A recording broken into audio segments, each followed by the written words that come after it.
coming in from just as a personal friendship to all of our council members because she's been off.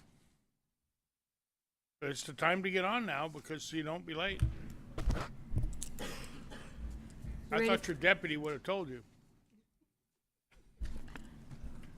Are we ready, Mayor? Yes, ma'am. Councillor Corn. Here. Councillor Hildenbrand. Present. Councillor Marujo. Here. Councillor Johnson. Here. Councillor Moore.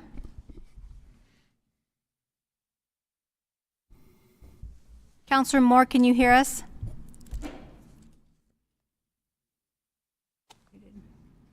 We'll come back to her. Councillor Chapel. Here. Councillor Halverson. Here.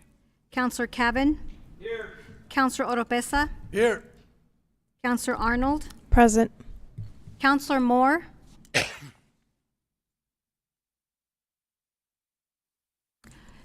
Mayor, you have a quorum. We'll let you know when she comes back in. Okay. Okay, if we would, we'll call this meeting to order, and we've got a roll call, so we'll stand for the Pledge of Allegiance by Councilor, let's see, whose turn is it? There's somebody, Councilman Hildebrand, and a prayer by volunteer. Reverend Marujo, you got this. Okay, you've been volunteered. I pledge allegiance to the flag of the United States of America and to the republic for which it stands, one nation, under God, indivisible, with liberty and justice for all. Dear Heavenly Father, we come before you tonight, Father God, and we ask you to bless each and every one of us, the city leaders, Father God. We ask you to guide them, Father God. We give you all the glory and honor. In your name we pray. Amen. Amen.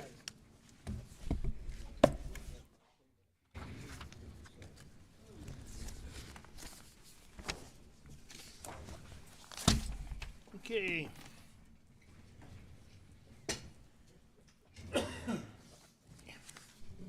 If we could, counselors on your desk today, we have a lot of things that are coming up and with the rates and water, sewer, everything. I put a note on your desk if for you all, if any of you have any ideas, if there's something any of us have missed, if there's anything that you see that how we can make, I mean, these rate increases for a lot of people are going to be tough. And so if there's any of you have any ideas, I ask that you bring them and share them with the council so we can make sure that, we give all the public an opportunity to treat them as fair as we can in getting the job we have to done to provide water, wastewater, and and waste services and the cemetery. We need to look at any way you can. If anybody has any ideas or runs across something, please bring it to the whole council, and before we go through all these hearings, so we can study it and see if there's any way we can give relief to the people that we have that are our constituencies. So everybody has one, and just keep it in your mind, and anything we can do to lessen the burden of these increases and still provide a safe product for our constituency and keep a safe community. Please do that. So thank you all for reading the little note, and I appreciate it. Next, we'll go to item 1, approval of the agenda. Councilman Hildebrand. Thank you, Mr. Mayor. First, I want to make a motion by acclamation to move items 27, 28, 29, 30, 31, 32, 33, 34, 35, and 36 from the regular agenda to the consent agenda. Second. Would you like to read them back? If If you had them, Madam Clerk, or They're items number 27, 28, 29, 30, 31, 32, 33, 34, 35, and 36. and 36. And 36. And those would be moved, so we've asked, Councilman Hildebrand had let's see, your motion was Motion approved. by acclamation. Motion by acclamation. We've asked for unanimous consent to move those items to the consent calendar. Is there any objection? Is there any objection? Seeing no objection, then those items have been moved to the consent calendar.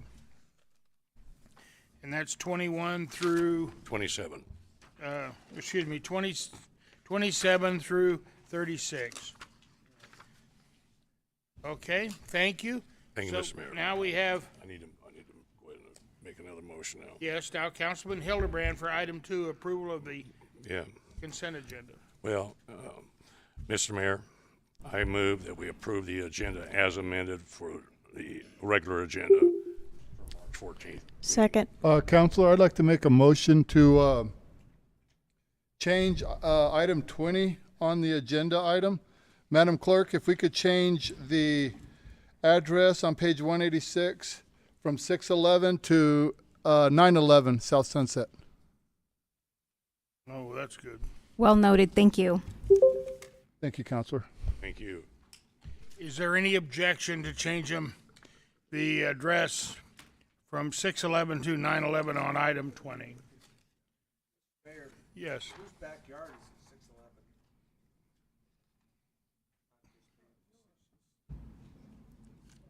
Well, I don't know. It's probably right there on the street. I know. No. Okay. I was just kidding. Is there Having any fun. objection to the change item, on item 20 from 611 to 911? It's actually probably a typo. Yes. So, seeing none, is there any objection? Seeing none, the item 20 has been changed. And so now we're back on the motion from Councilor Hildebrand for approval of the agenda As amended. as amended and corrected. I didn't. We did it by. I'm sorry, I'll second it. you made the motion. You made the Tammy. Okay. Okay, I'm sorry. There was no objection to it, so it was Yes. just a typo, so I didn't think we had to have Gotcha. Thank you. that, so. Okay, so we have a motion to change 611 to 911, and it has been made by, it's been made by, yes, is there another one? By Councilor Johnson, seconded by, Council Lady Halverson.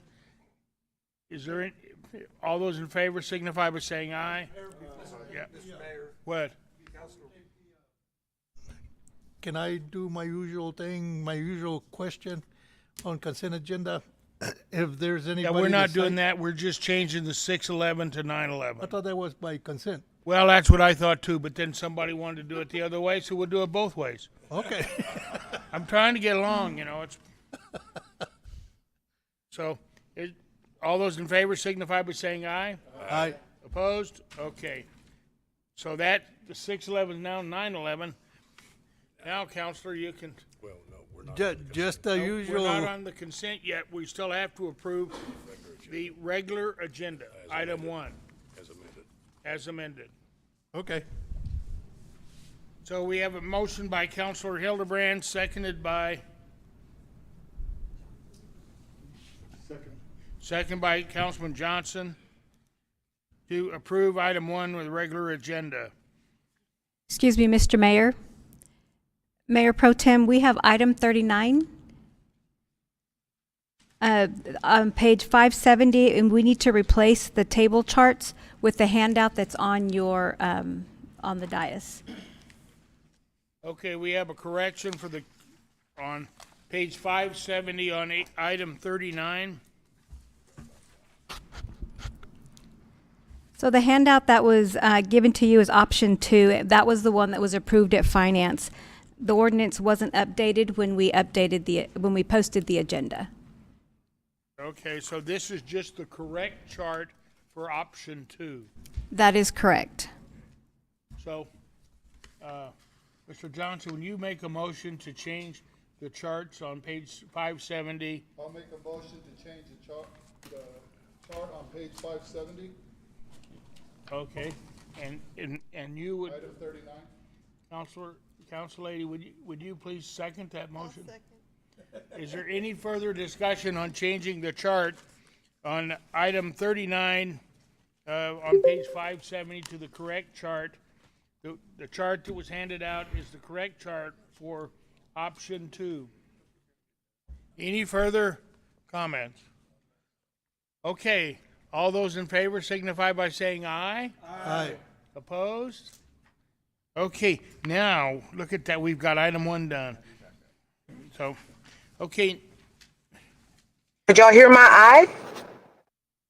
yeah, we had an aye, yeah. Okay, item 2, approval for the consent agenda. We have Councilman Hildebrand. Thank you, Mr. Mayor. I move that we approve the amended consent agenda as previously changed. We have a motion to approve it. Is there a second for approval? Council Cabin to approve the consent agenda as changed in. Okay, so we have a motion and a second. So now we're on discussion. Councilman Orpress, it's your turn. Thank you, Mr. Mayor. Just want to ask the usual question, if anybody signed up for any items on consent agenda before we take the vote. Councilman, we have signed up to speak. We have Mr. Collins for item 21. We have Mr. Stephen Smith for item 25 and Tori Hornick for item 26. That is all we have speaking on agenda items. Okay, thank you. Mr. Mayor and City Councilors, we need to take a roll call vote on the agenda and the consent agenda. Now you want a Because roll there's call vote? resolutions on there and they need to be approved by roll call vote. So for item number 1, the approval of the agenda for March 14th, we're approving it as we're removing items 27 through 36 from new business to the consent agenda, and those are just the boards and commissions. Item 39 on page 570 to replace the table charts with the handout that was given. The handout was option 2. That was the one that was approved at finance. And then on item 20, we have a Scribner error. The address should be 611, or it should be 911 instead of 611. And that's what we're approving for item 1. So would you want us to go back for each item? For item 1, we'll... For item one, we're going to have, this is a roll call vote to approve the approval of the agenda for item 1. Counselor Corn, Yes. Counselor Heldenbrand, Aye. Counselor Marujo, Yes. Counselor Johnson, Yes. Counselor Moore, Yes. Counselor Chapel, Yes. Counselor Halverson, Yes. Counselor Cabin, Yes. Counselor Oropesa, Yes. Counselor Arnold. Yes. Motion passes 10-0. Now we're going to do a roll call vote on item 2, and that's approving the consent agenda with the removal of item 27 through 36. Okay, on a motion by Councilor Hildebrand, seconded by Councilor Cabin for the approval of the consent agenda as changed. Okay, Counselor Corn, Yes. Counselor Heldenbrand, Aye. Counselor Marujo, Yes.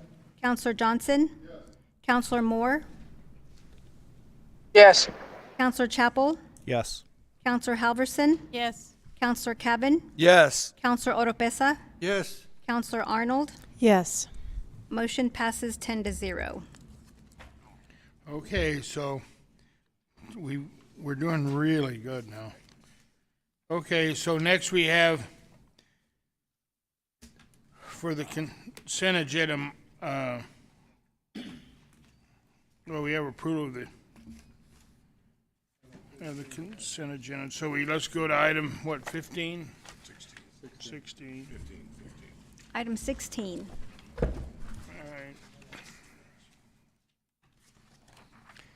right. Item 15, approval of the minutes for city council meeting on February the 8th, 2024. Councilor Hildebrand. Thank you, Mr. Mayor. I move that we approve the minutes from the city council meeting on February 8th, 2024. We have a Second. motion by Councilor Hildebrand, seconded by Councilor Cavan. Is there any discussion on the minutes?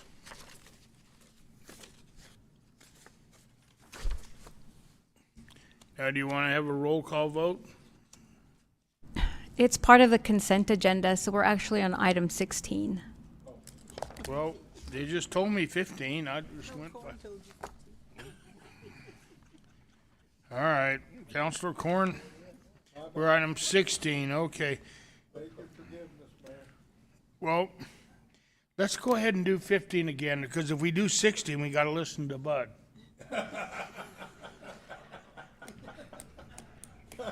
Oh, excuse me. Mr. Kunkel, would you please address us, please, on the Airport Advisory Commission? Try not to smile too much.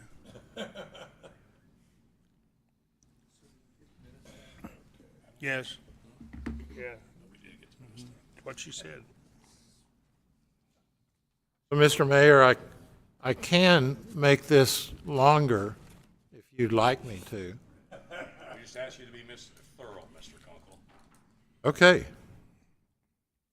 Good evening, Mayor Jennings and Roswell City Councilors. I appreciate the opportunity to update you on some of the more recent Air Center activities. The AAC had our most recent meeting on Tuesday, March the 5th.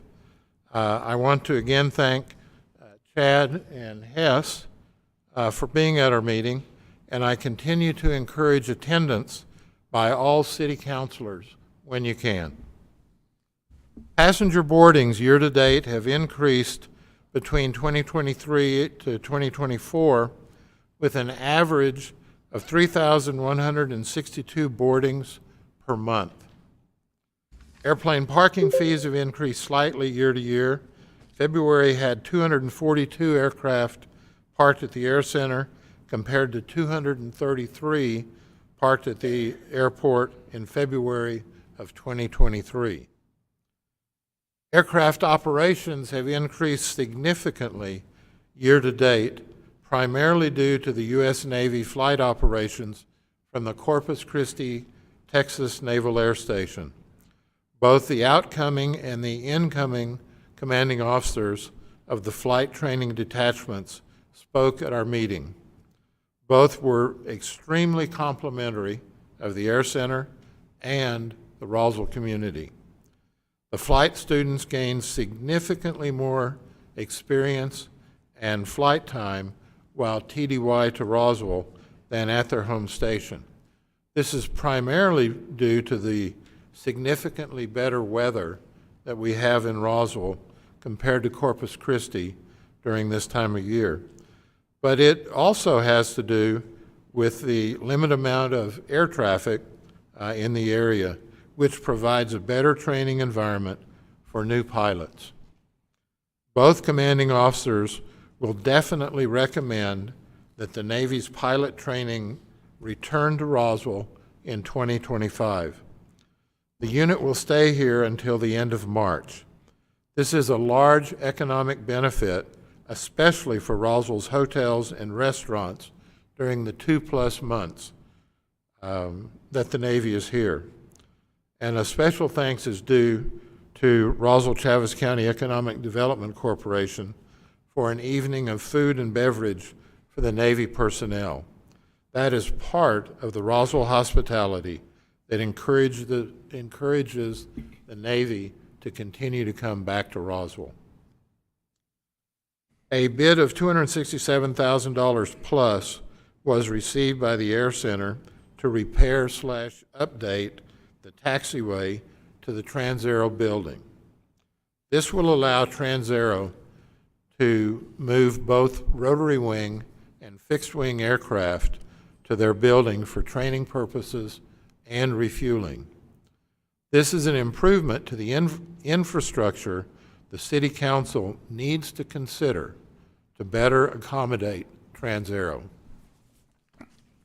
An update on New Mexico Department of Transportation aviation grant funded projects. The BLM taxiway design and engineering should be completed in June. Construction will not begin until later in the year after the fire season is completed. ADB lighting project. This project is continuing to make required safety lighting repairs on the runways. This project will continue throughout 2024. Air Center strategic plan is scheduled to be completed in August. The second in-person meeting was held March the 6th, and I want to again thank city staff and city councilors that attended that meeting. Air Center master plan is continuing. It is scheduled to be completed by the end of 2024. State appropriations projects. The design for the Southeast Corner Air Center Water Infrastructure Phase 2 project, that's a pretty long name, is about 60% complete. Construction bids are expected to be requested in May. Terminal improvements, there's a $2 million grant. That discussion was sent back for staff review to primarily look at cost benefits to the terminal for an improved passenger environment, especially if the air races come to Roswell. The BLM slurry pit project in the same area where the BLM taxi lane project is located, the design and engineering should be complete by mid-March, about now. Bids will go out at the same time as the BLM taxi lane project, with construction again taking place after the 2024 fire season.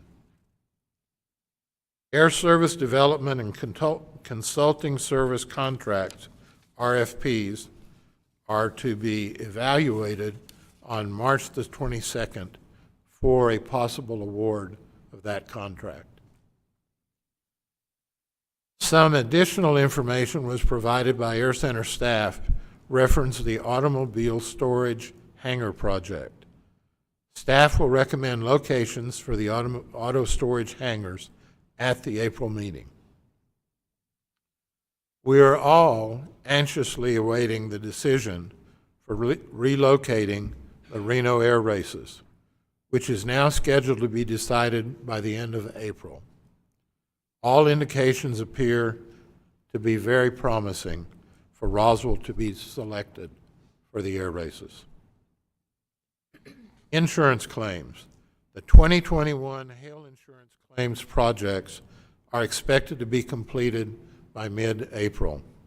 The 2023 wind insurance claims project are expected to be completed by May the 1st. Other insurance issues. The difficulties with the extremely large insurance premium increase on buildings at the Air Center have been somewhat mitigated by allowing the tenants to spread their premium payments over the next several months, if they desire. Hopefully, the city can obtain more reasonable insurance premium quotes for FY 24-25 through the RFP process. There continues to be some interest in the vacant buildings at the Air Center. Hopefully some of this interest will culminate with leases over the next few months to continue to utilize additional buildings at the Air Center and increase revenues to the city. The existing rent abatement resolution discussion for the Air Center was tabled. It is scheduled to be discussed at the April AAC meeting. If any counselors have any questions on that or why we're looking at that, please get in touch either with Air Center staff or myself. 2 lease agreements with tenants are on your agenda for tonight's meeting, and 3 additional lease agreements should be through legal and on the April City Council agenda. All 5 of these leases have been previously vetted by the AAC. Thank you for your attention, and I stand for any questions. Okay. Do we have any questions of Mr. Kunkel? Any questions? Mr. Kunkel, where are we on the jet run-up area that was damaged? Are we close to getting that repaired, or what are we doing in the meantime? It was repaired. It was redamaged, and I don't know that we have a bid. If I've got some staff members here and they have knowledge of that, I don't know that we have a bid to go back and fix it again yet. Was there anything in particular that damaged it? Just running those engines. It's not a surface that's designed or heavy enough to ensure that max power going to those jet engines doesn't tear stuff up. So you have to be real careful with direction of the aircraft, wind, and everything else, Mayor. Okay, thank you.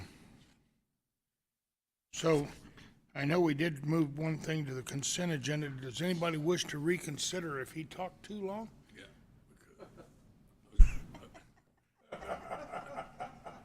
We would just, if anybody wanted to reconsider your appointment. Well, if you've got somebody else, get them. No, I was just wondering, I mean, you brought it up about, No, I'm just giving you an opportunity. No, Mr. Mayor, you brought it up. I put your name on the list, yes, but that's, okay. Thank you, Mr. Conkle. You're welcome. Appreciate it. Okay, so next we go to item 17, which is, 17 is for the, presented by Gary Smith, and it's for the employer support of the Guard and Reserve. So, pardon? It's a Patriot Award, yes. So, Mr. Smith.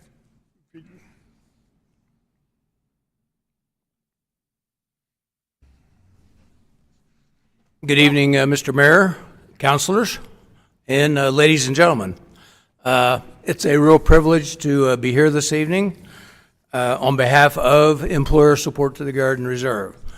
And I always take a few moments just to maybe say a little bit about what employer support to the Guard and Reserve, ESGR, commonly known, a little bit about what we are and what we do. Number one, we are a Department of Defense organization formed in the early 1950s when our military forces became all volunteer. And the reason the government thought it was necessary, they thought maybe employers would not be receptive to their employees becoming members of the Guard and Reserve. Because when there was a draft, they encouraged people to join because they wouldn't be gone so long. When there was no longer a draft, that was not hanging over their heads. So the government thought maybe employers might not look as favorably on their employees joining the Guard and Reserve. That was not true. Fortunately, employers continued to support and actually encourage their employees to be parts of the Guard and Reserve. But there were two good things that came of ESGR. One, a set of laws were formulated that governed how employers treated the members when they had to go on active duty or any other type of service. And likewise, the rules also applied to the service members. And it prevented a lot of problems that might have arose because of the membership, because it was pretty clear cut. If they're in the Guard or Reserve and they're called to active duty, they're required to go. And the employer is required to grant military leave for that, which fortunately the vast majority of all employers did. When they didn't, then the law was there to help protect them. So that's why ESGR is in existence. We're very fortunate here in Roswell. We've had a strong committee for a number of years. And I want to recognize a few of our members that are here with me tonight. Some of them no strangers to you. Mr. Steve Henderson, former city councilor. And Steve, would you come on up as well as the other members when I call your name? Mr. Marlon Wells, pretty well known here in the community. Mr. Tom Lancaster.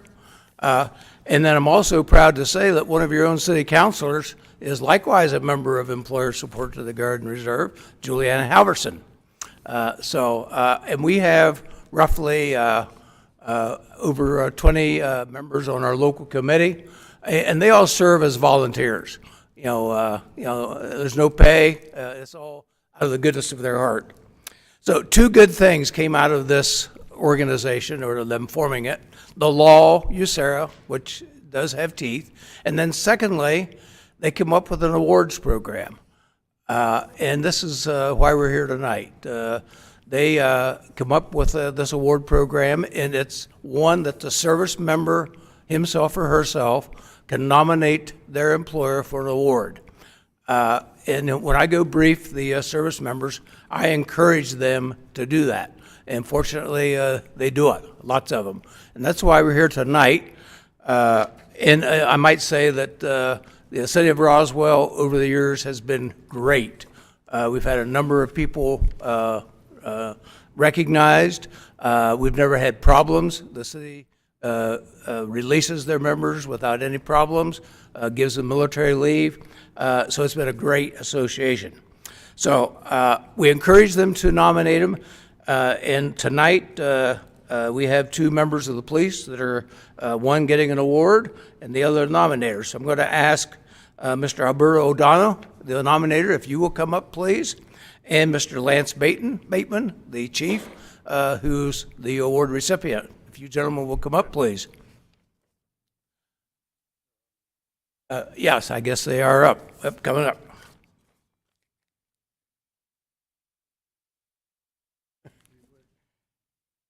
Okay, first I would like to just read this award.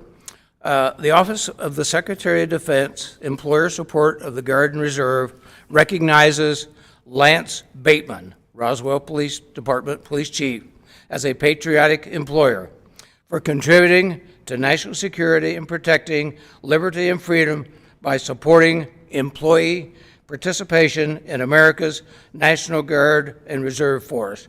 And this is signed by the National Chairman of Employer Support to the Guard and Reserve. Again, the nominator, Alberto O'Donnell, who is a reservist for a number of years, also your assistant or deputy chief, and of course the award recipient, Mr. Lance Bateman, the police chief.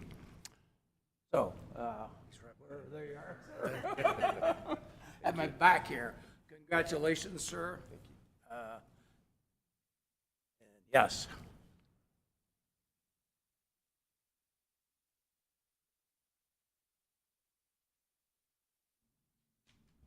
Okay. Thank you.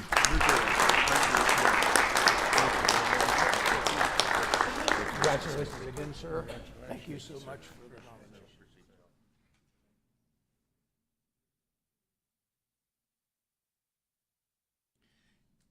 Thank you all very much for that fine presentation. And our Guard, all the way from back from Bataan. Our National Guard has done a wonderful job for the state of New Mexico, and they've always been there to be there. And if you've ever followed our National Guard's training, they are some of the best in the country.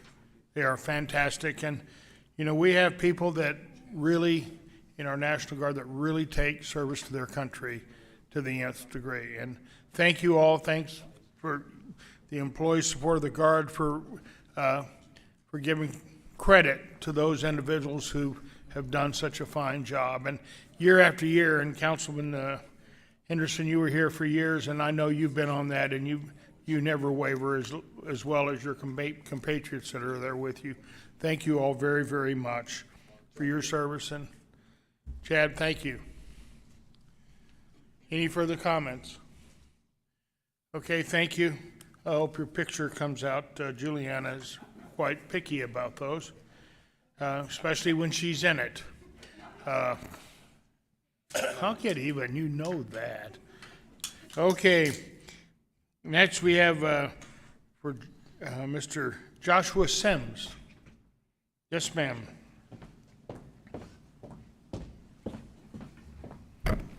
Good afternoon, council members and Mr. Mayor. As you may have noticed, I am not Josh Sims. My name is Ms. Patience Warford. I am a staff member at the Roswell Job Corps, and I wanted to talk about the need for transitional housing here in Roswell for not just our service, but for the service of young adults coming out of similar programs. First, I'd like to introduce Josh Sims.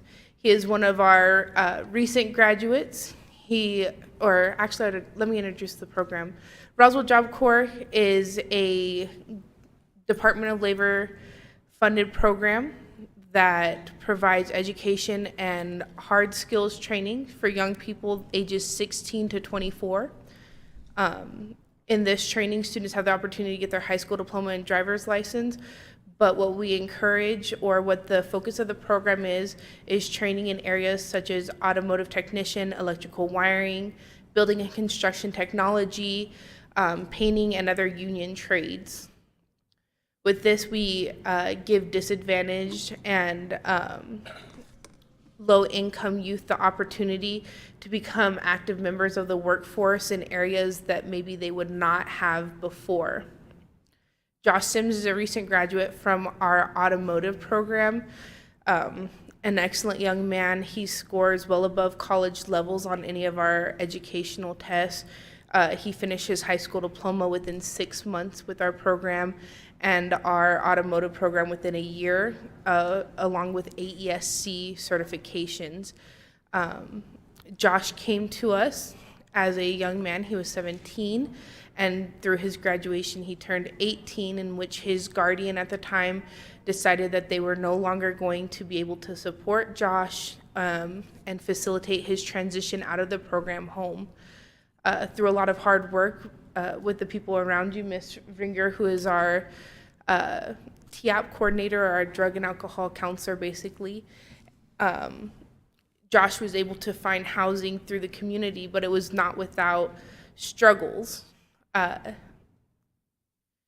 It is a private funder or sponsor that is going to be able to assist him, but since Josh is barely 18 or over the age, he doesn't have a built credit score. He doesn't have a history of renting. He doesn't have 3 years of income that traditional apartments or leasing agents would look at so that he could be housed. I've worked at the Job Corps for 8 years in a variety of jobs. I started in the recreation. I moved on to our social development, which looks at our residential facilities. Then I worked in our education and training program. And in the last 3 years, I worked career development and counseling. So during that time, I worked with our transition program and our counseling team. And I would like to say one of the major obstacles that our young people see is that transitional housing. While our students are eligible generally for a lot of the social services, what we find hardest to get them into is transitional housing that isn't emergency housing or does not have a dedicated space or time for students like Josh Sims, or even young people coming from the Youth Challenge, out of rehab, juvenile facilities that have come to us. So we want to ask or have the council members consider the need for transitional housing in Roswell so that young people who are trying to change their lives and better themselves have the opportunity to do so.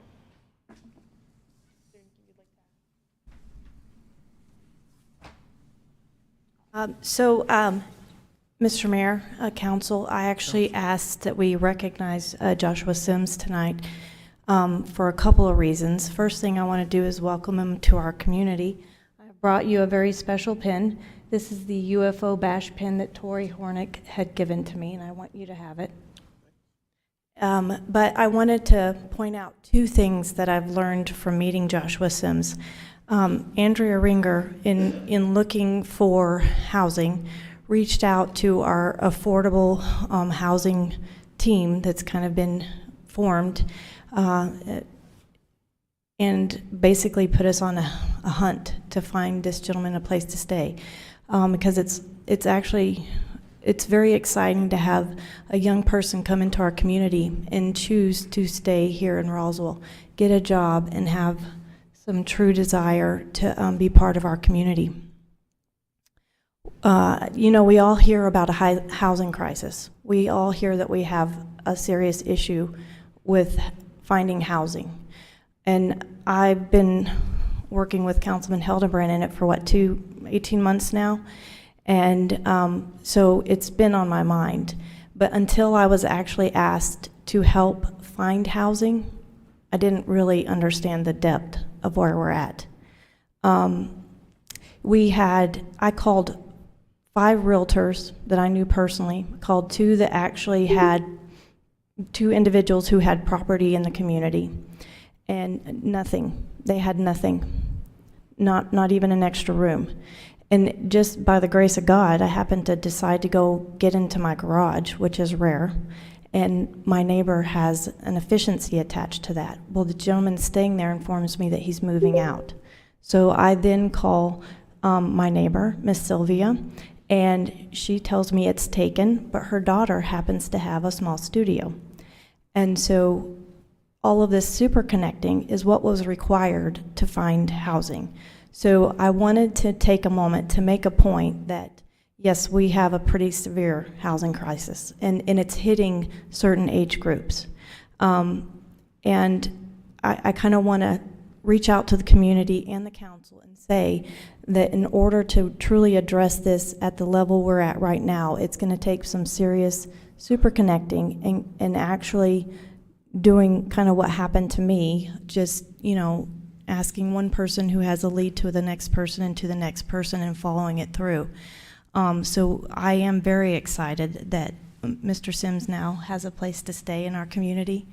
But also the other part that came, I did also want to say that I did recommend that he look into our aviational mechanic course out at Eastern, because he's mechanically inclined, and I can see a lot of potential, and we could definitely use him in the industry.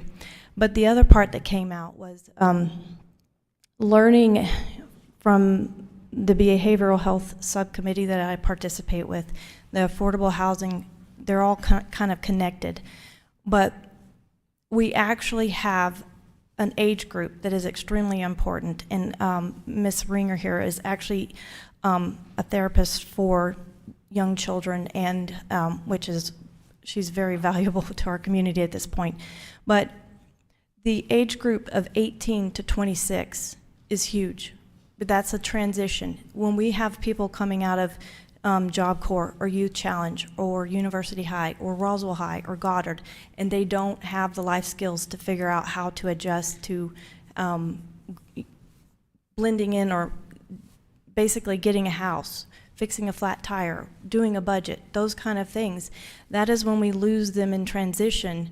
And if we can actually start focusing on making sure that they have support to actually move forward instead of ending up on the streets or ending up in our, county jail, it's very important. So I wanted to kind of bring out that that is an age group that we really need to be focusing on, and Ms. Ringer here is actually starting a nonprofit that will actually focus on helping them move forward and become part of our community.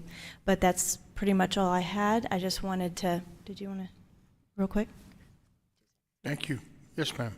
Mayor, councilors, I just want to, like Christina and Ms. Arnold said, that, my intentions and hopes for this tonight is just to bring awareness to our community, to our leaders, that this is a problem. And as Ms. Arnold said too, I'm hoping to start a nonprofit, Transition Reentry Housing, from the ages of 18 to 26, because this is an issue.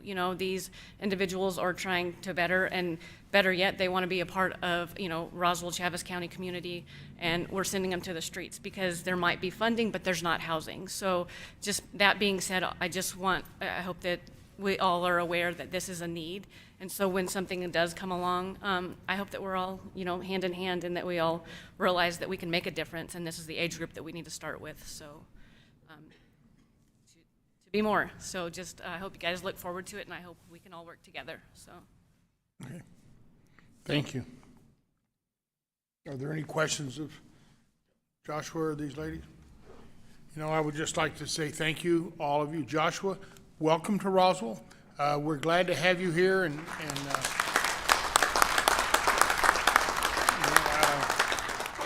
we wish you continued success. And don't forget our Roswell campus, and on furthering your education, because they are so good to work with students on improving.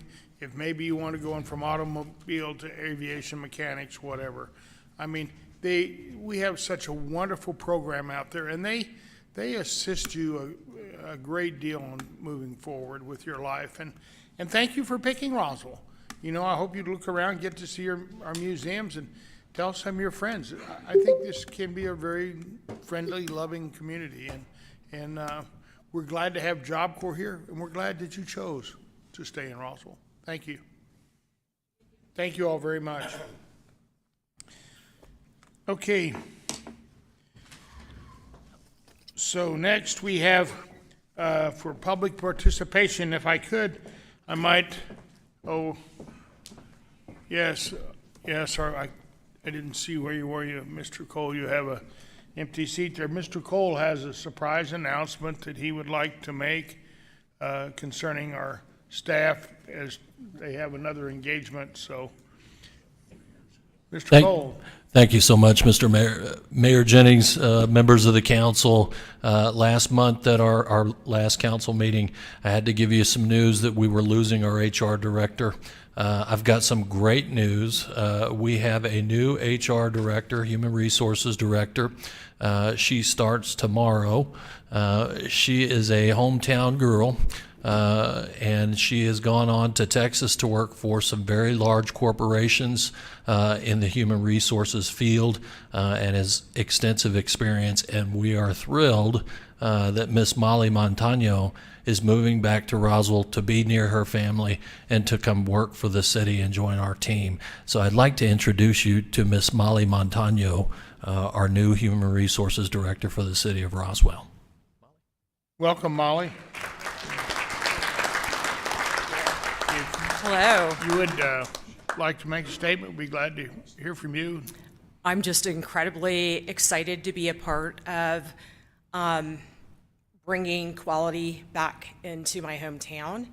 I have been in HR and leadership roles for many startup to early stage companies, along with large corporate companies.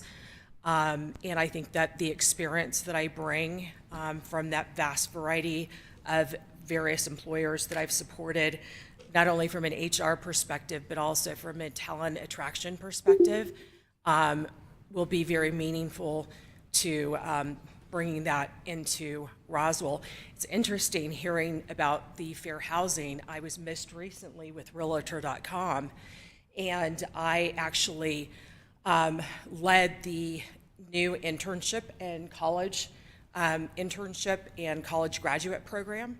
It was a new program that we launched within 3 major locations, Austin, Chicago, and LA. It was a very large lift, but as part of that program, fair housing was one of the training verticals that was offered in it, and we had a business leader who really led that effort for that training. So it's just interesting to see all the different areas of opportunity, that my background might be able to bring in reaching out to Job Corps or the university or what have you. But thank you, Mayor and Council. I'm excited to be here. Chad, Mike, thank you both for your vote of confidence in me, and I look forward to working with each of you. Thank you. Thank you, Molly. And Thank you. thank you, Chad. Molly, you have a new startup there you can work on, and then don't forget our DECA programs and things we have at Roswell and Goddard and University High School. So appreciate that. Thank you, and welcome to Roswell. Glad to have you. Okay, next we have public participation for the agenda items and non-agenda items. Right now, the only things we have, if these individuals would care to speak now, or you can wait till your subject matter is up before the council. But as of right now, the only people we have signed up to speak are Mr. Collins on item 21, Mr. Smith on item 25, and Tori Hornick on item 26. So if you would rather wait till your item comes up, or you can get up and make your statement now, that's up to you. If anybody, Mr. Collins or Smith or Hornick, would like to make a statement. Okay, if you'd like to come up now, Tori, if you'd like to speak on your item 26 right now, that would be fine, and then you can. So. All right. Hi, everybody. My name is Tori Hornick. I live at 1404 West 8th Street. And I am here with the UFO Skate Collective. It was the UFO Skate Bash, but we are doing our nonprofit paperwork, so we did have to change it up. And I'm here today to thank you guys for all the support and let you guys know that we've been working hand in hand, the public, with James, the engineer on this project for the skate park. And we really hope that you guys move forward with the location that we have chosen or that we're looking at and everything, and the list of amenities. And I just wanted to say thank you. And that's it. And I've been sending, I do send you guys monthly updates through your emails, just so you guys know. If you ever have any questions, just reach out. But that's it. I just wanted to say thank you. Okay. Thank you, Tori. Any questions of Tori, Ms. Hornick? Seeing none, thank you. Okay. She gets to be quite excited, but it's good. It's good for the skate park. She's doing a good job. Mr. Smith, would you care to speak now, or would you rather speak later? No, I will speak later. Okay. Okay, then we have Mr. Collins. Would you care to speak now or later? Later? Okay. Okay, so on non-agenda items, Mr. Collins, you'd signed up there too. Did you just want to speak on the one agenda item? Okay, well, if you'd like to come, you can do that now if you would choose.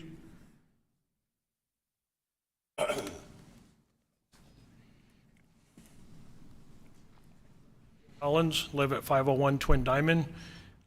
Item I'd like to bring up right now is something I've talked to Councilor Halverson about. Push the microphone closer to you, so. Sorry, I was trying not to yell because I don't want to be too loud. It's an item concerning animal control and the lack thereof. Councilor Halverson has seen it firsthand, been aware of it. Right next door, I have 5 dogs that are out constantly, sometimes 6. We've been calling it in for going on 4 months now. We've been forwarded to dispatch. We've been told they're not picking up animals because of parvo outbreak, which I understand. They hadn't cited anybody. They hadn't made any attempts. We have pictures. We have videos of the dogs. My 5-year-old granddaughter, dog come up growling and barking. 3 of them did. She tripped, skinned up her knee. Not a big deal. One time on the phone with dispatch, they said, well, what do you really want us to do about it? Put a stop to it, plain and simple. I said, well, what's going to happen if one of my grandchildren are bit? We were told that's what we have emergency services for. That's a little disturbing. So now when my grandkids come to visit, if I'm not there, my wife has to go outside with a baseball bat and escort my daughter and 3 small grandkids in the house. I understand we're short-staffed. I understand there's lots of other variables. But until 2 weeks ago, that was the first time animal control had come out and tried to do anything. That was after Councilor Halverson made some phone calls. Nothing was done. They tried to catch one of the dogs. They got free. They want to put a piece of paper on the door. That's all that we've seen. So while I was on the phone with dispatch, I said, well, what if I do something? He says, I don't recommend that because you could face legal consequences. So when they're in my yard, and my 5-year-old granddaughter, my 6-year-old granddaughter, and my 3-year-old grandson, and my wife and my daughter are having to run and escort them in the house because of growling, barking dogs in my front yard, I don't have a legal right to protect them unless one of us is attacked. That is a little disturbing. I've lived in that house for 24 years. The house that is the problem, the police have been called there over 27 times in 8 years. The lady that was the biggest problem, she passed away. Her daughter still lives there, and now the lady that passed away, her boyfriend has moved in with her daughter, and now we're dealing with 6 dogs, which is against ordinance. We're only allowed to have 5 animals, and nothing's being done except for one effort about almost 2 weeks ago. I understand it's hard to do things. Sometimes we have more important calls, but after 4 months and one effort, I would just ask that this be looked into and please considered. I try to be a responsible citizen, follow the law of the land, but there's going to come a time where those dogs are going to come in the yard and be aggressive towards my grandchildren, and I may get in trouble because I'm not going to let my grandchildren get hurt again. Skin knee, not a big deal. She could do that riding a bicycle or walking down the sidewalk. But a dog bite, that's going to become a problem for me. And with the lack of effort by animal control, it's becoming a very large concern. So I just hope that you will consider this and look into it to see if something more could be done. I know that myself, some of my neighbors would appreciate it. There's a neighbor here today that's called in over the neighbor's dogs that bark till 3 in the morning. The police officer told them they have better things to do than come out for a barking dog because they need to catch criminals. That's a little disturbing too, and it's not a poke at RPD. I know that they put forth effort. I've seen them put forth effort. I've seen them be very temperamental of people that are not being reasonable. And I know that we don't have enough law enforcement for a town our size. And that's not a poke at anybody here. That's just reality because it's hard to get people. So I understand that. That's all I have, but just please take it under consideration. Thank you for your time. Thank you. Council Lady Halverson. So, yeah, he's right there, just so the council knows, these dogs are out a lot. I live right around the corner. Every time I go home, the dogs are out. I took pictures. I did send them to Animal Control, Jim, and I did message Ramon, the guy that's running Animal Control now, that there's a lot of kids in our neighborhood, and I'm really worried about one of them getting bit because it's a dangerous hazard now. And I know Officer Saldana's gone to that house too before for other issues, so that house is a problem. But the dogs right now are a menace to the neighborhood, so we're trying to take care of it. Thank you. Any further comments? Thank you, Mr. Collins. Thank you for bringing the issue forward. Thank you. Okay, so next weekend we go. Is there anyone else in the public that would care to speak tonight on a non-agenda item? Is there anyone else that would care to speak tonight on a non-agenda item? Okay, seeing none. Is there anyone else who would care to speak on an agenda item and that they didn't sign up? Would you like to speak now or would you rather wait? What item is that? 19? I don't know if we'll get to that or not. Oh, and your name?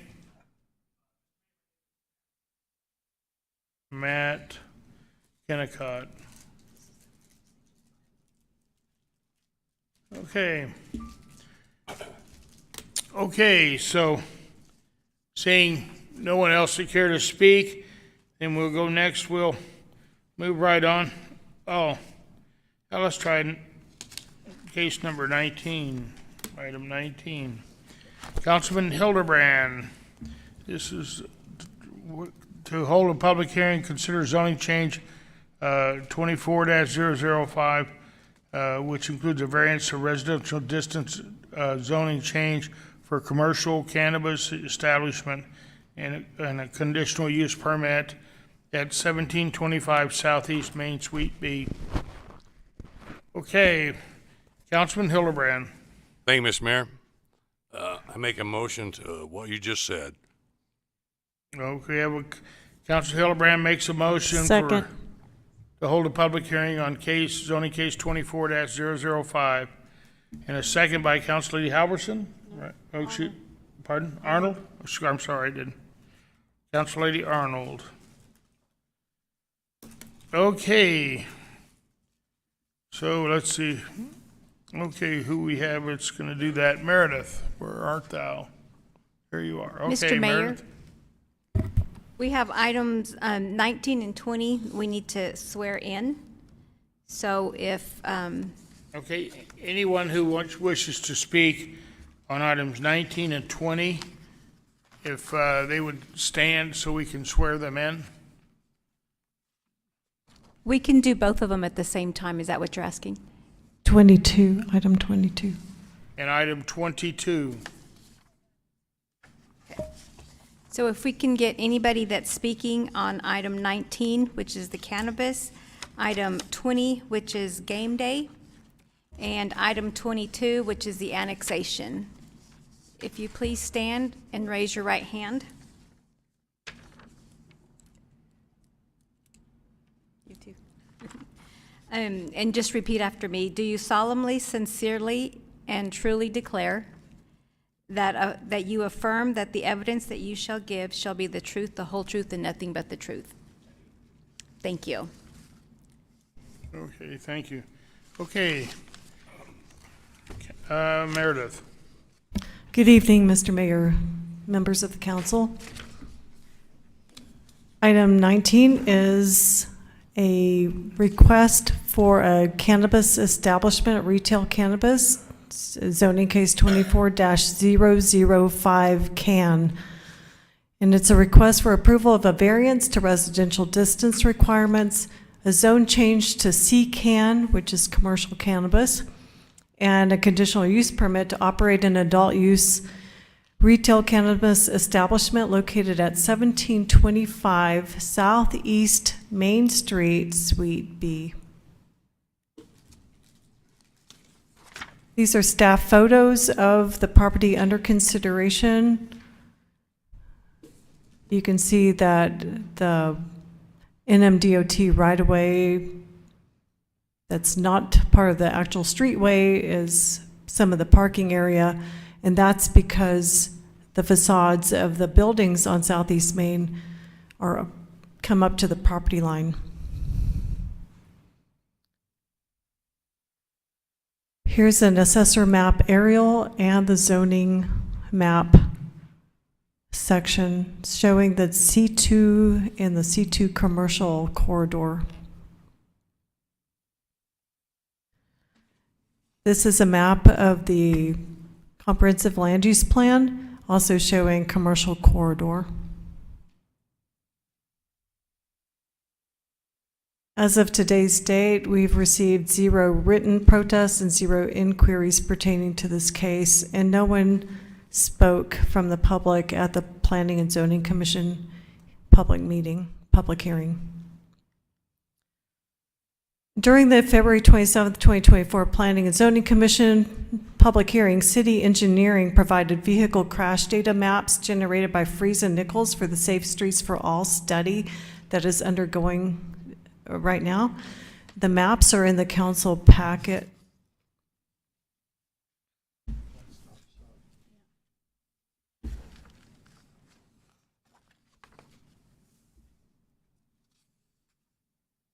So the maps show same direction crashes, alcohol-related crashes, and there's 3 maps altogether.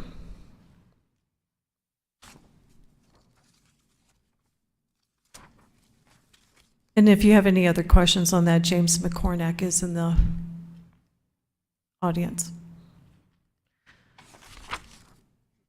On February 27th, 2024, the City of Roswell Planning and Zoning Commission voted 5-2 to recommend approval to City Council based on land use and zoning considerations, findings of fact, conclusions of law, regulations established in the zoning ordinance, Article 27, materials provided, and testimony.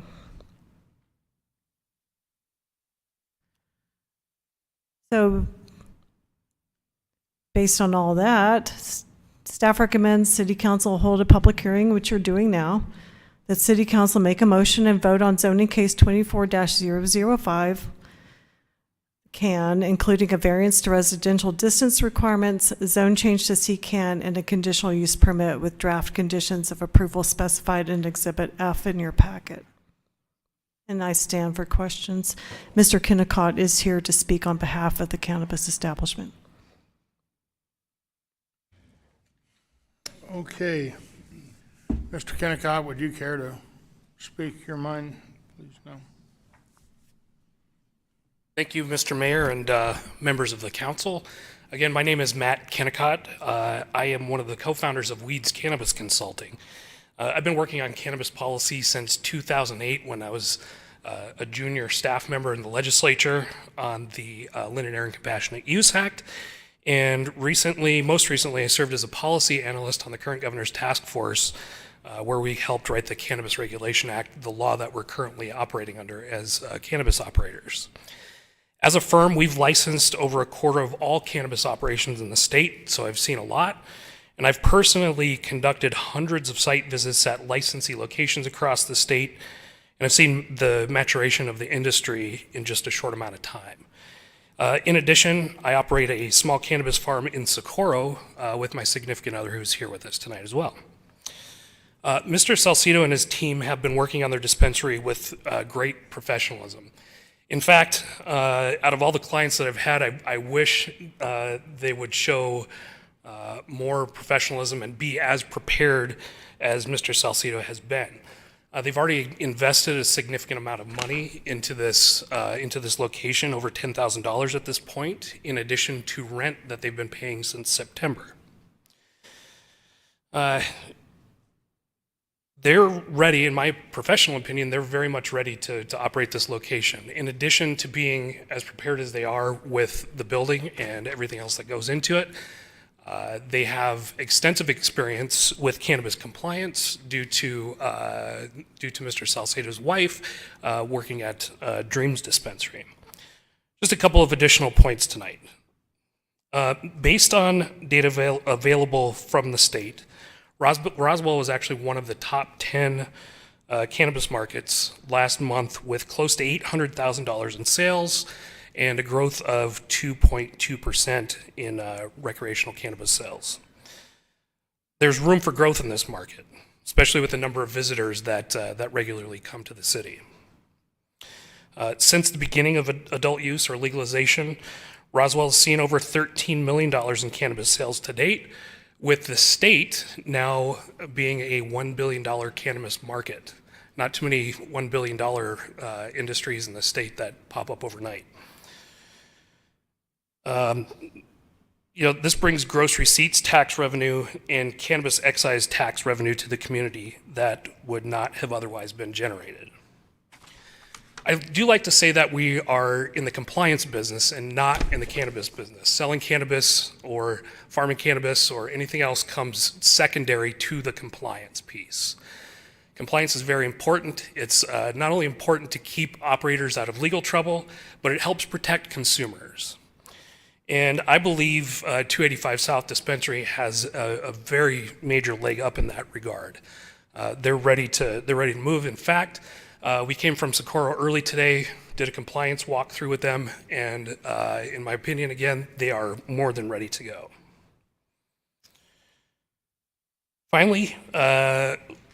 Consumers and cannabis patients in the area will be afforded additional choice, and patients will be afforded additional access.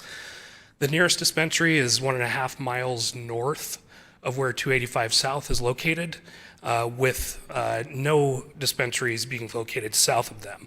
Mr. Salcido and his family do live in the neighborhood, so to them it is a neighborhood dispensary and a neighborhood business, and quite frankly, a dream come true for them. 285 South will not only provide local jobs, but the revenue will stay in the community, unlike with the majority of the dispensaries that are currently operating in Roswell, which are owned and or operated by folks from out of state, several of which I've helped license. I do want to, again, reiterate that we're in the compliance business and not necessarily the cannabis business. Compliance will always come first. So with that, thank you very much for your time and attention. We urge you to approve this location, and we will stand ready to answer any questions if you have any. Thank you. Thank you. Are there, okay, questions from members of the committee or the council? We have Council Lady Arnold. Thank you, Mr. Mayor. I just have a quick question. Meredith, on the top of my head, I can't seem to recall the other entities that have come to us asking for a variance for cannabis. I do notice that there's a lot of residential kind of right close. Is this similar to any other case or request for variance on cannabis? Mr. Mayor, thank you, Councilor Arnold. Yes, it is. The residential in this instance, there's residential on the other side of the alley, and there's also residential on the west side of Main Street, which is a 100-foot right-of-way.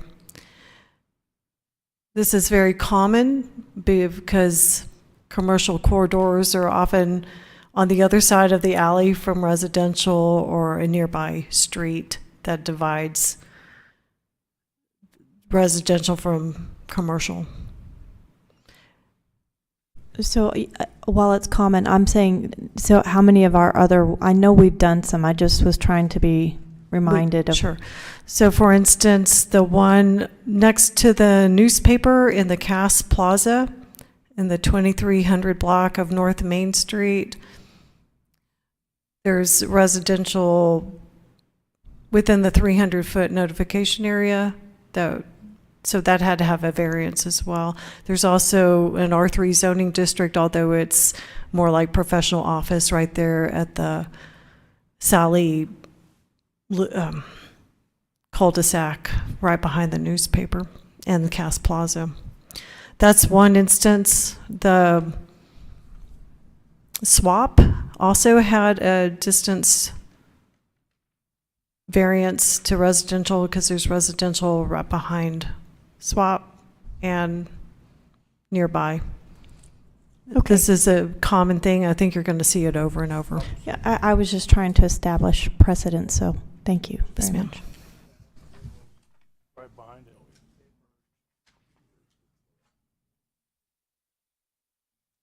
Any further comments? Did there's a map in here, it's where you sent notices to all the people within 300 feet or Yes, sir. of this deal, and there were not one No, sir. objection? I had one phone call. I had two phone calls. I just remembered. I had two phone calls inquiring what the second notification was for and if they needed to be here tonight. So it was more of an inquiry of like, why are we getting a second notice and do we need to be there? Okay, but there were no one spoke against it. No one spoke against it in any formal manner. Well, I noticed that's a pretty good burden to have to notify all those people and Yes, sir. not to have any objections, so. Any further comments? Okay. Yeah, Council Leader Arnold, yes, you just have to push the button. Mr. Weinteman, can you give us the reasons that if they have to prove they can't find another property in Roswell, right? If we Mr. Mayor, Councilor, so the variance standard, according to the city code, which tracks other municipalities, is that the commission or the council may approve a variance to the zoning requirements for a property for the reason requested, due to exceptional narrowness, shallowness, shape, or having a topographical or other extraordinary condition which prevent the property owner from being able to comply with the zoning requirement, and if the strict application of the ordinance would result in peculiar, exceptional, or undue hardship as opposed to mere inconvenience of the property owner. That's the legal standard to grant a variance. So the council needs to determine whether there is some form of undue hardship that applies in order to grant a variance from the 300-foot rule.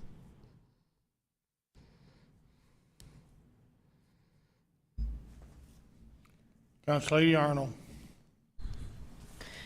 Mr. Eintema, I guess that's kind of why I was asking the question of the precedents regarding other cases that we've approved for variances. If I recall, on those, I don't recall necessary hardships in certain cases, but if you could actually educate me on that, because I understand Councilwoman Halverson's question, but precedents. I guess to speak to past, Mr. Mayor, Councilor Arnold, to speak to past practice, previous councils voting have not worried about the variance standard as much when there's no neighborhood opposition. Thank you, sir. Council Lady Councilman Hildebrand, sorry. Thank you, Mr. Mayor. Meredith, there is one other area that's in a retail, that's in a neighborhood. This is the one on Union that we just approved as well. Yes, sir. So that's 3 that are in residential neighborhoods, correct? Mr. Mayor, Councilor Hildenbrand, yes, that one also had, the one at 711 North Union also had a request for variance to residential distance requirements. There was residential all around it on the north, the south, and the east sides, and some on the west. Yeah. Okay, I just wanted, because you didn't mention that earlier, so. There's been so many. Thank you. Yes, sir.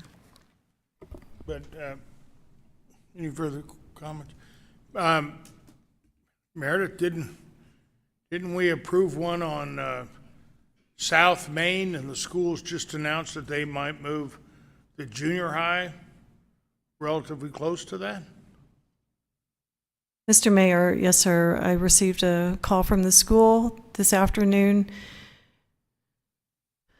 and I did some measurements. That school site, or the potential school site, is 600 or more feet away from the property that has been rezoned for commercial cannabis. It's a site to be built. It's not an existing building. Okay, thank you. Yes, Councilman Cavan. Meredith, this was pushed forward to us and passed in the affirmative from the Planning and Zoning Commission, correct? Mr. Mayor, Councilor Cavan, yes, sir. The Planning and Zoning Commission voted 5-2 to recommend approval to the City Council. Okay, thank you. Okay, any further comments? Seeing none. Counselor? Councilman Moore, did you wish to say something? Yes, I raised my hand. We've been looking, I but just have a quick question. we thought you were just hanging 10. Whatever. I am in Hawaii, so sorry. I struggle with this because I feel like, why do we develop such strong rules if after every time someone comes in, we have to go and exchange the rules and move the rules and move the rules and move the rules? So I struggle with this. I said, well, maybe we need to go and redo our cannabis rules in general, because we have to do this every time somebody comes. Every time somebody comes in, and so forget the rezoning, take away the community, in neighborhood thing, because every time somebody come in, we got to come here and say, okay, can they be excused? Can they be excused? And so I'm struggling with that every time they has to be rezoned. And I think maybe we should rethink the way the rules are to begin with, because this is happening every time someone comes. We have to do this. That's my point. Thank you. Thanks you, Council Lady. As you probably recall, we had quite a discussion on these rules and things, and there appears to be a conflict in some respects, in that people who live in one place, this it's a legal business in the state, and it's on a major thoroughfare with a number of, as I recall, there are a number of vacant buildings along that southeast main. And so are the people worried? Are they worried from the area around that southeast main area? But if we saw how many residents responded or were sent notice of this business going in, and not one response that they were scared or worried about it, I don't know. Right down the block from this is the Black Cock Brewery. It's right down the block. There's a significant amount of traffic there. Oh my God, they had skateboards there too. And all I'm saying is that no one has had a problem there. I've never seen a police car there at the Black Cock Brewery. I've never seen one there. And everybody seems to be getting along, and the neighbors haven't complained that I've seen about that. So, when we pass some of these zoning ordinances, you can condemn a person's property by your ordinance just as well as anything else. And the Southeast Main has been vacant for a long time, a lot of those buildings, and we have no objections from the people behind it, from the people across the street. And so I just wonder, are we condemning this whoever owns this property from someone renting it? Are we condemning that beforehand? And if this gentleman bought that property, it's a legal business. And I don't, do we have to tell everybody that the council is going to condemn it if you buy it for a legal product? I don't know. But I think, I'm just saying, I don't know how you be too critical if no one in the neighborhood objected. It becomes somewhat difficult to me, but, and I mean, I'm not a real fan of cannabis, or I don't smoke it or anything else, and I don't use it to go to sleep or anything. So I mean, whatever. It's a legal product, and I don't know. I would feel bad keeping that business closed and then tell them they have to pay taxes on their business. So that's all. Okay, Council Lady Howerson. Are these letters that are sent to the neighborhoods, are they written in Spanish as well? Or is it just English? Councilor That's a Halverson. primarily Hispanic neighborhood, I think. We haven't quite gotten to the process of putting all the letters into Spanish yet, so it's another layer. Well, it's safe to say that I don't have a percentage, but We several of se- those people may not even understand what they got and may not even realize what's going on.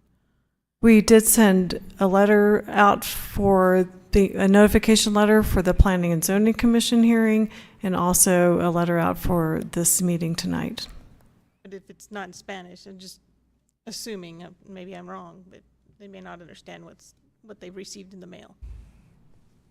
It's nothing against you, I'm just curious. Yeah, thank you. Question. Okay. Any further questions? Question. Seeing none, Counselor Arnold, or excuse me, Councilman Hildebrand. Question. Yes, ma'am.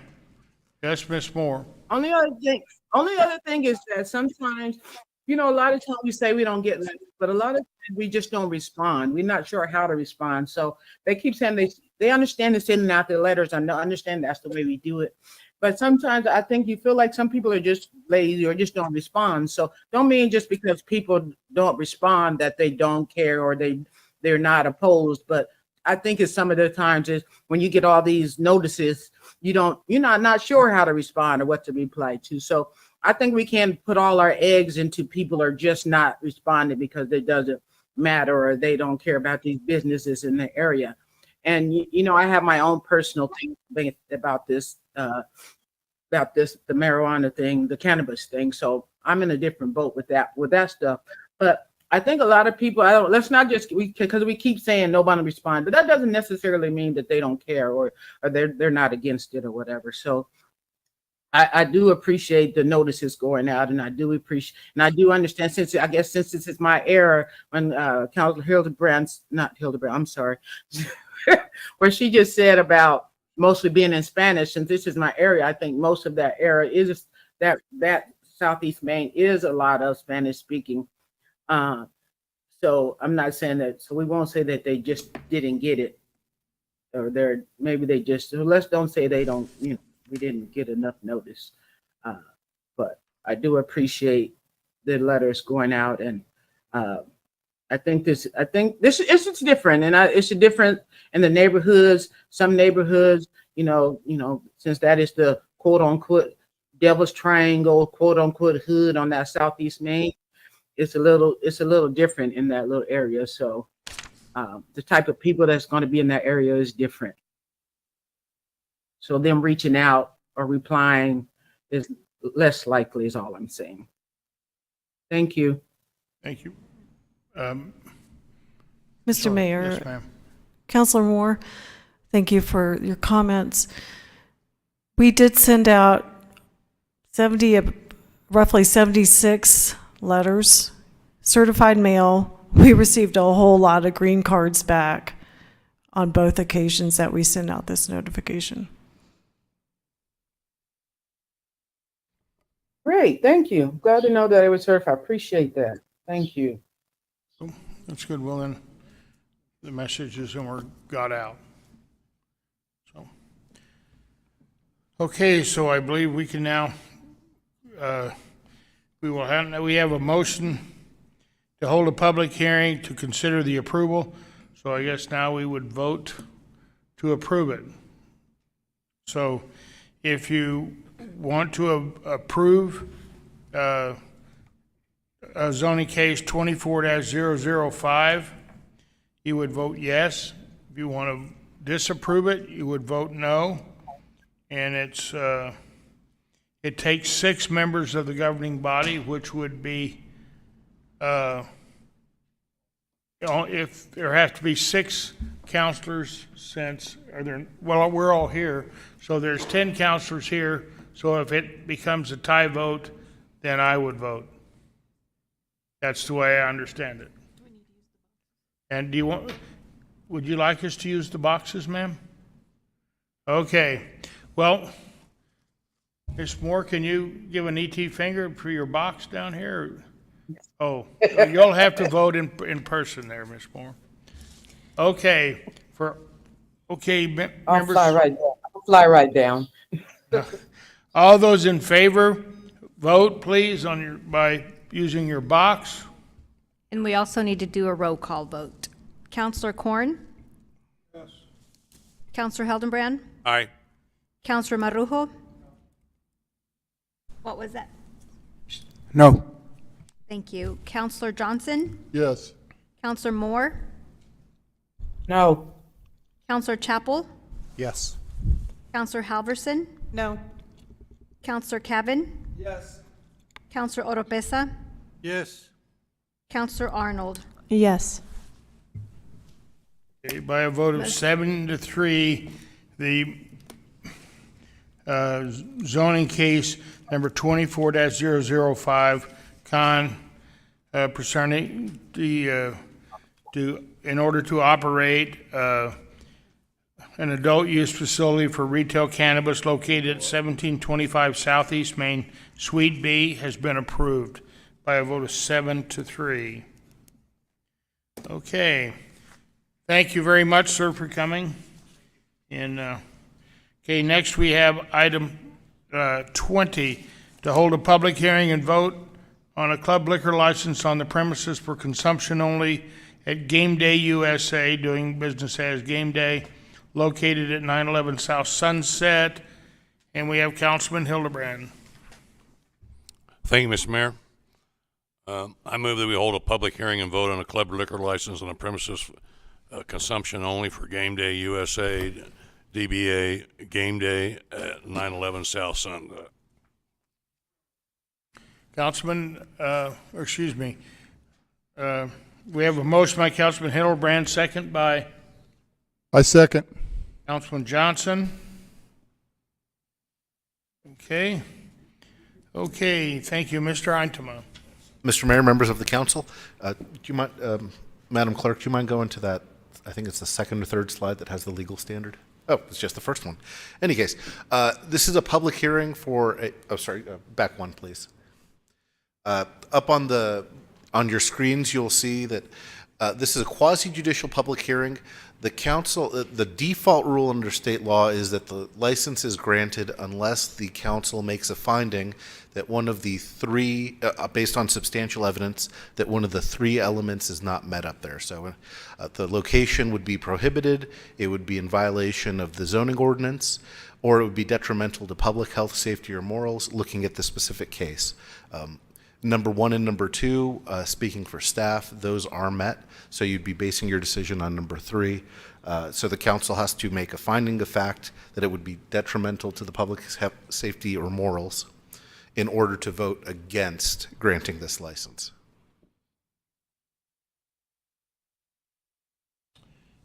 Okay. Do we have anyone to speak in favor of this here? I don't believe we do, Mr. Crumley. Well, Crumley? Or Kimberly, excuse me. Oh, sorry. Hello, my name, excuse me, my name's Tom Kimmerly. Most of you all know me, and I am the president of Game Day USA. And we have put together a private club. It's a nonprofit, and it's going to be a family-friendly atmosphere. We've got about 5,500 square feet of usable space to the public, and there are two separate pockets. One pocket is more of the adult side, which is about 2,000 square feet. And then the other pocket is about 3,500 square feet, where anyone under 21 will be. And that's where they stay. There's a separate serving area from the restaurant area where they can order food and snacks. And anyone that comes into the club, number one, they have to be a member. Number two, if they're under 21, they have to be with a parent. With that, if you have any questions, I'll be glad to answer them. Are there any questions of Mr. Kimberly? Oh, no questions? Seeing none? I would just say I think you've cleaned up the neighborhood and grew up over there and pretty close to that on the Hondo there. So you've kept that facility in good shape. You've done a good job there, so Mr. Crump. So, okay, seeing none there that we've had Is there, I guess if there any objection, a vote of yes would be approving this club license on the premises at game day at at 911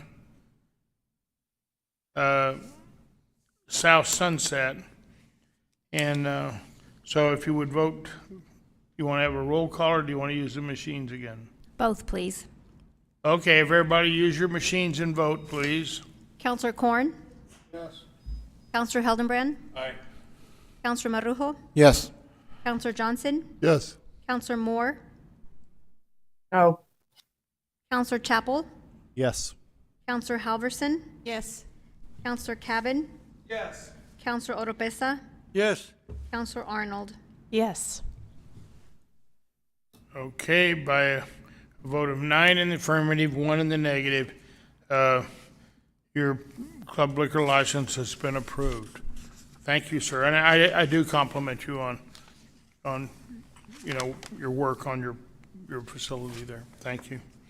Okay, next we have to hold a public hearing to consider the adopting of a proposed ordinance number 23-15, a noise ordinance. And Councilor Hildebrand. Thank you, Mr. Mayor. I move that we hold a public hearing to consider adopting ordinance 23-15, which is a noise ordinance for the city of Roswell.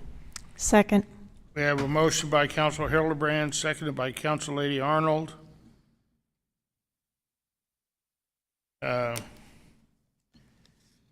So now let's, Mr. Eintema, did you? Mr. Mayor, members of the council, this is like the one of 5 times you're going to have to deal with me tonight, so I'll try to be quick. This is the 4th time, I believe, that this ordinance has come before you. You should mostly be familiar with it. It sets a decibel, some of the highlights. There's a decibel limit for different parts of town during different times of day. Exceptions to that, notably for airports, construction work, household, entertainment events, human screaming, of course, if you've ever met my daughter. Fireworks has a very specific exemption period, and that mass transit and protesting, First Amendment reasons. The core here that there's been some questioning about decibel levels, and the main mechanism we anticipate using this is actually in page 197 of your packet. It's subsection C, part 2. And that's in residential districts, it shall be prima facie evidence of a violation if any loud or unusual noise is audible by a person at 30 feet or more from the source and causes a person to be aware of vibration accompanying the sound at a distance of 30 feet or more. So the way this is structured, it's primarily geared towards allowing, to stopping that really obnoxious car rumbling you might get through your neighborhood, if you know what I'm talking about, or say a race that's going on. Notably, this would not affect rah-rah. That's also been a question presented because it would be an airport operation. In any case, I'm happy to stand for questions, but I think you guys have seen this ordinance a number of times already. Thank you.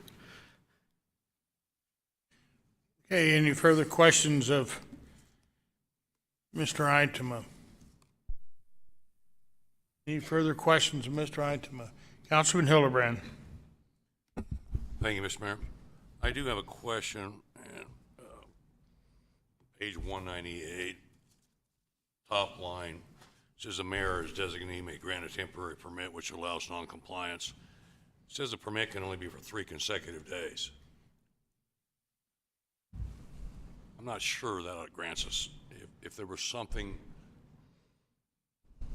celebration came to town, I don't know what it might be, but we're going to limit them to 3 days?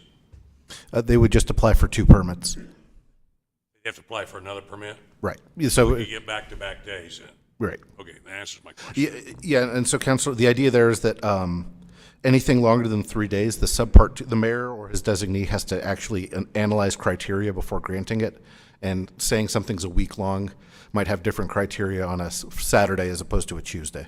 Right. So they could get that extended time? Absolutely. Okay, thank you. Okay, Councilor Halverson.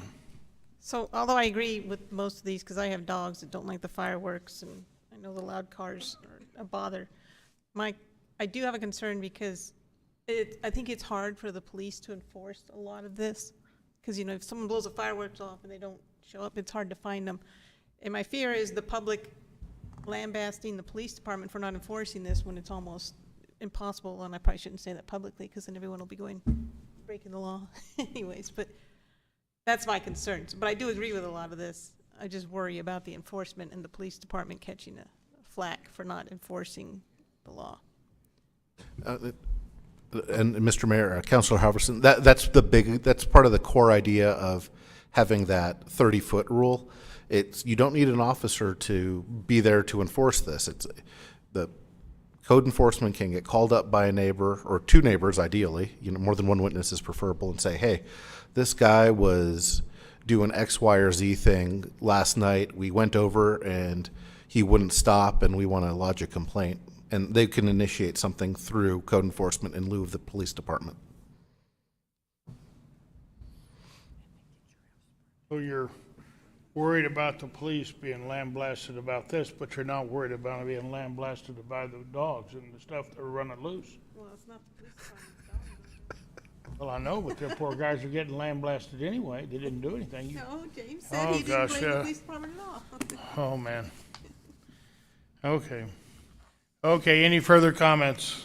Councilman? Mr. Mayor, Juan? Mr. Mayor, you had an individual sign up for this. No, this is I'm Mr. Collins. Yep.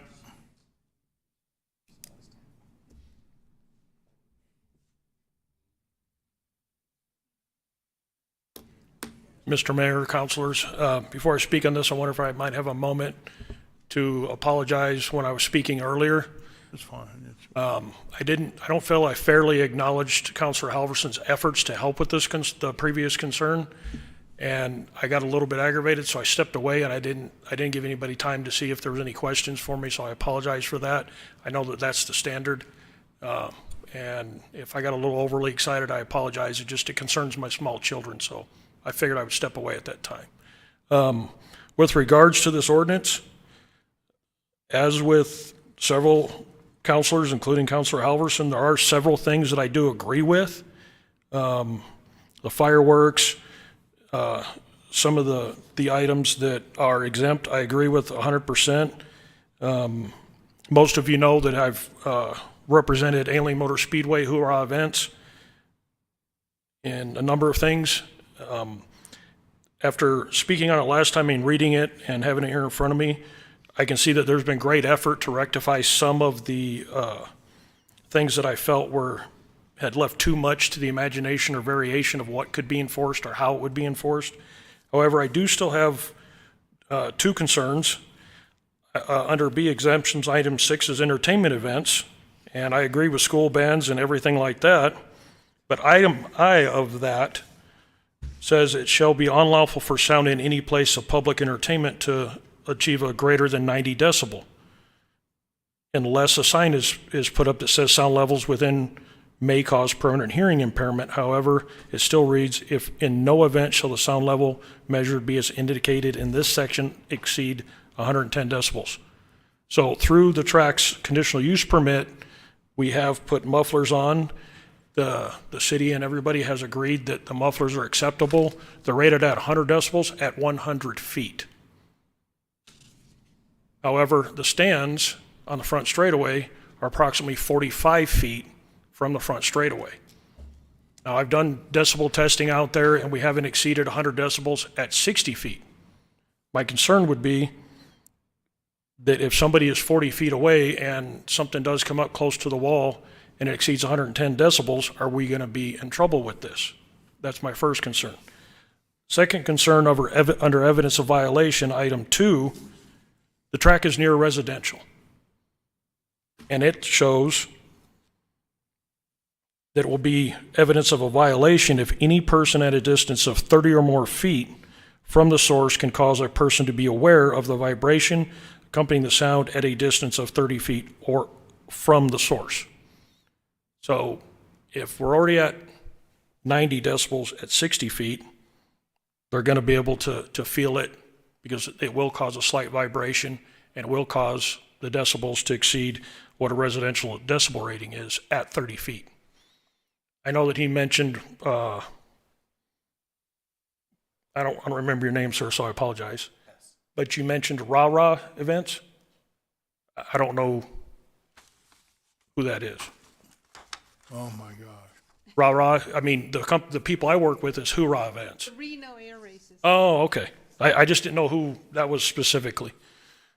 So, but on behalf of the track, with the conditional use permit, once we are compliant with zoning and are able to reopen, these two items here still leave it a little vague for if we're going to be opening ourselves up to citations under, even though we're following our conditional use permit. That would be the only two items that I have any concerns with. Like I said, it's been in front of you several times. The last time I spoke on it, there was a lot of vagueness, and the council people did their job and sent it back, and I appreciate that, but a little more clarification on those two items as to how this may affect an established business that's been in business for 4 years already. That's all I have at this point. Okay, thank you. Councilman Hildebrand, did you? Thank you, Mr. Mayor. Mr. Collins, what would you like to see the distance to be? Do you have a recommendation besides what's in the ordinance? Well, with the mufflers that are accepted in reference to that, they're rated 100 decibels at 100 feet. So the 110 decibel is possible to go past at a 40-foot range, I feel, depending on the variation of the car or the number of cars. So that, and item I, that is a concern, but the 30 feet in a residential area, I agree in a lot of variables, and like he was saying, the rumbling car that drives by that I've experienced in my own home when they're sitting out front revving the engines, like I said the last time I spoke. But the noise ordinance we used to have exempted sporting events. We are a sporting event, or we could be an entertainment event. But in the entertainment events, they're listed as exemptions. Reasonable shall not apply to those reasonable sounds from school bands and athletic and school functions.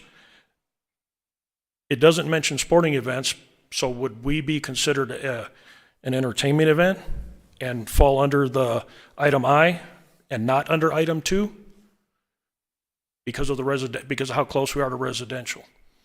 So if there was a little more clarity in the fact that the property we're zoned on and our conditional use permit would be exempt from the number 2 as far as the 30 foot for residential, which is how we've operated, then I think the rest of it would be reasonable. I would just have a concern of violating the 110 when you have 10 cars going by at 80 miles an hour up by the wall in front of the stands. And when we do open, I would be willing to do some tests with a decibel meter and report back to what the readings have been standing at the walkway at the front of the stands on the front straightaway. Does it answer your question? I'm just looking for what do you feel would be comfortable?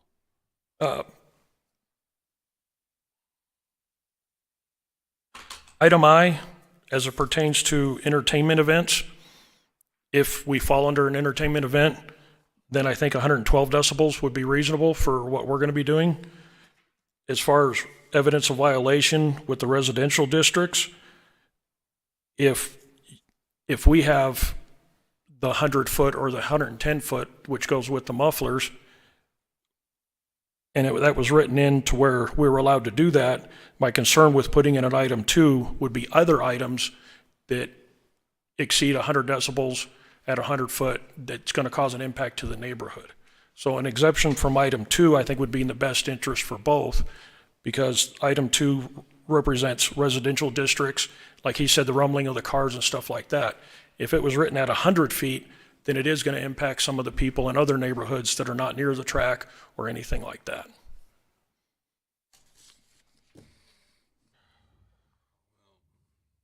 Trying to find an area in here that might satisfy this council, because we've seen this so many times, and also satisfy. I understand. And be in compliance with the neighborhood. And you're right.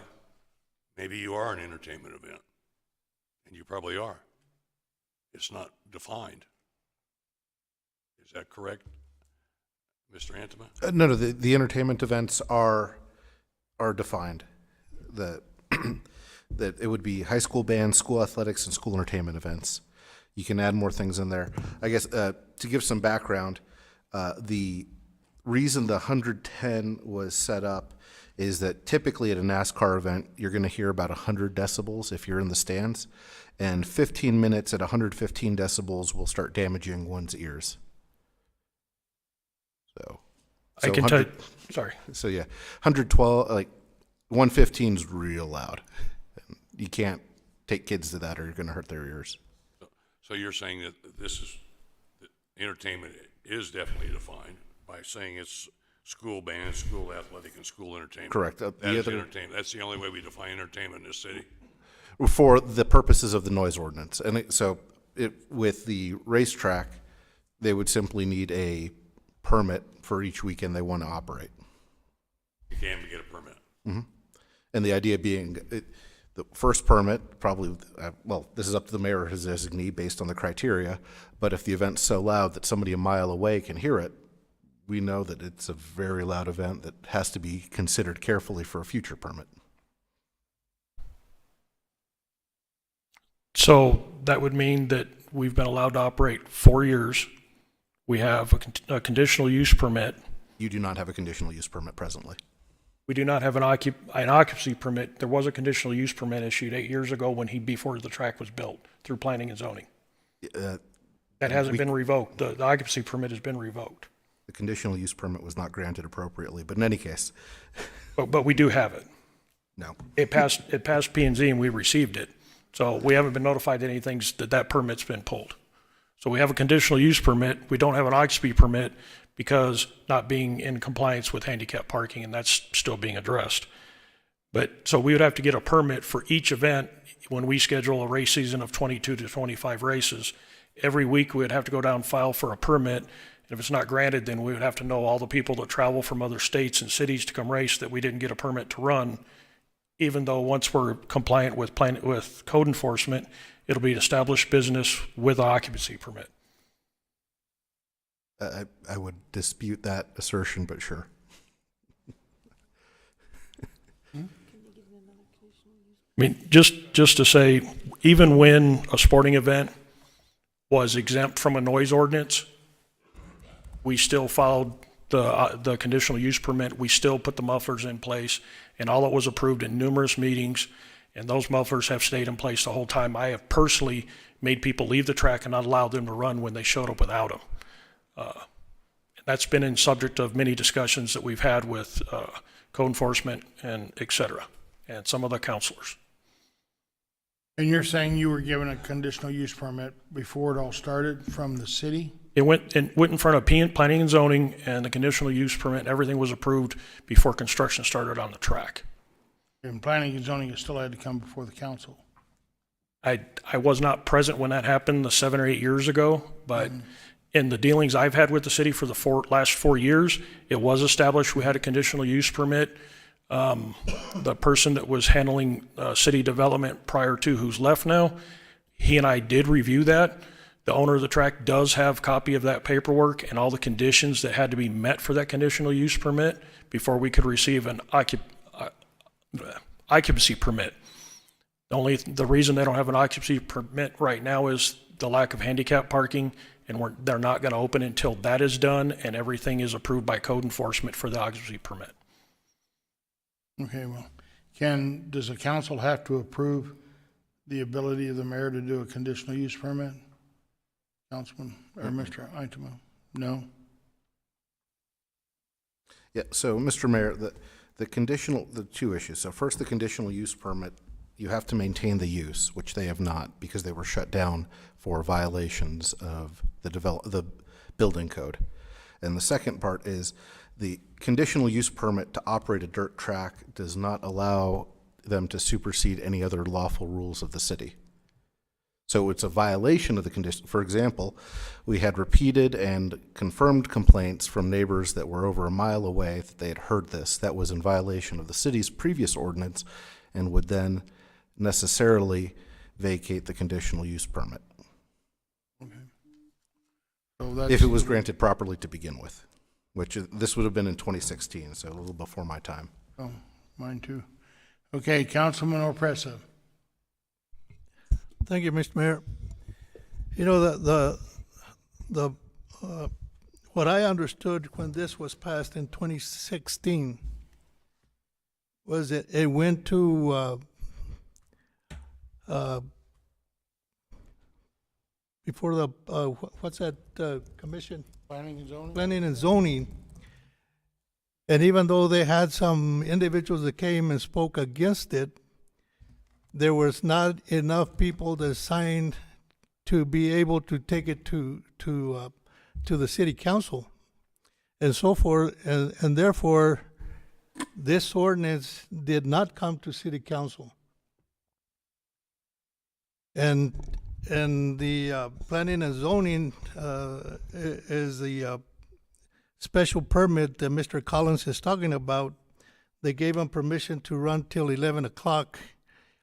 Or 10 o'clock was the primary time, but there was the exceptions that would allow them to go till 11 o'clock on certain situations like rain and wrecks in the track and so forth. However, they usually went beyond 11 o'clock. In September of 2020, they actually went till 1 o'clock. On Friday, Saturday, and Thursday, if I'm not mistaken. And so it became a problem within the neighborhood because they were running and the noise was unbearable because I live in that area. And so the special permit that Mr. Collins is talking about, Mr. Yentema, this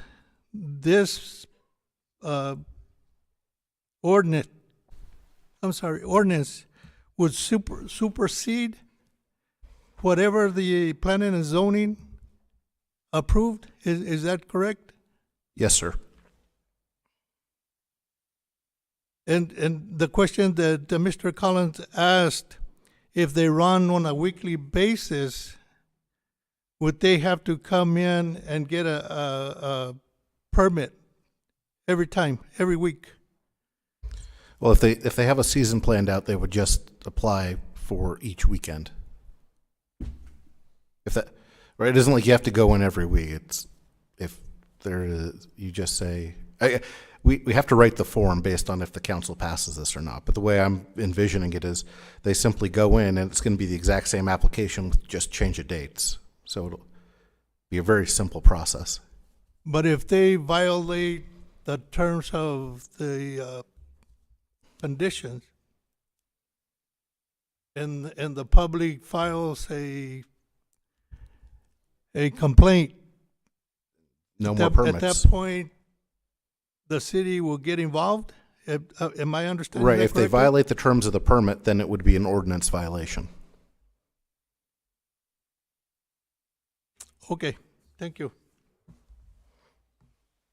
Thank you, Councilman Orpesa. Councilman Corn. Thank you, Mr. Mayor. Mr. Itema, the gentleman is awful concerned about the straightaway and being 45 feet from the straightaway, so the decimals would be high. Mm-hmm. Let me ask you a question. If somebody that bought a ticket, they knew what they were getting into, that's not what we're doing here, is it? We don't care about the spectators, or the racers, or their families, or whoever else happens to show up. No, that's the reason for the sign. So yeah, if the council wants to increase the decibel level, like this was when drafting it up, it was just looking at other places. No. But what we're interested in is neighbors that live a further distance away are still getting blown out of their bed, so to speak. That's what we're interested in, not the spectators that sit in your stand. If that's what they want to do, more power to them. That's not what we're after. What we're after, how close are you to the county line on the east side?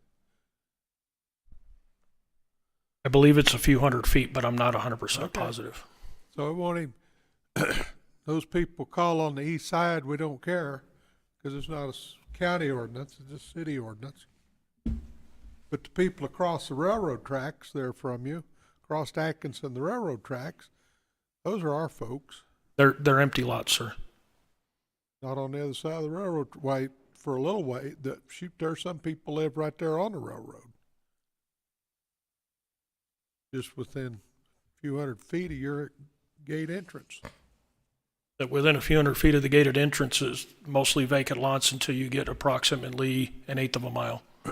I've lived here for over 70 years. I know what this community looks like, and I know where you're at.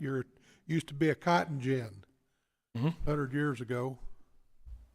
I know exactly where you're parked, but we're not interested in the people that are participants, either spectators or racers. That's not what this is about. What we're interested in is the people that live down McGaffey or down Bland, or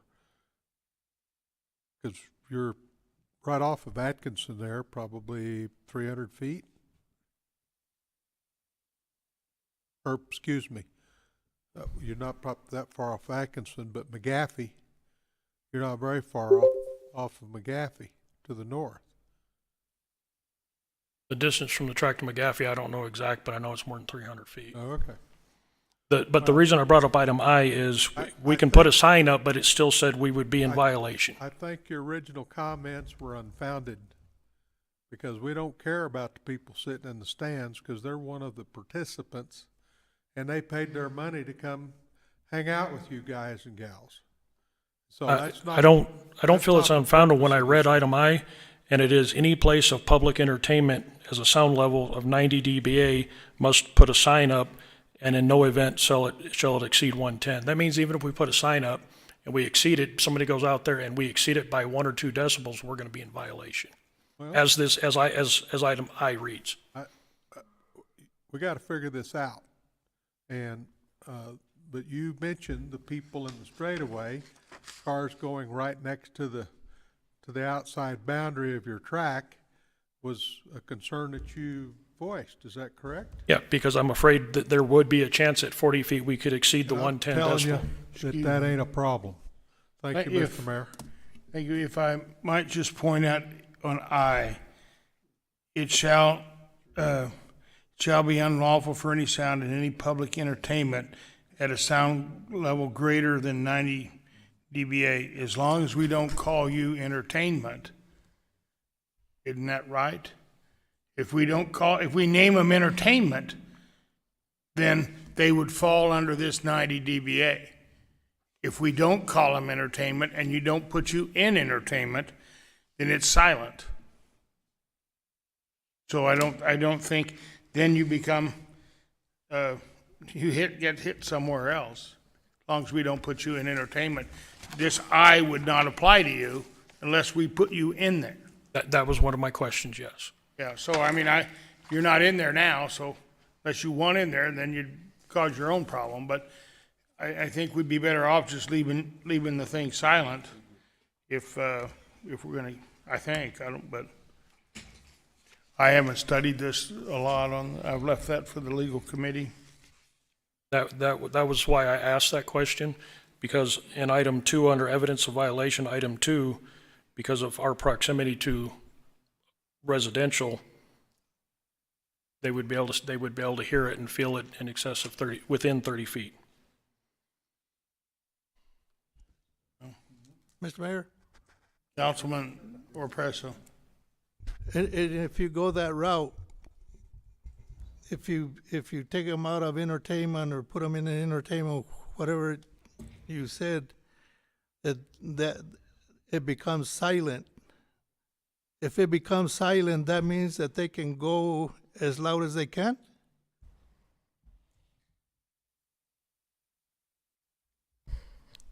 They would still be subject to the default rules of the rest of the ordinance. So what would a decibel count would be? It goes back to the 30-foot rule. I'm sorry? The 30-foot rule in residential areas. So it'd be worse. Well, it depends what you mean by worse. I guess if you like peace and quiet, it's better. For the benefit of the track, yes, sir, it would be I'm a little worse. confused because It would be worse for the track. it'd be worse for the track if you pull them out.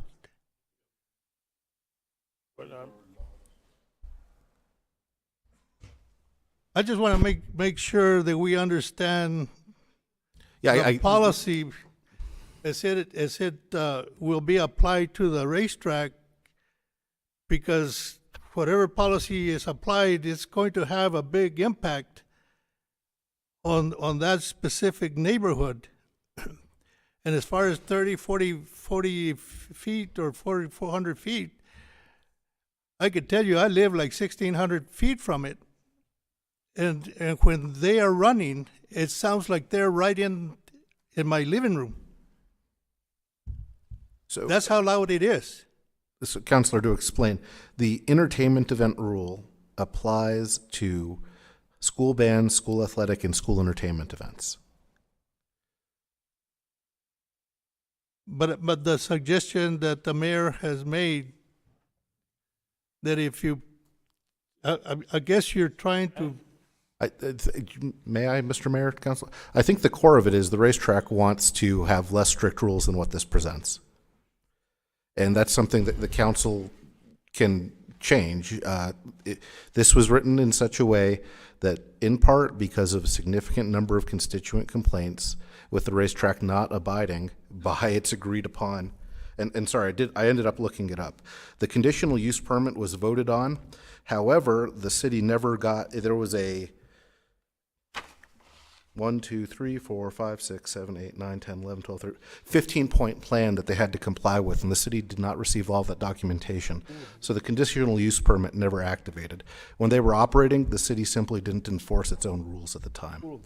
So, as it comes to the ordinance, if the city would like to create an exemption, we can send this back to legal committee and do something like that. But this was in fact drafted in mind with the idea that a group of people that's making noise loud enough to be heard from over a mile away would have to get a permit for it. Council Lady Halverson.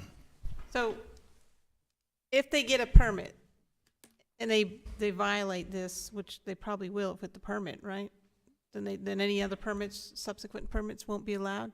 So that each permit the mayor has to, or his designee, has to consider 6 different criteria. So the distance from a residential zone, the number of amplification devices used, the length of the proposed activity, whether it be held in or outside of a structure, whether the approval or disapproval of adjacent property owners, and other factors reasonably related to comfort, repose, health, peace, and safety. So the first time they're going to get it, kind of how this would work. And then if 25 neighbors write a letter saying, hey, we could hear them and we were a mile away, the next permit's going to be a lot harder to come by based on those criteria.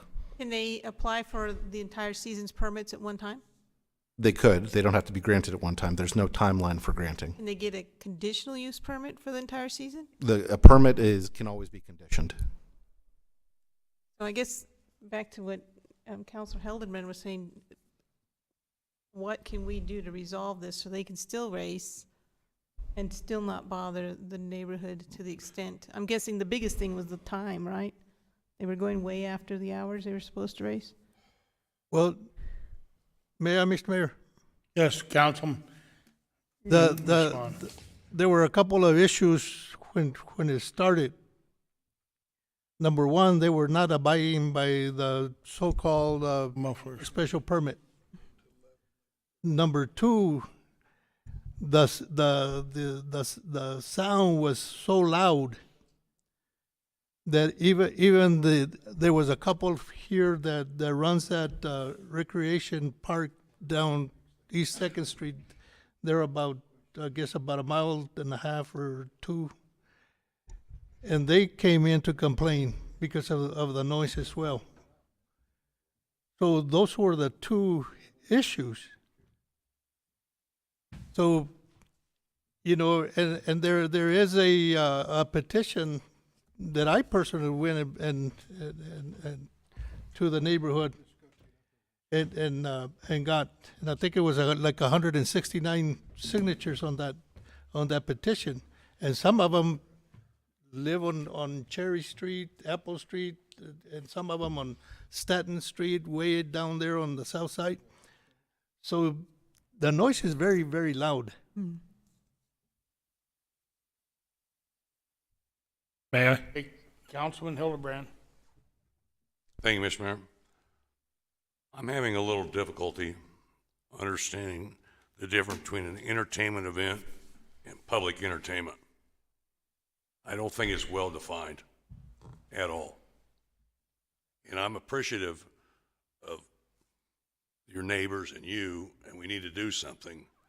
But how do you define public entertainment versus entertainment? Because tell me an entertainment event is school bands, school athletic, and school entertainment events, which may not always be open to the public. Correct. But then you talk over here about a public entertainment. And I don't think that, to me, is totally defined what public entertainment is. So, Is it a guy shooting his shotgun off? Public entertainment? I don't think so, but you could be construed, if he was shooting just blanks, that could be construed as public entertainment. No, Counselor. But I'm not saying that this is a very good definition of what we're talking about here. I'm not opposed against this ordinance, but I want to get it right. And I'm afraid we don't have it right. That's what I'm concerned. So I feel that we need to get some definitions in here that will make this right. I'm sympathetic to the noise. I get it. But I just don't want this to go, oh, am I public entertainment? I can do these things. Because that's what your ordinance says. It doesn't define what public entertainment is. The word public entertainment, or the phrase, appears as a subcategory of entertainment events, which specifically talks about school bands, athletic, and entertainment events. So if it is a closed school function, that particular thing doesn't apply. If it is a public event that involves school bands, school athletics, or school entertainment, it falls into that. So that's the only thing we're calling public entertainment. Right. So this is an exception. This is a part of an exception. So it's a third subset of this ordinance. Okay. Well, that's your interpretation. My interpretation is that this is, I don't see that in the ordinance. Please come and help me out here. So if you go to page 196. Because you've got entertainment events, and if you want to go over here and say in a place of an entertainment event, that's okay. That would be considered the same. I say it's not, because you've got the word public entertainment. What gets construed as public entertainment? And you're telling me it's just these entertainment events. Right. So if you look at 6, then subsection I, it says, however, comma, it shall be unlawful. So that whole subsection I is a modification of 6. Okay, I see what he did.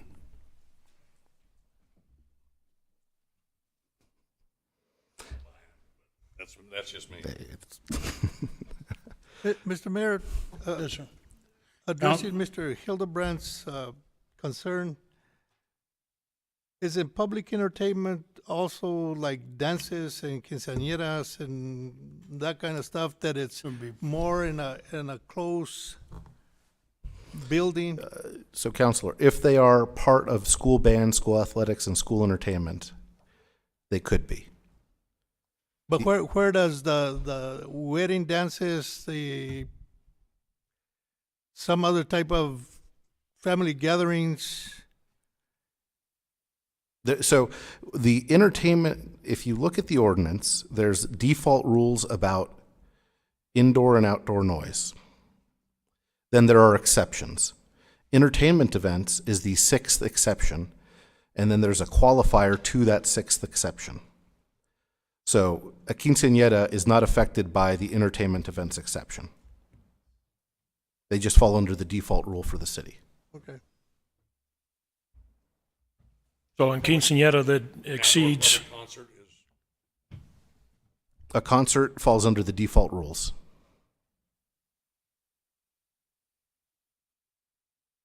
may I ask a question? Yes, I would be fine, sure. So for the sake of a quinceañera or a wedding that's outside and has a band playing in residential, that's a 60 decibel rating.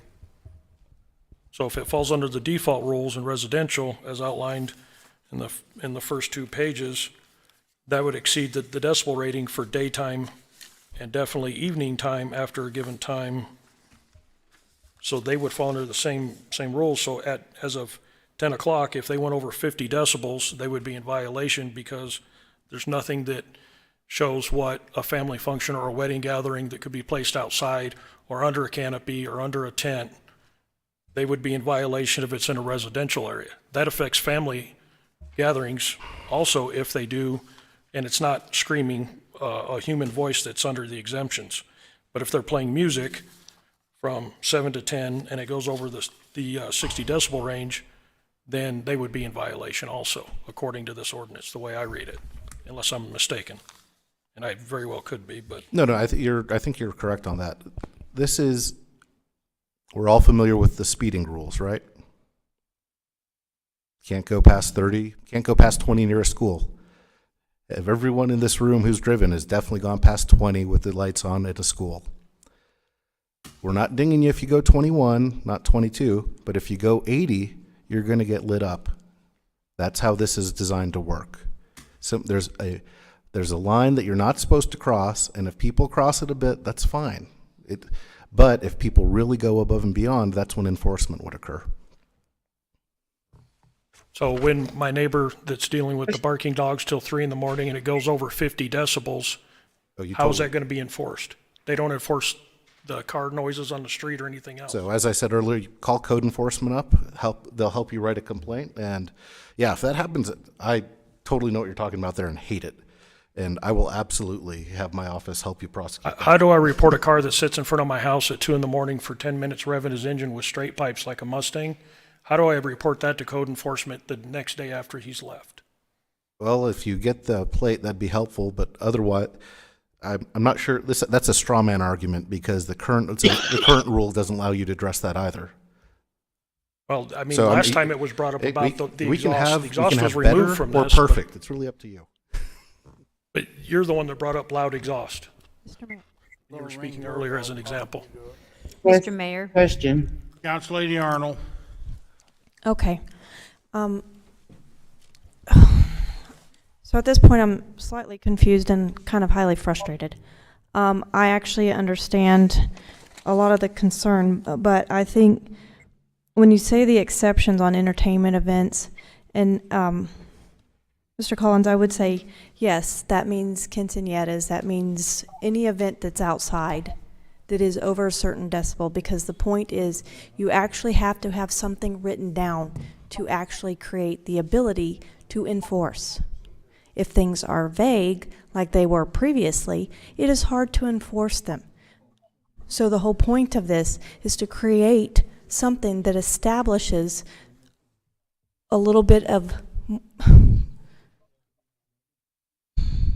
the ability for our code enforcement to actually respond when you have the calls. So you have to make the calls. This gives the police department the ability to respond. That is the whole point of creating law. I'm not a big proponent of overbearing laws, but this is an area where we have not been able, because I hear your racetrack clear up at 5th and Lee, okay? I hear the cars that go by. I live in a historic home, so my home has very thin windows. It has the original windows with the ropes. So I hear all of it.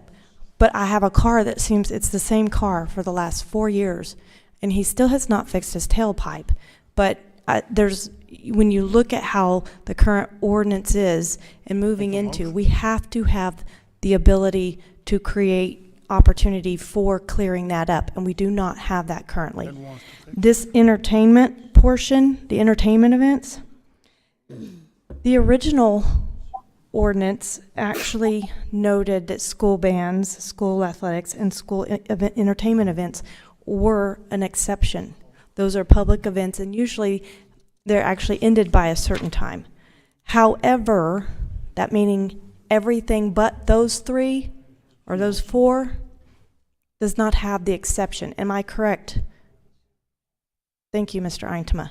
So point being, those school functions have an exception to noise. Anything outside those 3 would be considered something that we would monitor. That's where I understand the confusion, but I actually believe some of the points you make are actually more confusing, and you're discombobulating and thinking way too hard into it, because it's a guideline. And I actually agree with Councilman Korn. If someone buys a ticket to your event and they want to blow their ears out, that's not my business. What is my business is that Councilman Oropesa and I have received multiple phone calls about the noise that's made there. So while I respect your opinion, I have more constituents who would disagree with your opinion.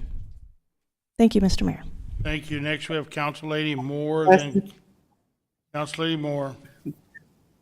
Thank you. I don't live in the neighborhood, and I've heard the comments, but my thing is, how can he, as a business person,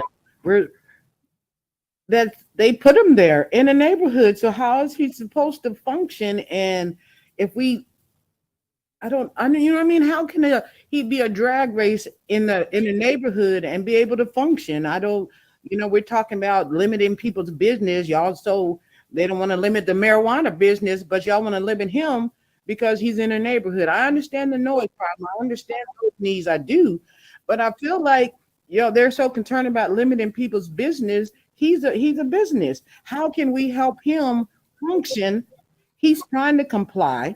He's already done several things. I understand a while back some things were bad. I heard that where he wasn't complying a couple of times. I understand that.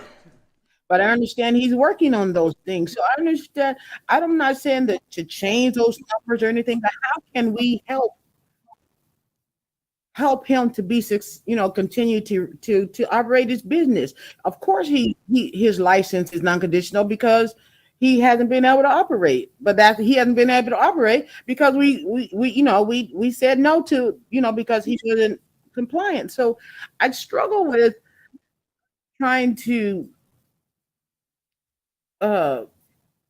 figure out how we can help him. That's what I want to know. How can we meet in the middle? I thought that's what this ordinance kind of was, is us trying to meet in the middle, but I don't see that right now, because he gets no. How do we help him to be able to run his business and fix this ordinance thing? Is there some way, Mr. Eintema, that you could think of that? I don't know. I don't know if it's you or Mr. I don't know who I'd be questioning, that we can kind of meet in the middle a little bit. I guess that's my question. Is there any way? I don't know, because we've been at this quite a bit, and evidently this one is not going to this way. So there's too many questions again. To me, I feel like there's still many questions, so many things that are not clear with definitions. But is there a way to meet in the middle? Because I feel like we're not at a clear point yet.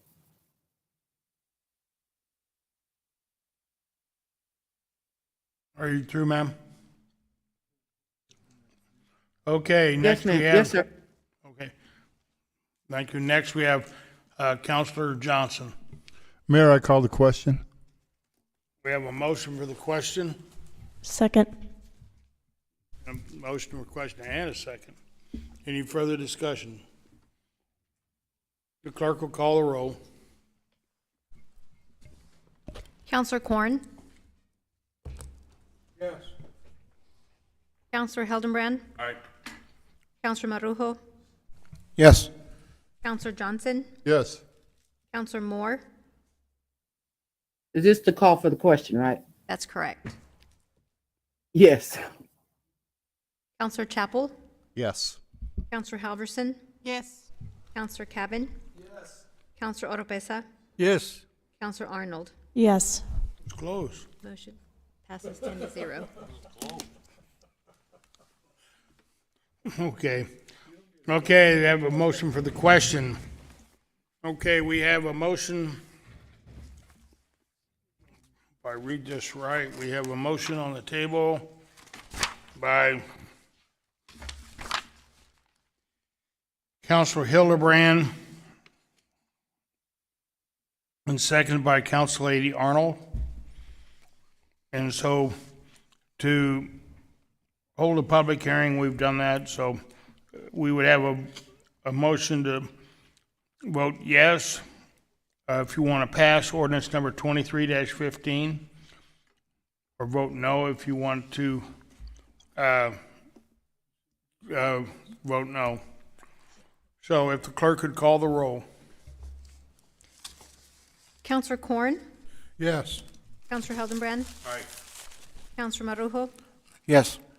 Counselor Johnson, Yes. Counselor Moore, No. Counselor Chapel, Yes. Counselor Halverson, Yes.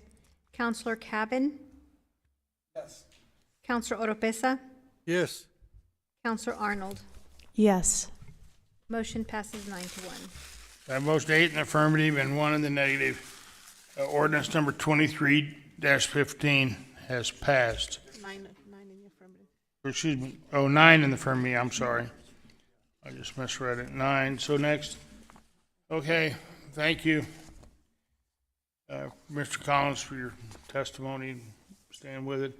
Next, we have item 22. This is item, ordinance number 24-02, a zoning case 23-007, to hold a public hearing to consider adopting ordinance number 22-04 to annex 10-acre municipal tract next to the municipality.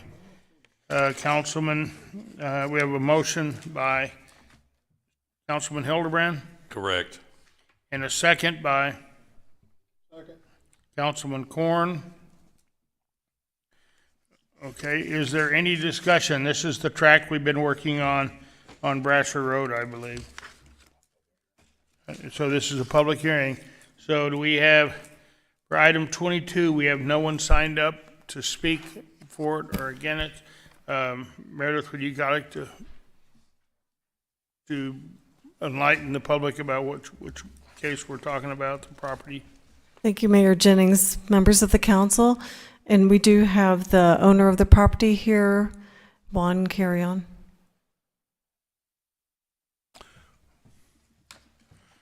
Okay. So he can be sworn in. Oh, he wasn't sworn in? No, sir. Okay. Yes, Mr. Carry on. Yes, sir. If you would raise your hand and listen to the clerk and repeat after her, please. Do you solemnly swear and truly declare that you affirm that the evidence you shall give is the truth, the whole truth, and nothing but the truth? Thank you. Okay.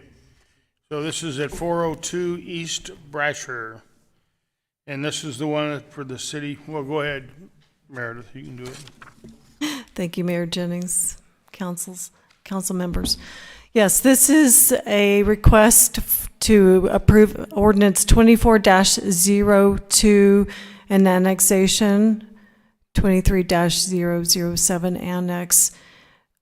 This is a request by the petitioner to annex 10 acres into the city of Roswell municipal boundary at 402 East Brasher Road.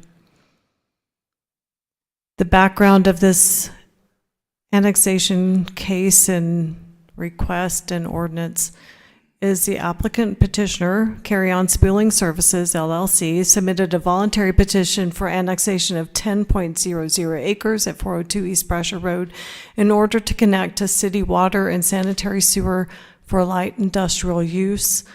The applicant petitioner intends to develop that lot for an industrial trucking use similar to the one next door to the west. Again, this is the Chavez County Assessor map showing where the star is, the property under consideration at 402 East Brasher Road, and the zoning map as well showing light industrial I-1 zoning on the surrounding properties. This is the excerpt from the land division plat showing the 10-acre tract from the 37.711 acre parent parcel. This has already been platted. I'll show you that in a second. These are staff photos of the property from Brasher. The comprehensive master plan from 2016, this future scenario, the preferred land use scenario map shows the areas light industrial, and the excerpt also from the comprehensive plan annexation priority map shows that this property is in annexation priority 1. This is a carry-on annexation plat by LT Surveying showing the 10-acre tract of land to be hopefully annexed into the city. Protests and inquiries. As of March 11th, 2024, the Planning and Zoning Office has received 0 written protests and 1 inquiry on annexation status for the zoning case heard by the City of Roswell Planning and Zoning Commission on January 23rd, 2024. And Chavez County Planning and Zoning Office submitted a letter dated January 19th, 2024, supporting annexation of the tract into the municipal boundary. Those are in your packet. On January 23rd, 2024, the City of Roswell Planning and Zoning Commission voted 6-0 to recommend approval of zoning case 23-007 annex to City Council. So the Planning and Zoning Commission recommended approval to this body here, the City Council. Last month, on February 8th, the City Council voted 10-0 in favor to authorize to advertise for a public hearing. And that's what this is right now. This is the public hearing. And we just request you make a motion and vote on ordinance 24-02 to annex a 10.00 acre tract located at 402 East Brasher Road into the municipal boundary. And staff stands for questions, and Mr. Carrion is here. Thank you. Thank you. Do we have any, Mr. Carrion, would you care to speak?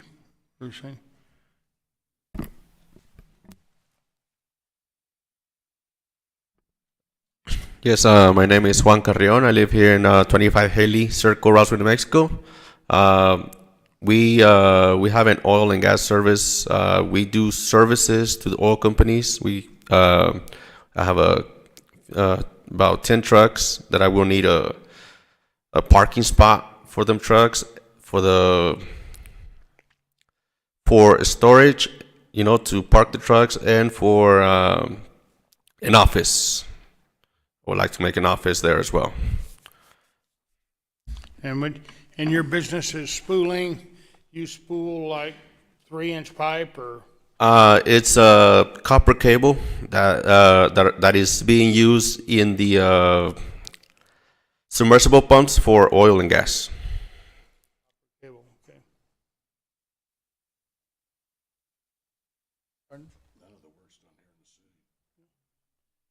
Okay, yeah. Okay, so.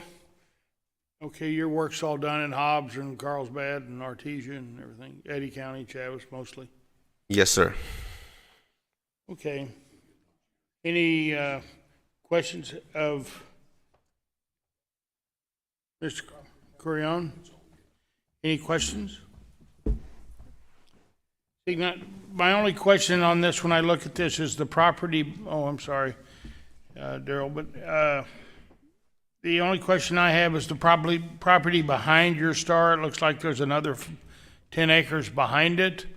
And it appears to me that that property might also end up landlocked with no access to it if, unless somebody buys the 30 acres or whatever is next to it. There's, it's, you took 10 acres out of about 20 that ran north and south, it appears to me. Is that not correct, or is that? That is correct.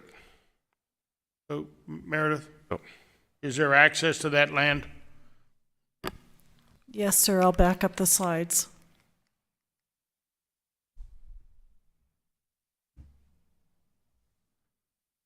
Yeah. Mr. Mayor, council members, you can see that the property,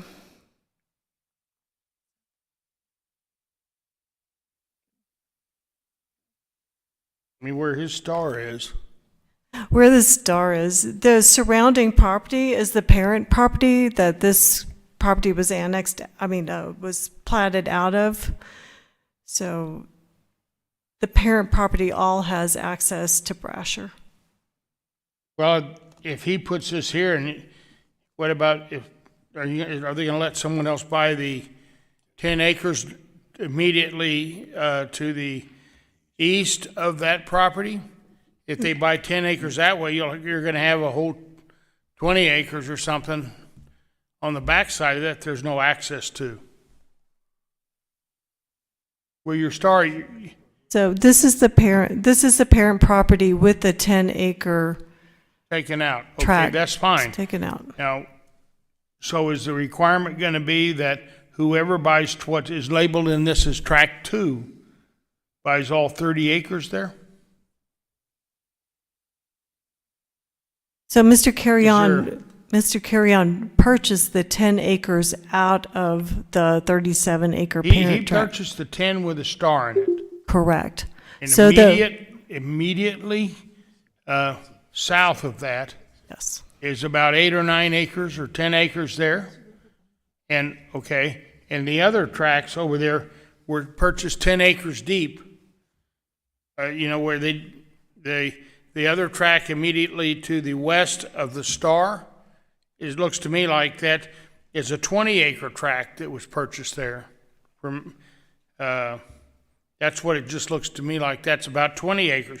I'm just worried about if you sell 10, if you go east of the star, and you sell 10 acres east of the star, you've got 20 acres that are going to be left that are landlocked. And then there's no access to that 20 acres west of that. All I'm saying is, are we creating a problem that making the other 20 acres unsellable? I mean, I know it all depends on whether, if the guy buys 30 acres over there, the 20 and then the other 10 behind his property, the one with the star on it, then you're all right. yes, Mayor Jennings, members of the council. So the remainder of the parent property is in the county. If the parent property owners wanted to subdivide that tract, then that would be a county issue. And I'm sure the county would make sure there was some sort of access easement or some sort of access to Brasher and not landlock that parcel. Mr. Mayor, in the city and county's development codes, this would require a replatting, and the replatting would require an easement for transit if it were to landlock. So this is going to require, by selling this, then the guy who owns the other 3/4 of the property that's not with a star, he's going to have to replat this. If he were to try to sell off, and if he were to break, so if he's to break it off into 2, he can do a summary replat, and if it's more than 2, it would be a full replat in the county. And any replat requires access to roads. It would have to be marked within the actual map.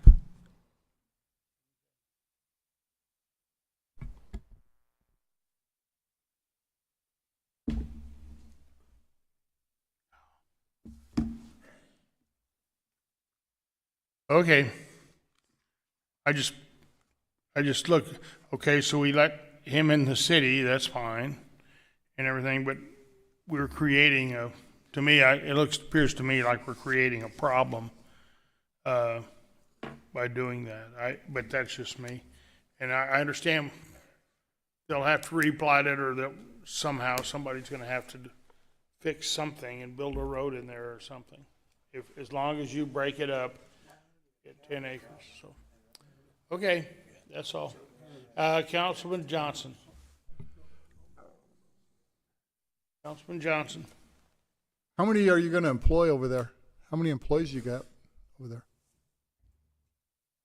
10. 14 people, awesome. That's a good deal. It's a good deal, I like hearing that. Thank you. Okay. Thank you. Any further comments? All right, on a motion by Councilman Hildebrand, seconded by Councilman Corn for item number 22, which is ordinance 24-02, zoning case -23-007. If the voted yes would be approving this annexation, a vote of no would be not approving it. If the clerk would call the roll. Counselor Corn? Yes. Counselor Hildenbrand? Aye. Counselor Marujo? Yes. Counselor Johnson? Yes. Counselor Moore? Yes. Counselor Chapel? Yes. Counselor Halverson? Yes. Counselor Cabin? Yes. Counselor Oropesa? Yes. Counselor Arnold? Yes. Motion passes 10-0. By a vote of 10 in the affirmative, none in the negative, item 22, ordinance number 24-02, zoning case 23-007, has duly passed, allowing this track into the city and services. Okay, I've had several requests for a short break. So if we'll take a short break, please, and then we'll be back in 4.5 minutes. If the clerk will keep account.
Isn't that right? I was hoping your assistant would answer. Okay. So now we're back here on, what are we on now? 23, okay. Okay, item 23. Item 23, ordinance 24-03 to hold a public hearing for adoption of proposed ordinance number 24-03 amending the Chapter 2 City Code. Councilman Hildebrand, it seemed to be your lucky day today. Yeah, I'm earning my pay today. Yep. That's why we did a lot of things by consent too, Mr. Mayor. Yep. Okay. I propose that we hold a public hearing to consider adopting proposed ordinance 24-03, amending Chapter 2 of the Roswell City Code. We have a motion by Councilman Hildebrand, was second by Councilor Cabin. Sorry, he beat you. What? Sorry, but he did, and so, okay. So, okay, Mr. Eintema. All right, I know you guys are sick of me. I will keep this brief. This has been in front of the council before also. There are three main components to these amendments. First, there's an ethics provision that councilors Korn, Arnold, and Hildebrand had asked to see in it. For the most part, it incorporates the Government Conduct Act and a couple other things, in particular to point out no accepting gifts from employees, no fundraising on city property during work hours, kind of standard good government stuff. Second, the the second component brings us in line with an Attorney General Opinion 2202. This will have appointed positions be explicitly appointed. It will also change the committee structure from 5 groups of 4 to 4 groups of 5. Finally, the last part is a real property provision, and the real property provision is inspired partly by the special audit, where there are specific rules and clear guidelines about what can be rented and sold by city staff or with or without council approval. Thank you. Okay. We have, all right, Councilman Hildebrand. Thank you, Mr. Mayor. I do have one of clarification on section 2-38. 2-38. It's on page 229 of the packet, or 3 of 15 of the ordinance. Okay. Okay, It says there that the other infrastructure, public safety must either then go to legal or finance. What does legal and finance have to go to? Or do they not have to go?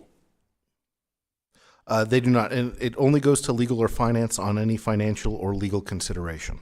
So if legal passes something that's got finance attached to it, then it goes to finance.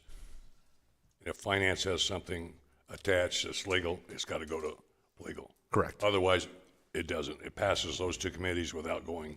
Correct, because otherwise they would originate in the other committee. Thank you. Any further questions?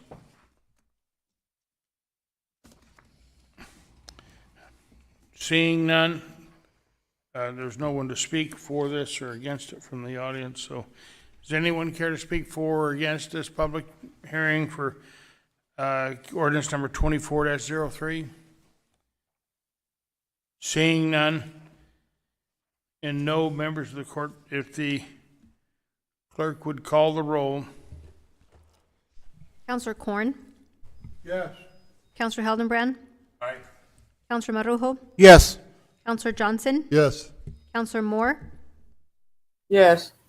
Councilor Chapel? Yes. Councilor Halverson? Yes. Councilor Cabin? Yes. Councilor Oropesa? Yes. Councilor Arnold? Yes. Motion passes 10-0. By a vote of 10 in the affirmative, none in the negative, item 23 is duly passed. Next, we go to item 24. Item 24, we have no one signed up to speak. Ordinance 24-04 is a sale of real property at Roswell, to hold a public hearing to consider the adopting ordinance number 24-04, the sale of real property at the Roswell Industrial Air Center, and this is the bus plant. That would this ordinance would allow the sale of the property to the company who is going to build the modular homes. Okay, so Councilman Eintema, or excuse me, Attorney No such Eintema. luck, Mr. Yeah, Mayor. sorry, I didn't mean to give you a We need a promotion. motion first. All right. Okay, sorry. I think this is the last Councilman Hildebrand. Thank you, Mr. Mayor. I move that we hold a public hearing to consider adopting proposed ordinance 24-04, which is a sale of real property of the Roswell Air Center. Second. Okay. I think it was Chapel this time. I'm I'll sorry, work on it. I do. I'm gonna work on it, okay? Okay, you just be ready next time and we'll get it. Okay, as quick as these are going, we'll get it. Okay, Councilman, or Mr. Eintema. Thank you, Mr. Mayor. Councilors, as you already know, the ARC Prefab, a parent company to a modular home construction group, seeks to purchase this land so that they can purchase the old bus factory. This is 45 acres. By the terms of the lease that we'd signed with Millennium Bus, we don't have access to this until I'm roughly 70 years old, so in 33 and a half years. The offering price was based off of an independent appraisal and came in at 45 times the annual revenue value. And you can see that the numbers from the abstract kind of speak volumes here. The current ROI we're getting is 2.2%, which is annualized at 0.061 for return on investment based on the property's value currently. Put this in perspective, the increased property taxes the city will see from the sale more or less covers our rent. It's a good deal. And more importantly, based on submissions to the state, we're anticipating 330 new jobs at this facility in the next 3 years. So it should be a really great shot in the arm for the city. Thank you. Okay, are there any further discussions on this? Now, if TSA or FAA doesn't approve this, then this sale will not go through. Is that not correct? Correct, Mr. Mayor. The purchase agreement, which is in one of the conditions of the purchase agreement, is FAA approval. And there is a right for us to buy it back at the appraised value if yes, this plant is ever vacant or. Yes, sorry, I didn't mention that. So if they're vacant for more than 2 years, we have the ability to purchase the land back at the value we paid and the building at appraised value. For us, the building's appraised value is only going to decrease over time, so that's a benefit. And then that's really the core of it, so that we don't run into a vacant building for 16 years like we have presently.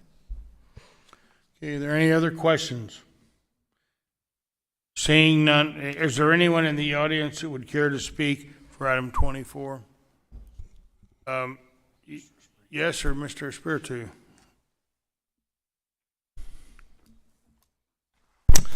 Good evening, Mr. Mayor, councilors. This project is actually a western expansion of a company out of South Carolina. So what we'll see is these 300 plus jobs here in Roswell, that many of them will be high wage.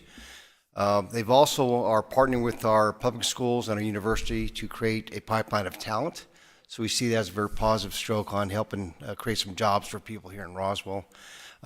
This company will be manufacturing these modular or system built homes, as they call it, to not only this community, but the surrounding communities around Roswell, even into West Texas.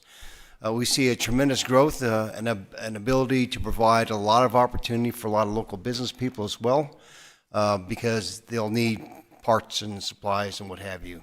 They're already working with some local business people, one that I spoke with this evening, and they're pretty excited about being a supplier to them. So I think that only helps those other companies that are already exist here with other job growth as well as creating more opportunity.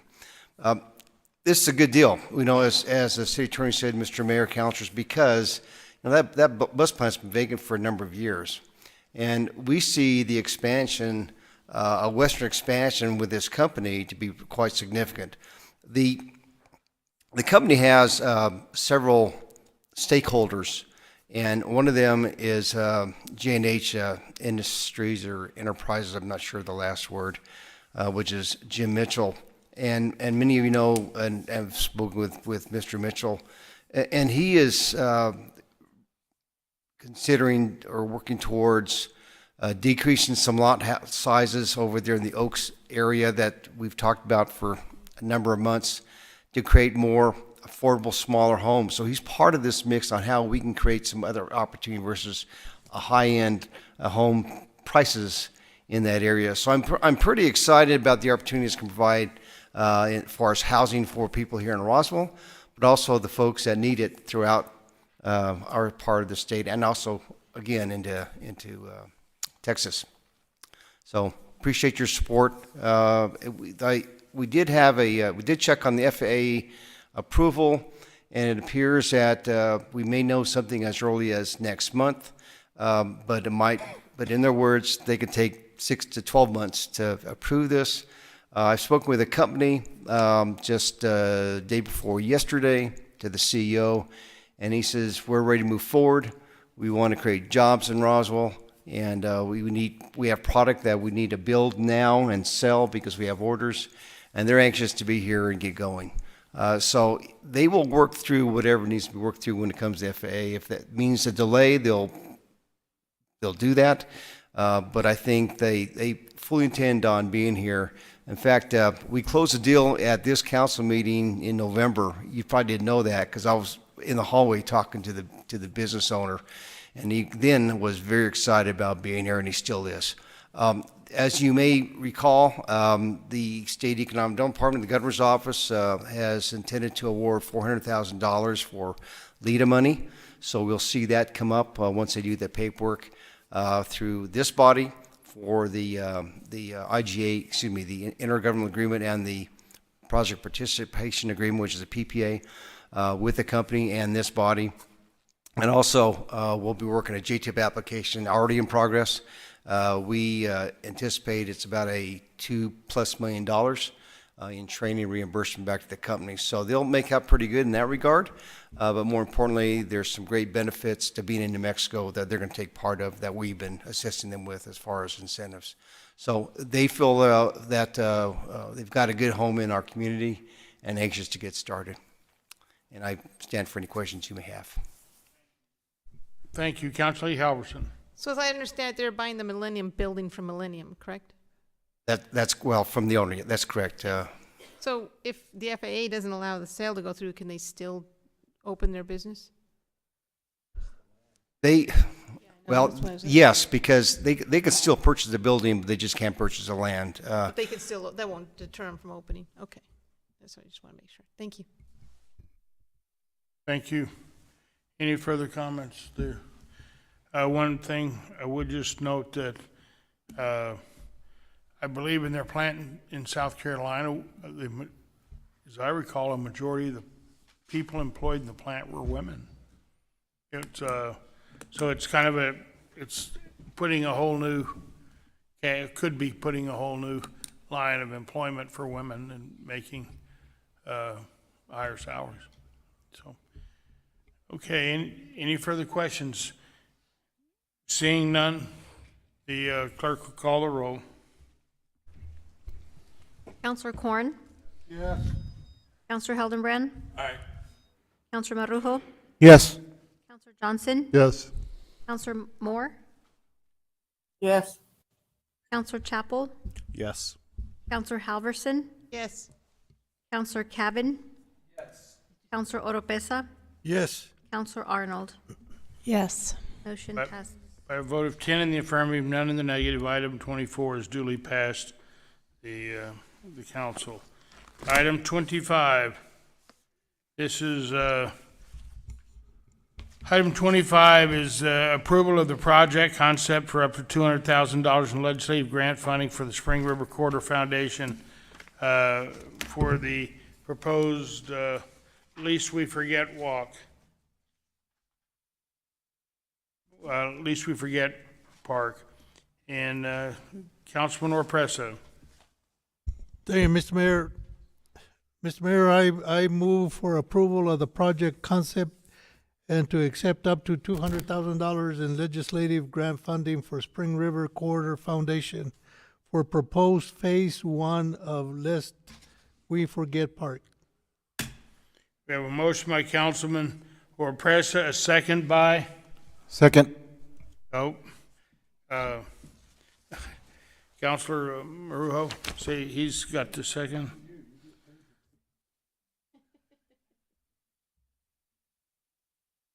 Okay. Yes, sir, Mr. McCormick. Thank you, sir. Mr. Mayor, council members, what we have tonight on this item is a proposed project that was brought to city staff by the Spring River Corridor Foundation. They're proposing improvements to the old Cahoon Pool site that they're proposing be designated as the Lest We Forget Park. On this slide, you can see a preliminary drawing that was prepared by engineering staff showing the overall scope of proposed improvements. The Spring River Corridor Foundation has also retained Smith Engineering as a consultant for design and engineering services on this proposal. Staff is also aware that there's been $200,000 in legislative grant funding awarded for this project. Our understanding of that funding at this time is that it could be handled as a pass-through funding mechanism to the foundation, which would mean potentially we would lease this property to the foundation. They would construct the improvements. Once city staff accepts the quality, it would be returned to the city. Based on Smith Engineering's work and that potential award, if you could go to the next slide for me. This is what Smith Engineering has worked up based on the available funding. This would be designated as Phase 1, the area shown in blue. This would represent improvements to the parking lot area, as well as additional concrete areas to basically provide connectivity back to the trail itself. Also, the trail would be connected further north than its current location, which would have the net effect of relocating it out of the parking area and out of potential conflicts with vehicular traffic. We also have representatives from the Spring River Corridor Foundation as well as Smith Engineering as well to help answer any questions you may have.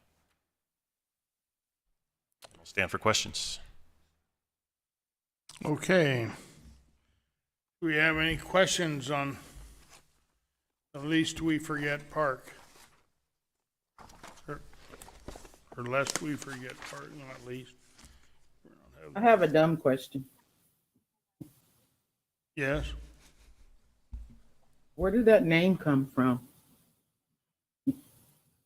Sounds so sad. There is a little more to the name than Lest We Forget Park. It's called, being coined as Lest We Forget Historical Statuary Garden. The shortened words are okay, but within this area that is the green area, that area would include statuary, of which would consist of, currently, there are 6 different pieces that are developed that consist of a Mescalero Native American male figure, a Comanche Native American, a Buffalo soldier that were stationed at Fort Stanton in our earlier beginnings, a Hispanic figure, a Plains matriarch who would be a pioneer woman, and then children on a diving board. That part of the statuary has already is almost complete, and we're referring to them as first jump because they would be placed on top of the structure that was left remaining after the pool was demolished. Pool area and buildings were demolished. And so the two children would be on top of the old diving board. You can't see this real well from where you sit, but I believe it's also in the packet. And then this is kind of what the two children would be like on top of that structure. We also had Joel Smith, a structural engineering firm we have engaged, that has verified that the structure of the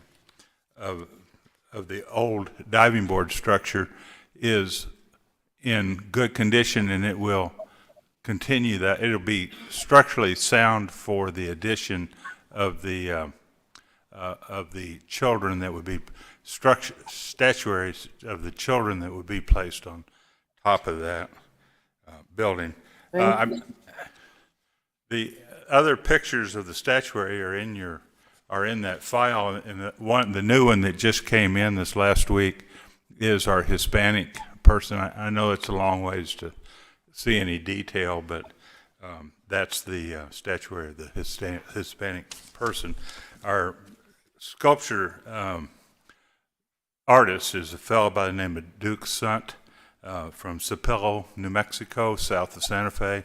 He also has done statuary up at the New Mexico Military Institute, and is a well-respected person that does statuary. And then there's another fellow that named Pete that is a professional masonry firm company out of Tularosa that will do use our native stone that's here on that the WPA used for all the little fences and things in this area and around Roswell, that would do the stonework around the base of these pieces of statuary. So with that, I'd like to say too, Thank you. if there's any other questions, love I'm that. glad to answer them. That's a long answer. Sorry. Thank you. Great. I love that answer. I love the idea of the kids on top of the diving board. I love that idea. That's going to be awesome. I appreciate your timely answer, but thank you for taking the time out. You're welcome.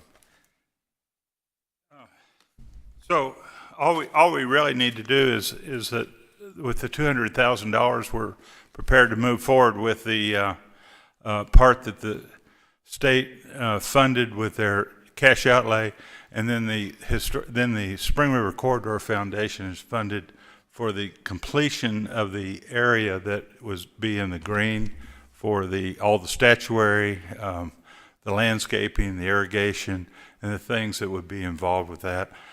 We've allocated a large amount of money to accomplish that part of the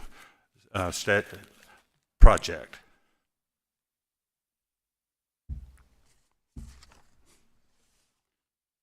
Oh, and our fellow Joel Smith with the structural part is staying with us as a partner as we go through and put statuary out there, so that we'll be using what's called a helical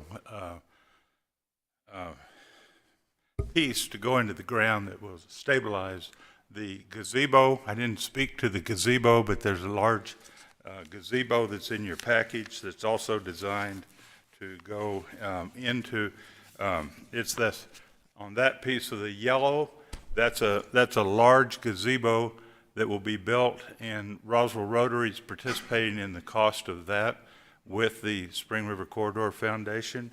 And the plans for that have already been drawn. They're out to bid at this time, waiting for the bids to come back. We anticipate a $150,000 expense for the gazebo. And then, of course, there's lots of lighting out there that would go into the historic, lest we forget, historical statuary garden. See, it's a mouthful.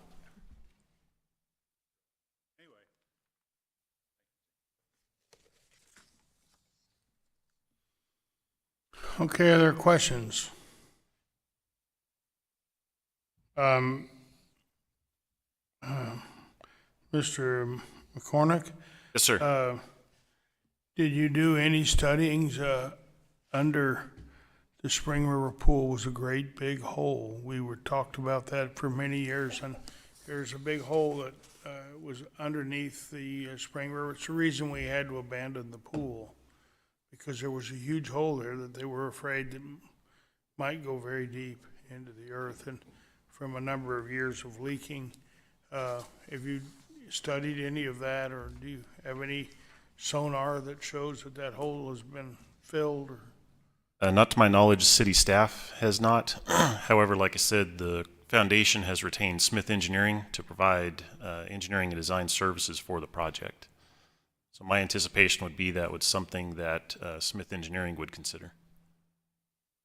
I distinctly remember Councilman Corn talking about that he thought a lot of those holes were full of centipedes, rather large ones.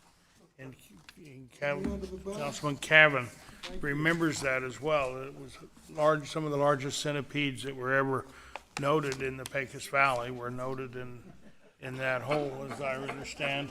Well, I'll Mr. just, Cavan, I'm sure he has seen it. He got that, I'm sure, from I'll his just speak folks. to that, Mr. Mayor, real quick, that we, the kids down there, the lifeguards, they used to catch these massive centipedes and they'd sell them to a guy in Carlsbad and he would come pick them up. And I don't know what he was doing with them, but there were some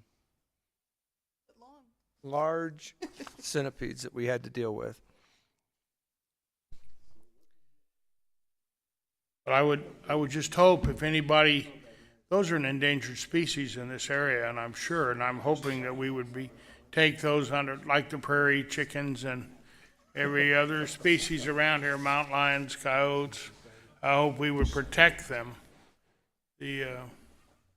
So maybe Councilor Cavan, since he knows a lot about them, he can go ahead and we can put him in charge of looking into that.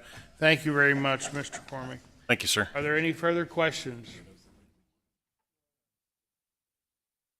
Any further questions? Seeing none,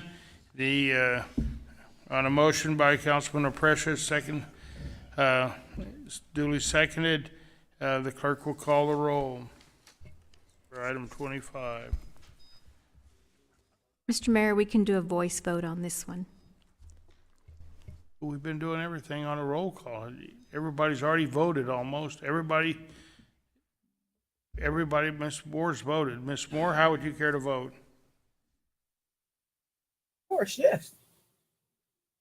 I'm sorry, I'm not sure what that was, but, of It was a course, yes. yes. Okay, so then by a vote of 10 in the affirmative and none in the negative, is that all right? I mean, That's correct, yes. none in the negative. Item 25, the approval of the project concept for the Lest We Forget Park, among the other, we probably ought to put the real name to it in the minutes, as duly passed. Thank you very much, Mr. Smith, for your stick-to-itiveness, and thank you, Mr. McCormick. Thank you very much. Sir, I'm on the next item as Okay, well. That's why I'm still up here. We're getting to there. Yes, sir. Okay, right now, item 26 is approval for the recommended site location and amenities for the Roswell State Park Complex. Councilman Orpresa. Thank you, Mr. Mayor. I'm not sure how to word the motion since a site location has not been identified. Am I correct? We do have a site location identified that we were going to present to you tonight. Okay, so then I move, Mr. Mayor, for approval of the recommended site location and amenities for the Roswell Skate Park Complex. Second. We have a, I think we I don't, we might, I think if you He's going to just, tell us the location. Yes, sir. okay, we have a motion for approving the site location, so if we don't approve this one, we might have to have a motion to approve it if there's any consultation or any discussion about not liking the site location. And we have a motion by Councilman Precious, seconded by Council Lady Arnold. Okay, Mr. McCormick, go ahead. Yes, sir. Thank you, Mayor, Council. What we're asking for tonight is your approval on our proposed location and proposed amenities list for the skate park complex. As you may be aware, the city received a grant award to design a new skate park complex.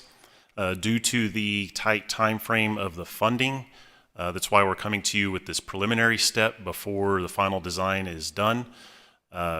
If we wait and bring something to your approval at a later date and there's changes, we may not have time to incorporate your changes before our funding timeline hits us.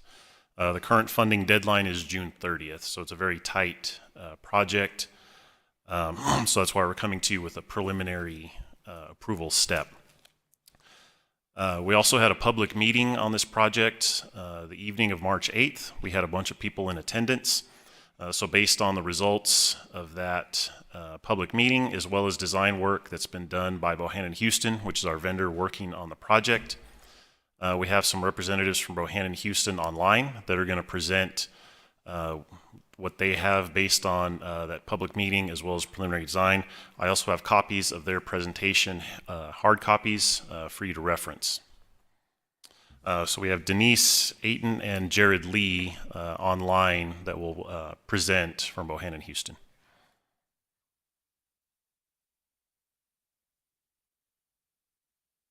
James, thank you, Mr. Mayor and councilors. I'm not sure how my audio is. Sorry, I'm using a new system, so I'm assuming. Thanks, Jared. And go ahead, Jared. I'm going to have Jared introduce himself too. Well, I didn't introduce myself. I'm Denise Ayton with Bohannon Houston, the Senior Vice President, and we've been pretty excited to work on this project. Thank you. Go ahead, Jared.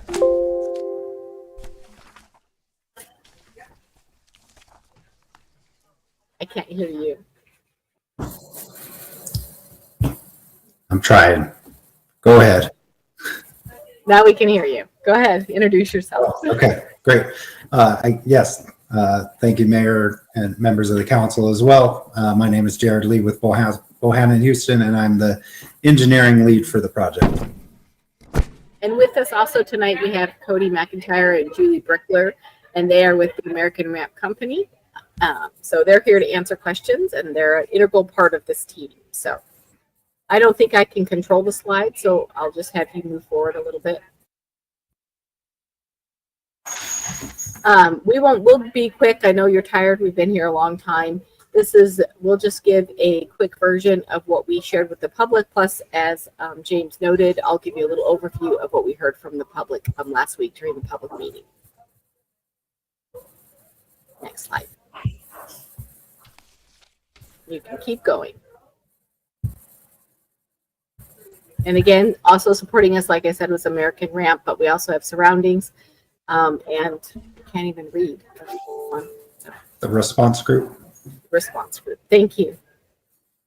Next slide. And so you guys are pretty familiar with the history of the current skate park, but we also shared that with the public and emphasized sort of the passion in the community around skating.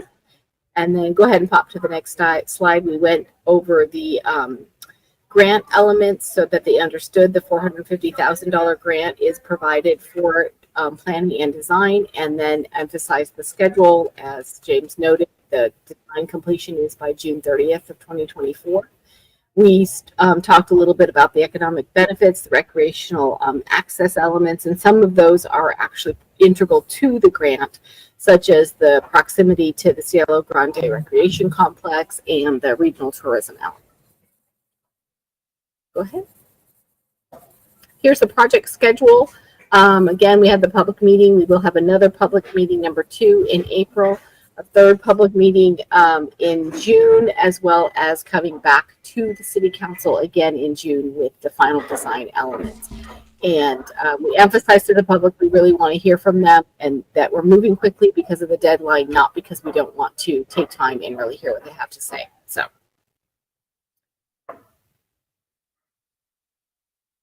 We can go through that. So American Ramp Company did an awesome job at the public meeting and spent quite a bit of time going over some skate park design fundamentals for the group that was there. I won't go into these, but if you have questions, I'm sure they would be happy to answer them after. Next slide. They also talked a little bit about the larger elements that will be in the skate park complex, the concept around the pump track and the roller derby track, etc. So those are pretty important to the public. And then finally, next slide. We did share quite a few precedent parks that the community could look at and provide feedback on. And this is just a quick picture of one that they just completed in Penasco, New Mexico. So. And the next section, I'll turn over to Jared, and he can talk to you about the site selection process. Yeah, so for the site selection, we obviously want this to be a comprehensive park, so not just the skate park elements, but also all the supporting things like parking and lighting and drainage and all those other facilities. We wanted to make sure we looked at a site that provided opportunity to provide all of those elements. Go ahead. And we did commit early on to locating this project within the existing Cielo Grande recreational area. So you can see here for a couple reasons, because again, the schedule, the city already has some mapping information for that will allow us to advance our design schedule and comply with the grant, most importantly. Go ahead. So within the Cielo Grande site, we looked at two potential locations. So one a little closer to the existing facilities and the recreation center with potential site one, and then the second site further to the west. Go ahead. And both sites are very similar. They both already have some established access, existing utilities. There's adjacent parking lots that could be leveraged. So the really differentiator between the two that caused us to lean towards site two was really the ability for future growth and development. And also the fact that site one had already been master planned and allocated for some of the future ball field development. So this would allow us to really have free reign with the site and allow for future growth without impacting those other planned improvements. And we did get some pretty good support of this site at the meeting as well. Go ahead. So just to touch base back on this public meeting, we did have approximately 50 people, which was really well attended. We did some online polling with the public, and here are some snapshots of the answers we received. The full documentation of the Mentimeter polling we did is available on the website, but you can see just that answer alone. How often do you plan to use the skate park was pretty well represented, and then the word cloud really focused on the big winning answers were around community engagement, opportunity, things like that. And we got some other great sort of feedback from the public. Next slide. The items they were concerned about: one, strong support for the skate park, the clear request for the derby roller hockey element, and the amenities, the bathrooms, lights, bleachers, picnic tables. They really wanted an area where parents can supervise their children. There was support for site two, a little bit more support, and really a request to collaborate with the art community as well. Next one. The one other item we wanted to bring up tonight was around the naming of the park. So we've just been calling it the Roswell Regional Skate Park, but there has been a pretty strong movement to have the UFO theme integrated into that name. We did do a polling question at the public meeting and got pretty strong results there, as you can see on that sliding scale. We also asked for name suggestions on a board, and we had several written down. And the two I bolded, I think, are the ones that we are leaning toward, but we wanted to put these out here for discussion with the mayor and the council if you had feedback on that. And just, I think that one of the strong recommendations is that there should be a direct reference to Roswell within that naming, category. So, And then as we finish up tonight, and thank you, I just also wanted to put up there there's a QR code to the website, and the link, the engage.bhinc, is also the address to the website. It is going to be updated throughout the project development process, so you can stay connected to that. And that email there, you're welcome to use. That is our project email, so all comments we're trying to collect through that email. So feel free to share that out with anybody that you want to invite to continue commenting on this. So we do have another survey on the website as well, and we've had almost 50 comments on that as well. So we'll continue to collect that input and share it out with the design team. I think that's it. We're ready to answer questions if you have any. Okay.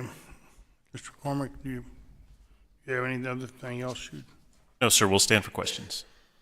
Okay, I just, one thing, I know this is on a short time frame. To me, I would like to see more of this before we how we design this. I'd like to see more about what's going in it, and we can have a special meeting to do that with the council.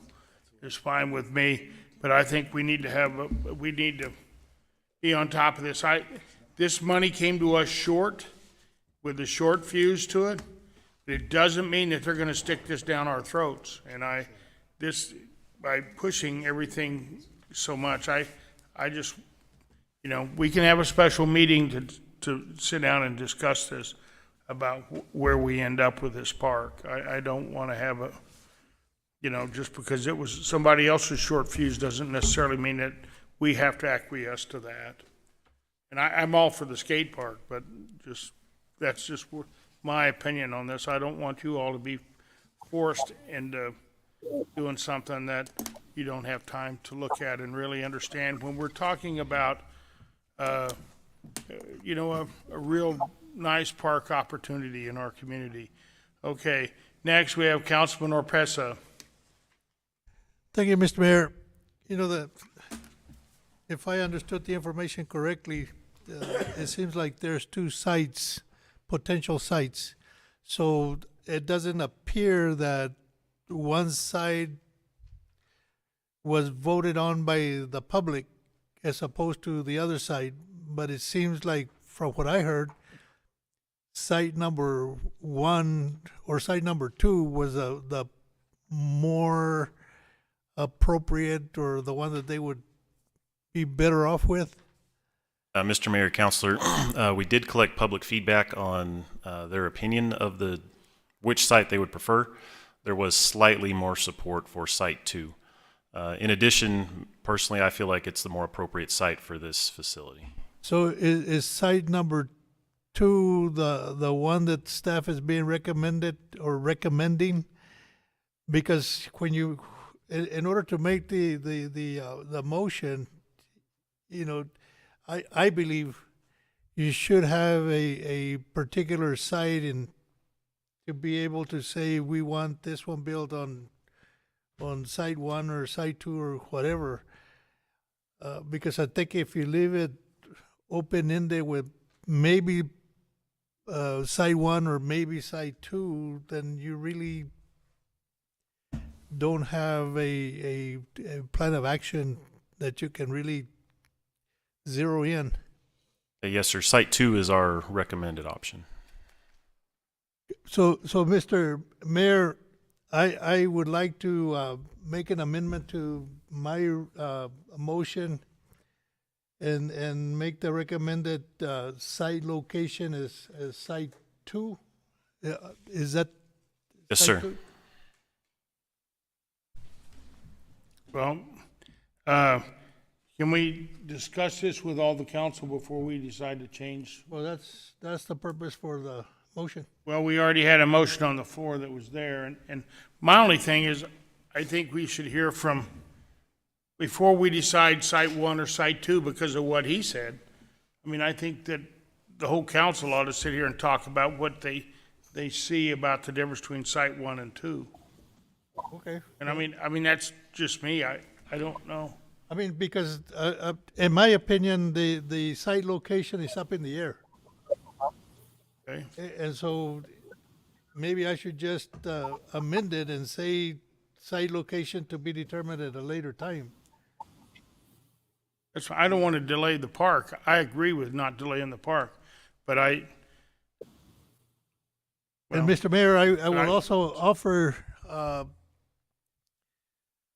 that if you want a special meeting, we will be having, or I gotta talk to the clerks, a workshop on April the 2nd, an infrastructure, April the 2nd meeting to discuss the, what is it, the Portland, Lose. yeah, the restrooms. Bathrooms, yeah. The ones that, hopefully they're fireproof. And maybe we can combine both the workshop and the special meeting. Yeah. Well, bathrooms are one of the reasons why I don't think we ought to go to site 2 as well, so that's fine. Okay, so. Hello? If you're through, can we go down? Yes, sir. Okay. Council Lady Arnold? Okay.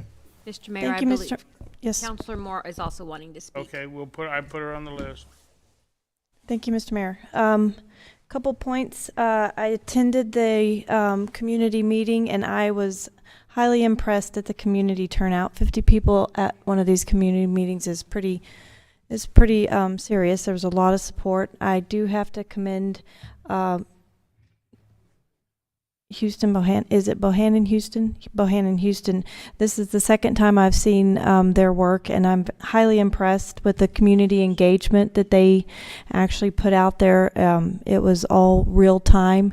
Everyone in the room was voting off their phones, so it was very hyper interactive and a lot of feedback. So I was very excited about that. One of the things that I noticed about the potential site 1 and potential site 2, I actually would happen to support Mr. McCornack's concept of, and I believe it was the project manager who also noted that by choosing site 2, you have a lot more room to work with and you don't get landlocked. Potential site 1, parking and everything like that becomes an issue and would actually kind of prevent us from growth because it actually takes up a lot of area. But the potential site 2 is a lot more open. I understand that there's a concern of bathrooms, but Mr. McCornack, weren't bathrooms on the list for development with this skate park? Mr. Mayor, Council, yes, the bathrooms are on the scope of work for Bohannon Houston, and at Site 2 there is sewer and water available. Awesome. Wonderful.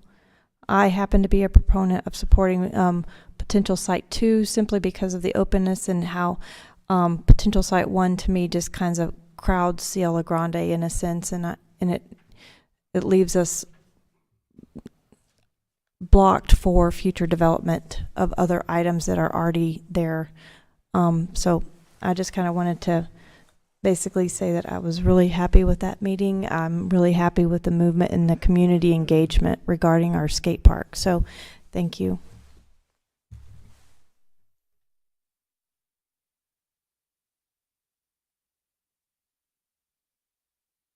Thank you, Mr. Mayor. I have a question for the consulting firm. When I look at this packet, it has Site 2 evaluation, but it has no Site 1 evaluation.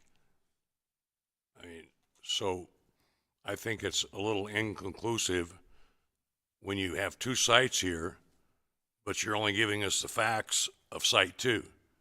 You have not given us the facts of Site 1, established access roads, nearby parking, existing utilities, less restrictive. So I can't evaluate Site 1 versus Site 2 because you didn't tell us. The other one is, what is the footprint for the total acreage footprint for potential Site 1? Is that 20 acres as well? Mr. Mayor, Councilor, there was an evaluation done for Site 1 as well. We included Site 2 more information about Site 2 in your packet because that's our recommendation. I don't see it in my packet, Site 1. All I got Site 2 evaluation. Yeah. But you're asking us to do two sites. I got a little problem with that. How big is the footprint or the area that you're requiring, or that you're saying site one is? Is that 20 acres as well? Yes, sir. They're both 20 acre. If you look at the dashed rectangles, both of those rectangles are approximately 20 acres. The purple square represents the possible potential size of the actual park once it would be completely designed. So what is the footprint of the actual park? How much is that? That purple square is approximately 1.5 acres. 1.5 acres. So then I'm going to ask you another question. Over here where you have Site 2, has there been a master plan drawn up for Cielo Grande? Partial, my understanding. So we don't know whether Site 2 would conflict with that master plan? The master plan that I have seen does not include the area designated as Site 2. That's my concern as well, is what is the master plan for Cielo Grande, and does this fit inside the master plan? Again, my understanding is the eastern half of Cielo Grande has been master planned. I'm not aware of any master planning that's occurred for that side of Cielo Grande. Well, I'm concerned that if there is no master plan, then one gets drawn up and we go, oh my, we wish we hadn't allocated those 20 acres. So I think we're yes, I'm all in favor of the skate park, but what I'm not in favor of is not having enough information here to say Site 1 or Site 2. That's the problem I have. And I get it, this was on a short fuse, and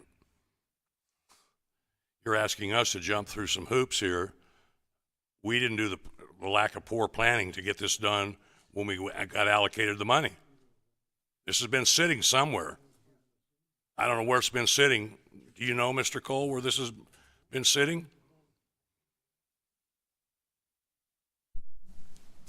I can answer some of that question. The state was delayed in getting us our grant agreement. State was delayed? Yes, sir. Then can we get an extension from the state? I believe there was an effort underway. I'm not aware that anything has been officially granted as far as an extension. That's why we're trying to keep to the grant agreement financing end date that we're aware of. I just think you're asking this council to do some things without having full knowledge of this, and I think, one, we need a master plan for Cielo Grande. It's a large facility out there that needs to be master planned and approved by council, whether it's this council or another council. But from where this sits right now, I can't support Site 2 because I don't know what else is going to be around it. Site 1, I can see what's around it. I have a difficult time supporting Site 2. Because you've got 20 acres over here, Site 1 as well for future expansion, and you're saying that's one of the things that's a benefit, if I recall, for Site 2 is that expansion. So I have a real time. I can't support Site 2. I can support Site 1, but I can't support Site 2, and I'd really like to see that we get something,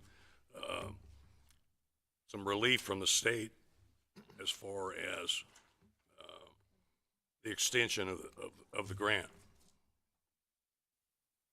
Or just tell Bohannon to send us an invoice and do the work later. Council, can I respond to some of that and add some additional clarification? Go ahead. Yeah, go Can ahead. you all hear me? Can you guys hear me? Go ahead. Okay, thank you. Sorry. I did just want to expand on some of the things James said and provide some additional clarification. So the existing master plan, as James mentioned, really has done a conceptual layout of that east side. So potential Site 1 falls within that. And that area was really dedicated to be additional ball fields. So to put the skate park there, again, without some really good planning, could impact the ability to add those additional ball fields. It could potentially be done, but I think it would be a challenge, and that's where Again, our recommendation for Site 2 was really focused around the ability for future development of those parcels. And by putting the skate park in Site 1, again, it would really impact and really go against the existing master plan. That far east side has not been planned. It is wide open, but I do want to clarify that the 20-acre outline that we identified was really just for similar comparison to the parcel in Site 1. Again, all we're looking at developing is roughly 2 to 2.5 acres for this skate park. So it wouldn't be the full 20 acres. We could locate those 2.5 acres anywhere within that, but we're showing the concept to be up in that upper left, upper east corner, really to take advantage of the existing roads and reduce the amount of infrastructure we have to build for access and utilities to that location. So the remaining 20 acres, as well as the entirety of that west site, would be open for future development.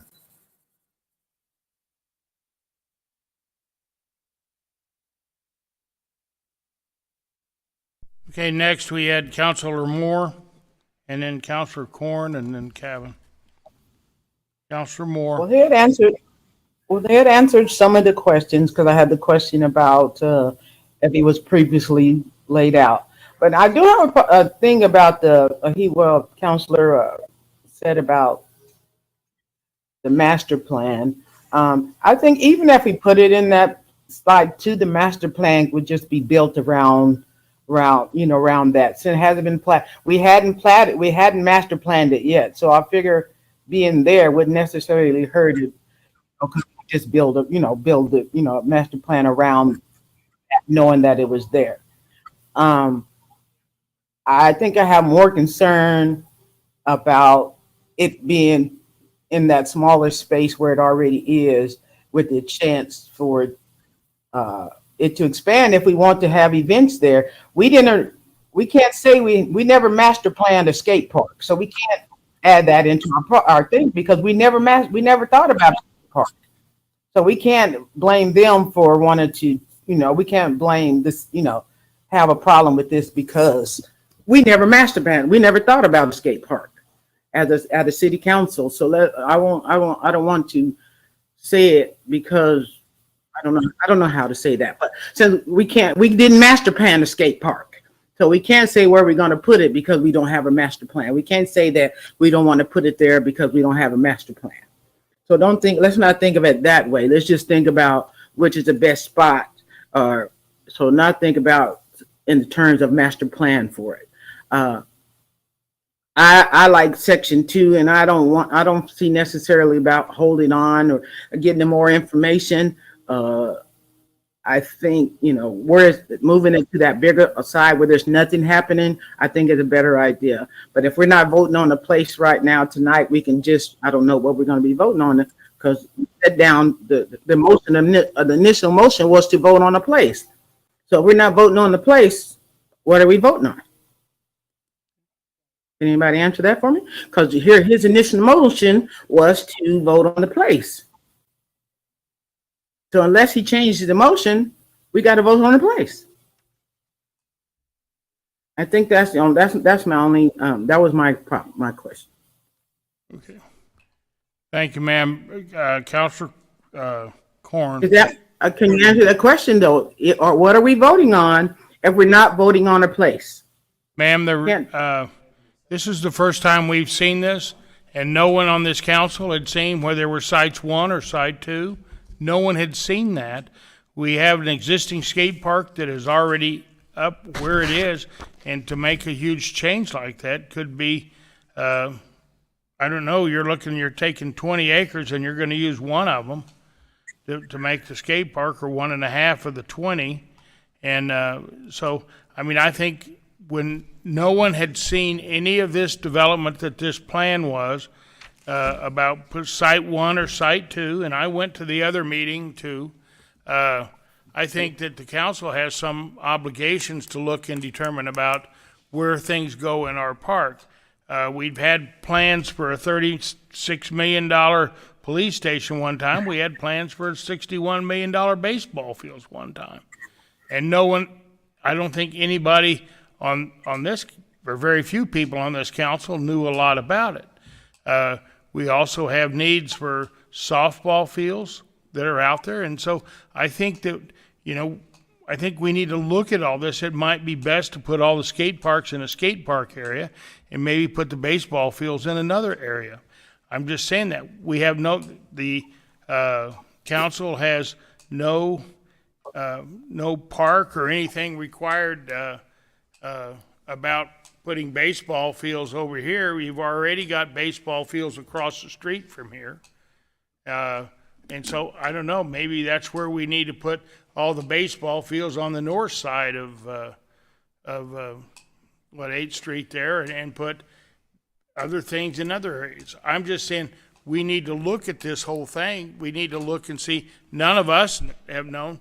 Maybe we want to do something else for the whole area over there for expansion of the golf course. But, I think we need to look at that. I don't think it's proper to pick a site now when this has never been presented to any of the council before, of my knowledge about this potential site. I did go to the site when they had the meeting in the Bondurant room in the zoo. I did go to that. But, I don't know that we necessarily are going to decide that this site is better than the other. When you look at that, we have a huge problem getting bathrooms outside for people to use, especially women, anywhere over around the existing skate park.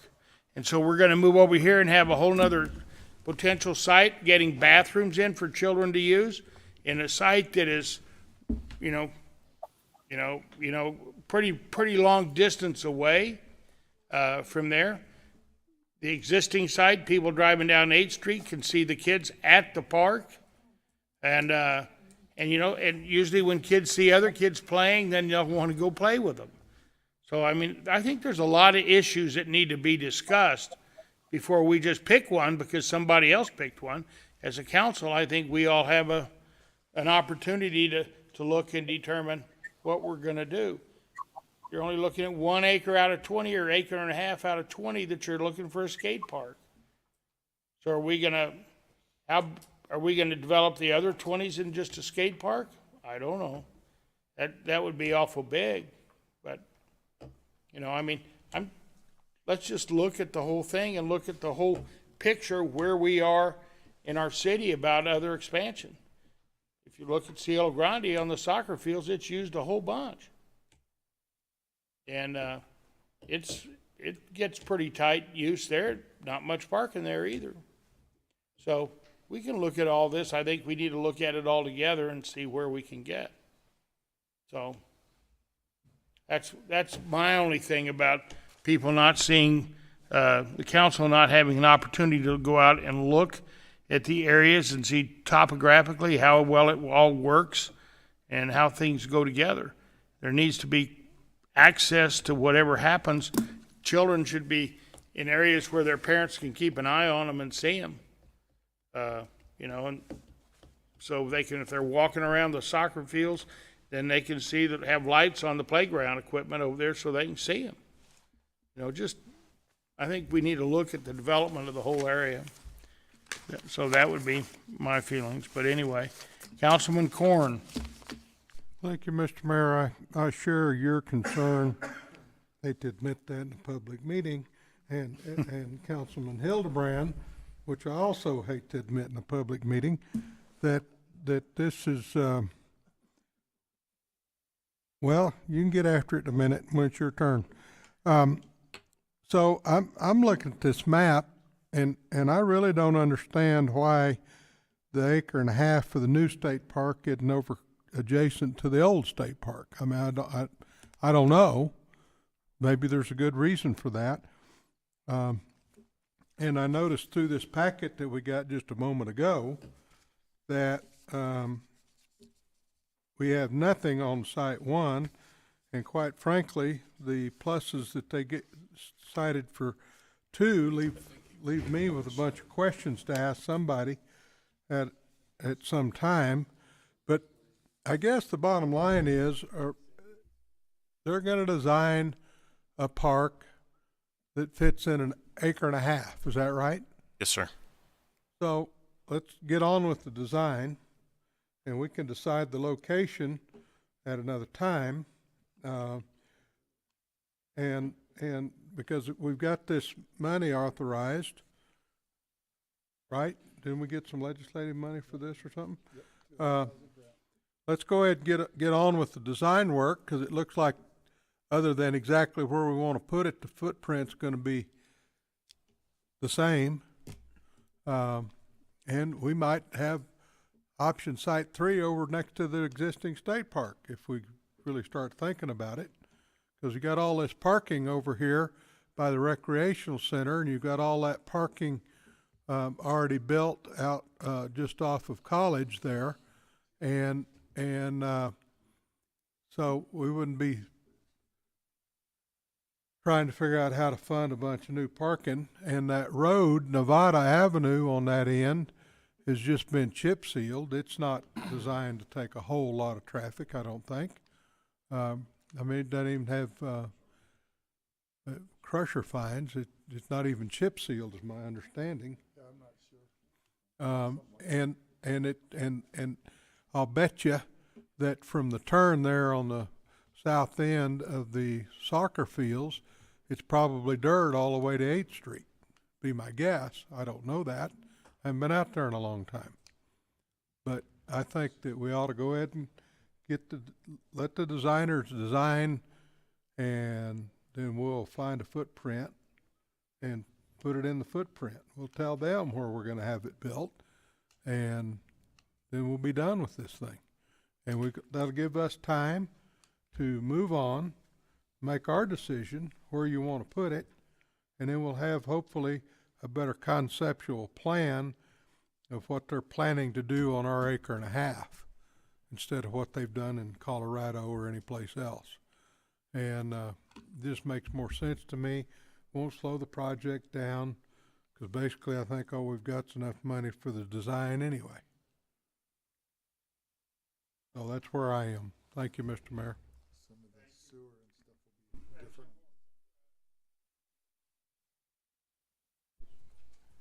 Thank you, Mr. Mayor.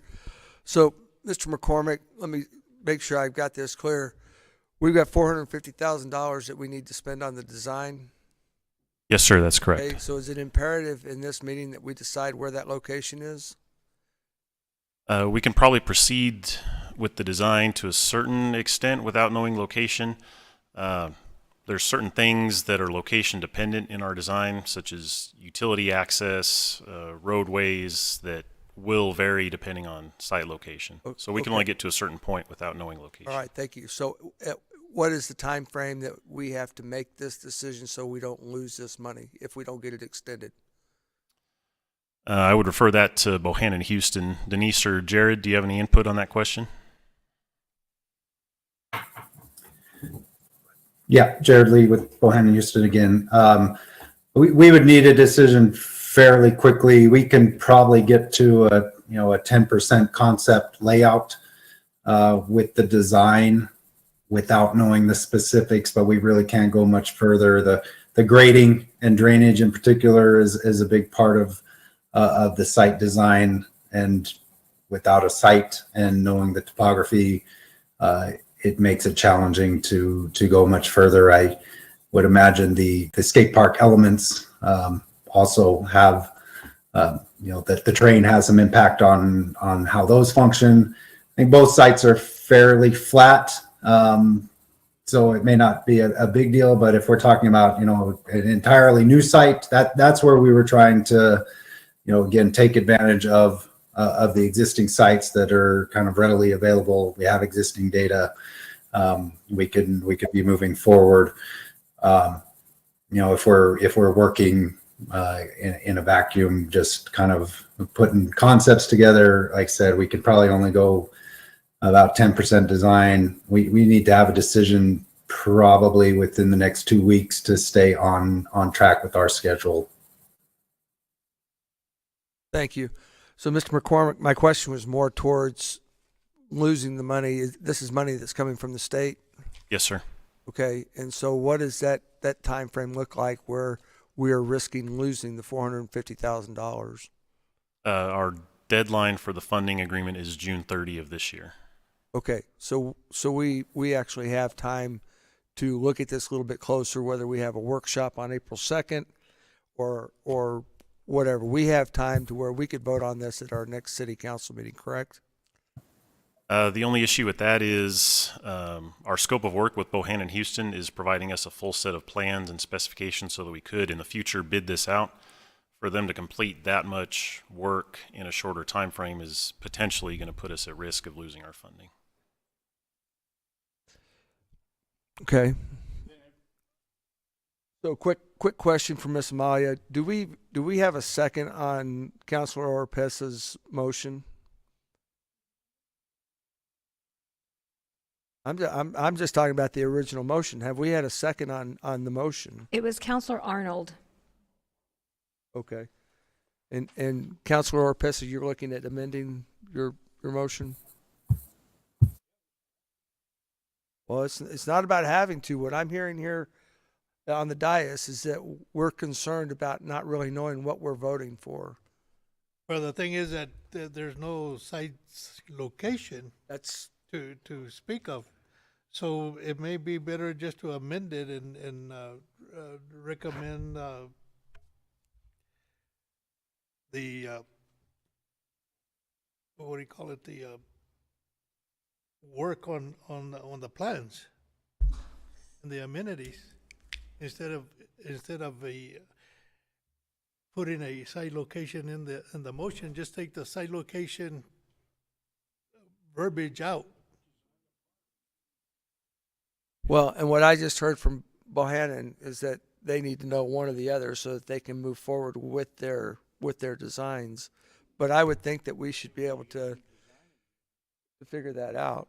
So I would just say that we need more time to make a decision on a site, and I don't know how we get about doing that, but we should pass the fact that we're going to do this because we're all for it. We're just concerned about the location. It's okay. I concur.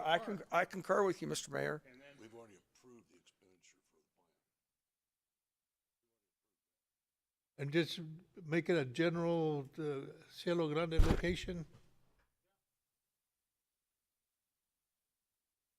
And then we'll tackle whether it be potential site 1 or site 2. Mr. Chair. You're proposing to delay that decision, Counselor? Is that? Well, if we make a general on the site. motion that the skate park will be within the Within Cielo Grande? and then determine at a later time whether it would be site 1 or site 2, and maybe even another site. Mr. Mayor.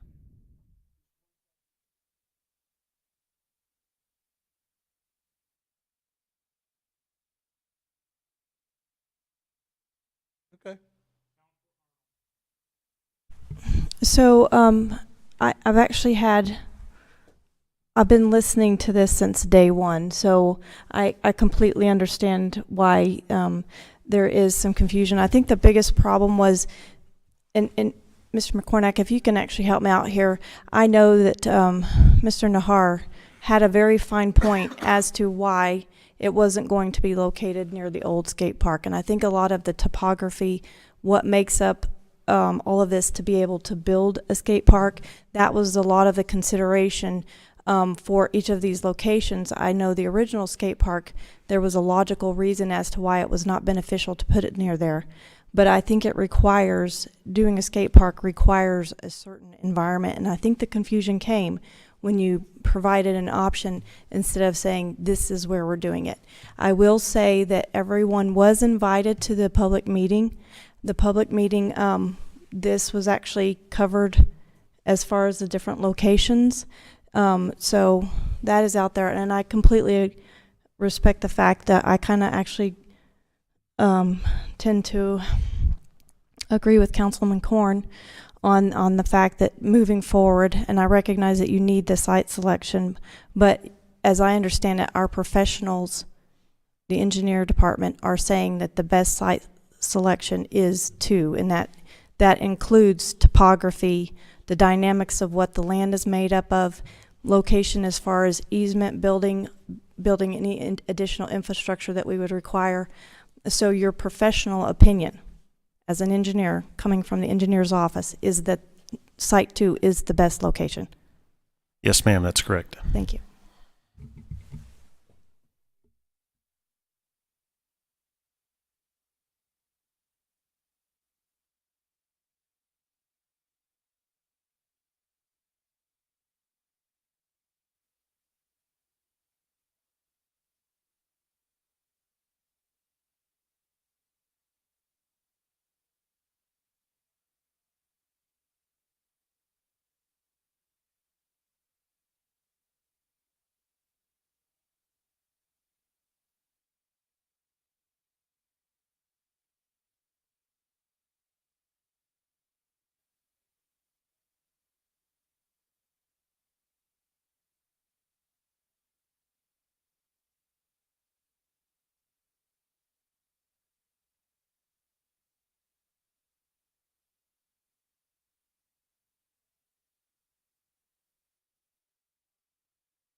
We can't hear anything. Are y'all talking?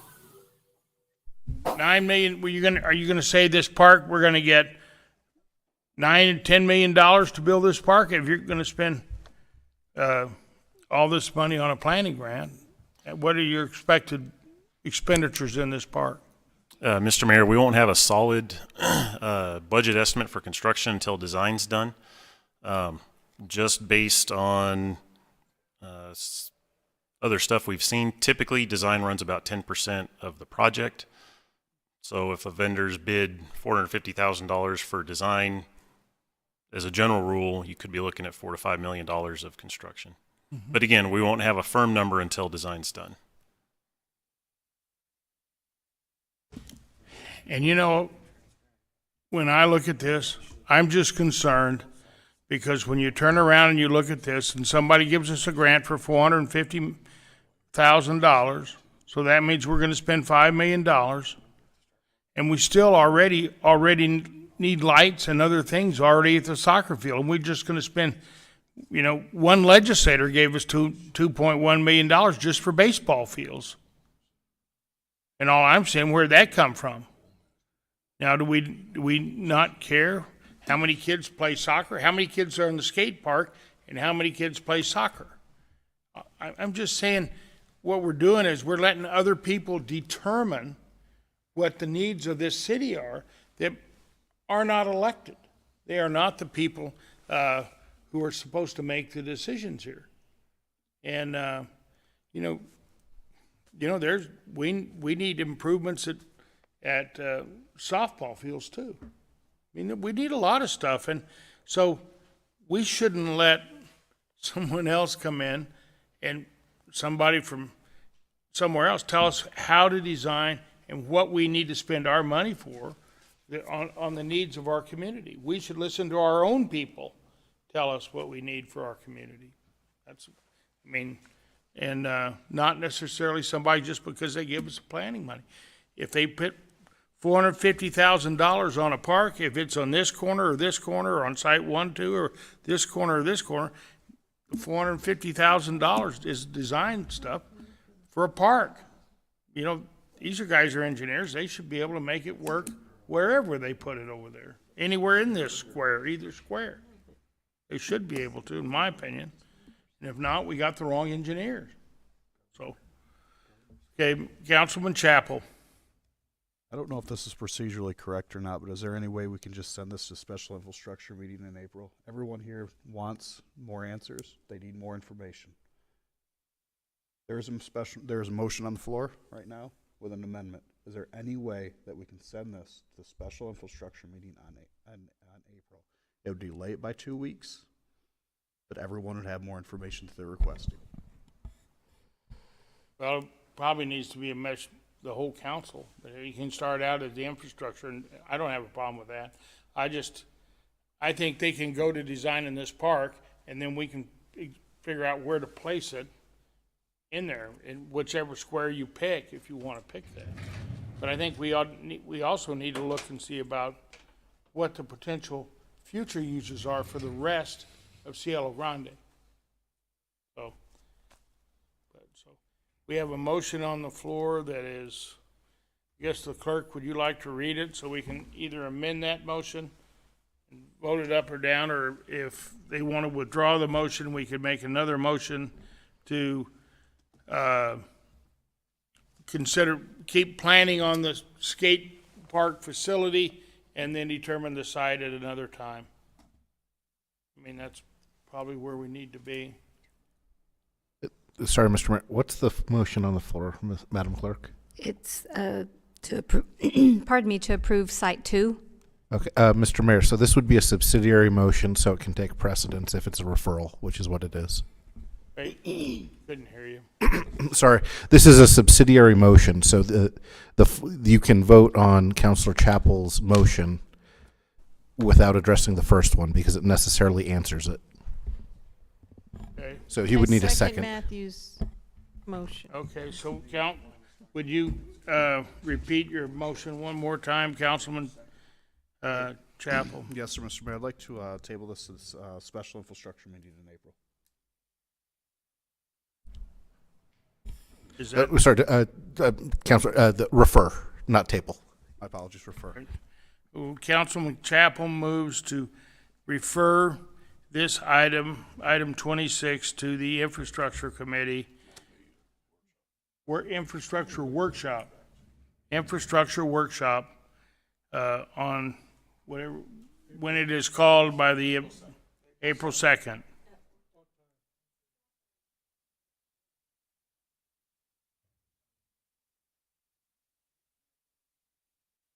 Okay, on April the 2nd at 4:30.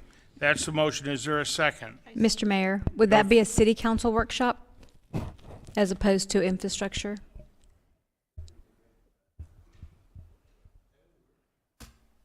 Yeah. Okay, thank you. Can it be seconded by Councilor Lady Halverson? Is there any further discussion? Yes, sir. Yes, you go ahead. Everybody, my name's Daniel Cedarberg. I actually own one of the bike shops downtown, skate shops, so I'm very involved in the community, especially a lot of the young people around here. And I want to be fair, like me being young, I have different ways of thinking about things. You have different ways about thinking about things, and I want to be fair to all of us. But there's a really big opportunity in being decisive. When I started my bike shop here, I wasn't, very, it took a lot of trust in the community and a lot of belief and a vision. And I think that's really the important thing right here, because there's a lot of people that need this in the community. And we're going to miss a big opportunity if we're not decisive. So thank you very much. Okay. Okay, is there any further discussion? Okay, seeing none, the clerk will call the roll. Or did you want a voice vote? You better call the roll. Let's do a roll call, please. Councilor Corn? Yes. And I'm just going to clarify the motion. It's to refer to a city council workshop for April 2nd. Is that correct? At 4:30. Okay, thank you. Councilor Hildenbrand? Aye. Councilor Marujo? Yes. Councilor Johnson? Yes. Councilor Moore? Yes. Councilor Chapel? Yes. Councilor Halverson? Yes. Councilor Cavan? Yes. Councilor Oropesa? Yes. Councilor Arnold? Motion passes 10-0. Thank you, Council. Okay, thank you. May I ask a question right quick though? Would it be available for us to have some further information on both of those sites prior to that meeting so that we can have looked over it and have that stuff on that we can see and hand? I don't know if I'm saying this right. I don't know. You know what I'm saying? So we can see it Counselor, before the end. Counselor Moore, that's the purpose of the meeting. We'll have all So these we items won't see it. brought to- We won't see it till we get there. Okay. That's all. We'll I get it just as wanted soon to as it clarify. comes available. Thank you. So, as soon as it comes available, we'll make it. Okay, item 27. Isn't that where we are today? 26? Oh, we're done with that. We're done. We're 37, yeah. Okay, item 37, authorizing ordinance, or item 24-05, authorizing to advertise for a public hearing to consider the adopting the proposed ordinance 24-05, repealing and replacing chapter 26, water and wastewater utility city code ordinance.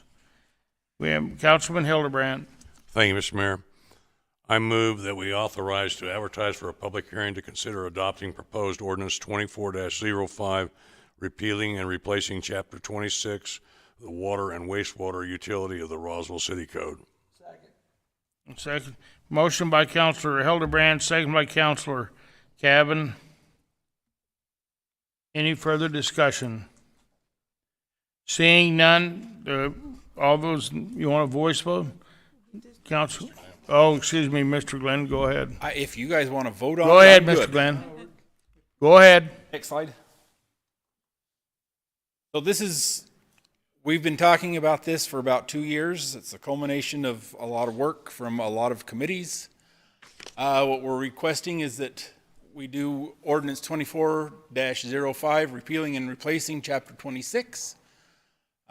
We started this, the finance part of it, back in June of 23, when we decided to do an internal rate study instead of going out to save some money.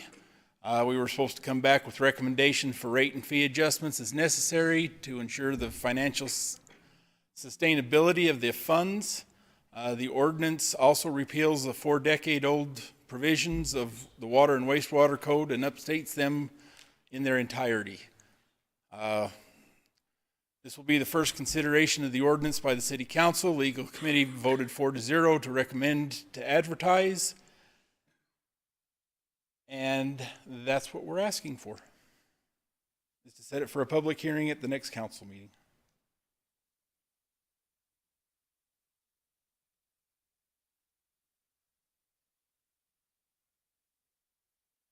Any questions of Mr. Glenn?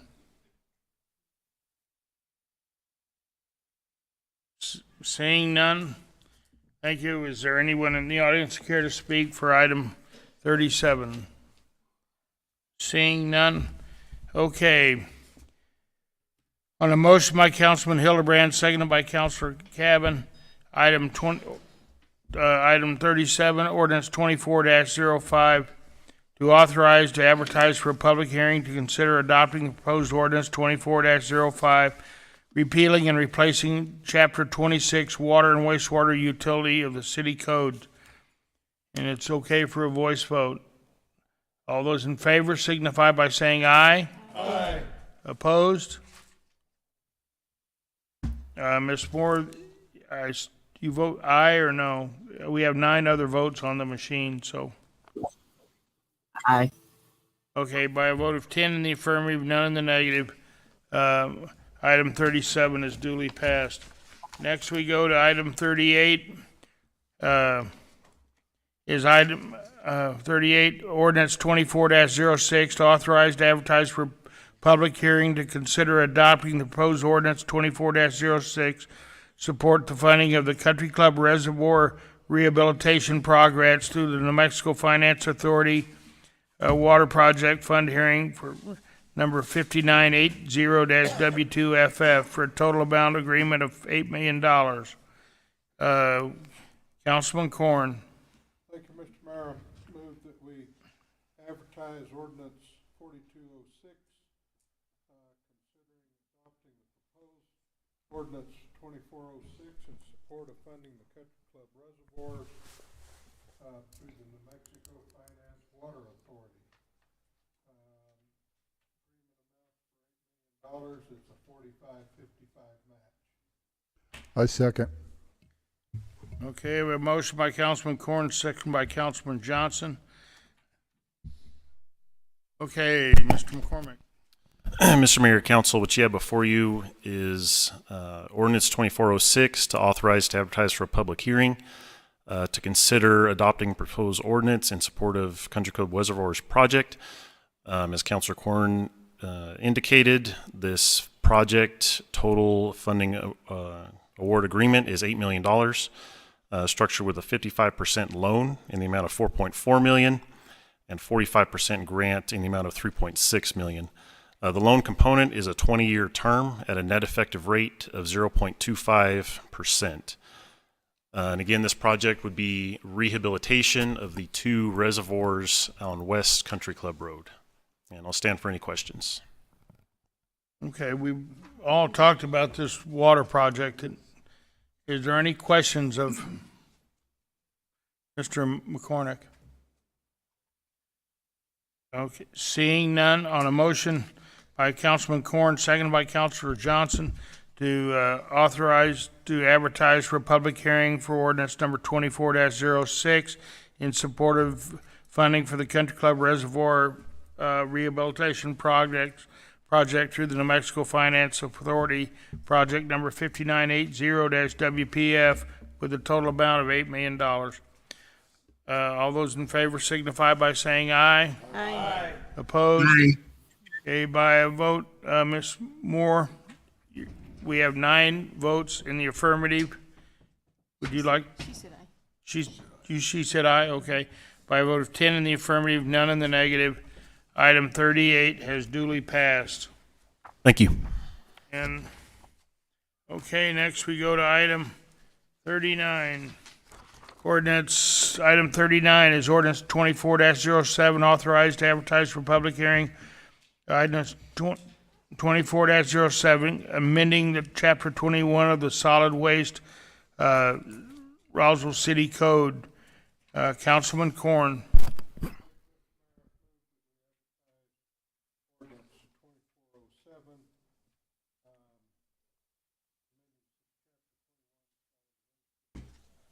Roswell City Code, and Mr. Mayor, I'll remind you that this started also a couple of years ago whenever we accepted the study. Nothing was done, and we tried to update it. Our staffs have worked, excuse me, Mr. Mayor, let me start over because I didn't punch my button. I move that we adopt, Ed doesn't care.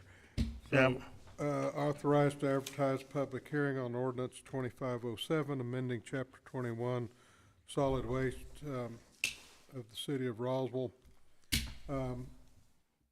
If you recall, Mr. Mayor, 2 years ago, we got a study done. We accepted the study, but we didn't do anything with it. And since then, things have changed a little bit, and we've gone through and had lots of discussions. This thing's been in legal committee and been in finance committee and back and forth like a ping pong ball. So there's 8 of us that know quite a bit about this. And so I've got my helper standing at the podium. I'll let him say something if that's all right, Mr. Mayor. Okay, we have a motion by Councilman Corn, a second by Councilman Cabin. Okay, Abraham, if you can, you beat this horse a long way, so. Mayor, Council, thank you for the opportunity to speak. The action requested today, we're requesting consider approval to authorize to advertise for a public hearing for ordinance 2407, amending chapter 27 solid waste of the Roswell City Code. In June 2023, City Manager authorized staff to review the solid waste financial status and recommend rate and fee adjustments necessary to ensure the continued financial sustainability of the fund. Finance Committee voted 4-0 to recommend the advertisement for public hearing at their March 7, 2024 meeting. These rates and fees have been reviewed by Finance, Infrastructure, Legal Committee multiple times in the last 3 months. So Last but not least, I stand for any questions. I would remind the body that item, page 570, we're talking about the page that was added to your book today, not the page that is in your book. I just remind the council of that. Okay, are there anyone in the audience care to speak for or against this? Okay, seeing none, are there questions from the councilors? Okay, we really beat this one around. Okay, so if not, then, okay, we're on a motion by Councilman Corn, seconded by Councilor Cavan, for item 39, ordinance 24-07, authorized to advertise for a public hearing, ordinance 24-07, amending chapter 1 of the solid waste of the Roswell City Code. If all those in favor signify by saying aye. Please vote. Aye. Okay. All those opposed? By a vote of 10 in the affirmative, none in the negative, item 39 is duly passed the council. Thank you, Mayor. Okay, thank you, Abraham. Yes, Mr.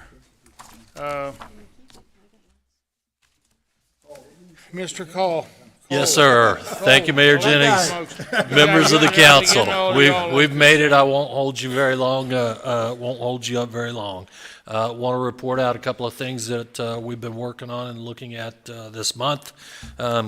As you may or may not have heard, we are doing a March 31st expenditure and encumbrance deadline with the city this year. It's the first year we've done that as a city. What that does is gives us the ability for the remaining 3 months of the year or the final quarter of the year to take a snapshot in time for our accounting estimates in the current fiscal year and projections for the new fiscal year. That gives us a little budget control, again, so we don't end up at 2 weeks before fiscal year end, similar to last year, and we can't make payroll. So we're going to do that expenditure deadline. I'm sure, quite sure, we'll have some outliers that don't fit that mold, and we'll take those one-on-one as they come in and work through that. I promise you it is feasible, it is doable, and it will help us as a city with our budget controls. Wanted to report out that the Roswell Daily Record and Miss Jessica Vickers, our Director of Community Development, have reestablished what you may have recall, some of us may recall as Vickers Corner when Michael Vickers was running community development. There used to come out once a month in the newspaper a reporting of all the happenings around town, what's being built, where it's going in. So we've reached out to Roswell Daily Record. They love that idea. They are absolutely going to publish that with Miss Vickers' help. So that will be coming out very soon in the near future to give our residents and community members an idea of what's going on in the community and see what's being built in various places. The only thing we're going to publish are the things that have been approved through the permitting process. So just to be clear about that. We've also been working very hard this month on reestablishing or reconnecting with our Tyler software vendor. But we've had a lot of struggles in making that connection for many months. Perhaps even years from what I've been told. I'll tell you, Mike Matthews, Jeff Bechtel, and I have reached out to them and had several meetings with them. We've been very candid and frank with them about the problems the city has had, and they are responding. I also want to give kudos to our airport staff, primarily Jenna Landfor and Lisa, the administrative assistant out there. Those are the folks who work on the invoicing and track the leases for the airport. For many decades, as far as I can tell, the airport has been on a separate set of books called QuickBooks. That's never been the city's software for accounting. So literally, we've been running 2 sets of books out there. We are aware of the reported fraud and abuse out at the airport in the last couple of years. Problem being, you can't track those cash payments that may or may not have gone missing that were not recorded. And certainly if you don't have access to the database. So recent progress has been made. Mike Matthews and I and Jose from IT for the airport went out there, I believe it was about 2 weeks ago, sat down with the airport crew, Jenna and Lisa both, and sat through that with them. And identified the problems and issues that they were having with their user configuration setup.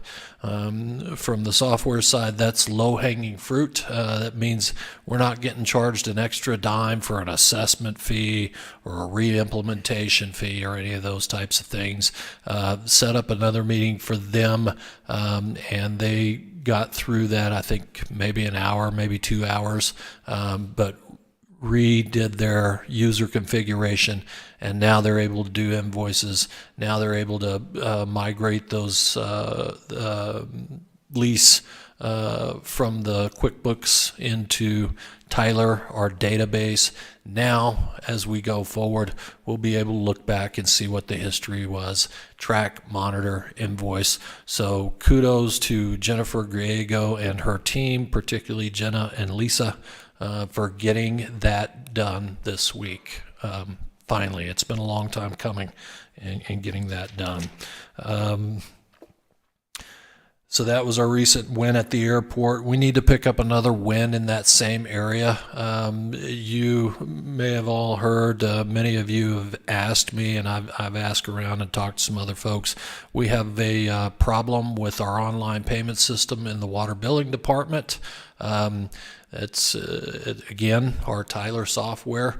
When the city moved over to Tyler software in 2017, they ordered 5 additional modules beyond the accounting and finance, payroll, HR function. We've got several of those modules. They're not cheap. And they need to work for us. So our next area of focus is going to be on water billing and getting that online payment system right.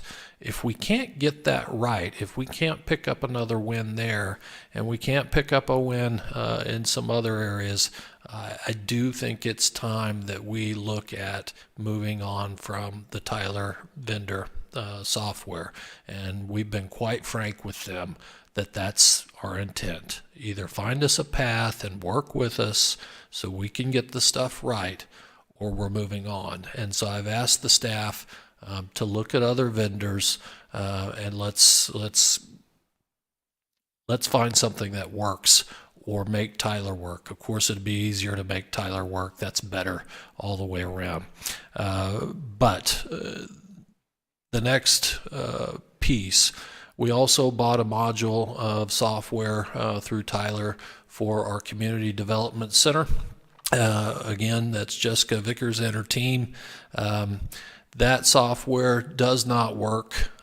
We have tried a reassessment of the software, and we've tried a re-implementation of the software, and it does not work.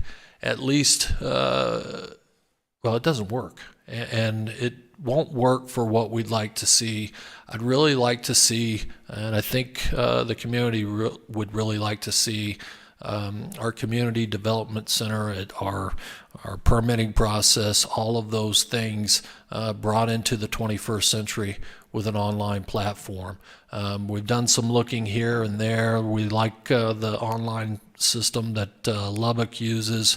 There are some other software systems out there.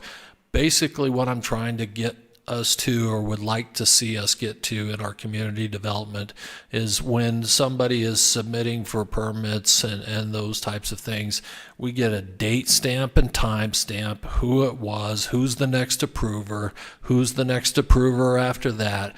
Everybody can see it. The public can see it. We can see it on our side, and it's amazing how quick that process starts to become, rather than chasing a piece of paper throughout various offices over weeks and months.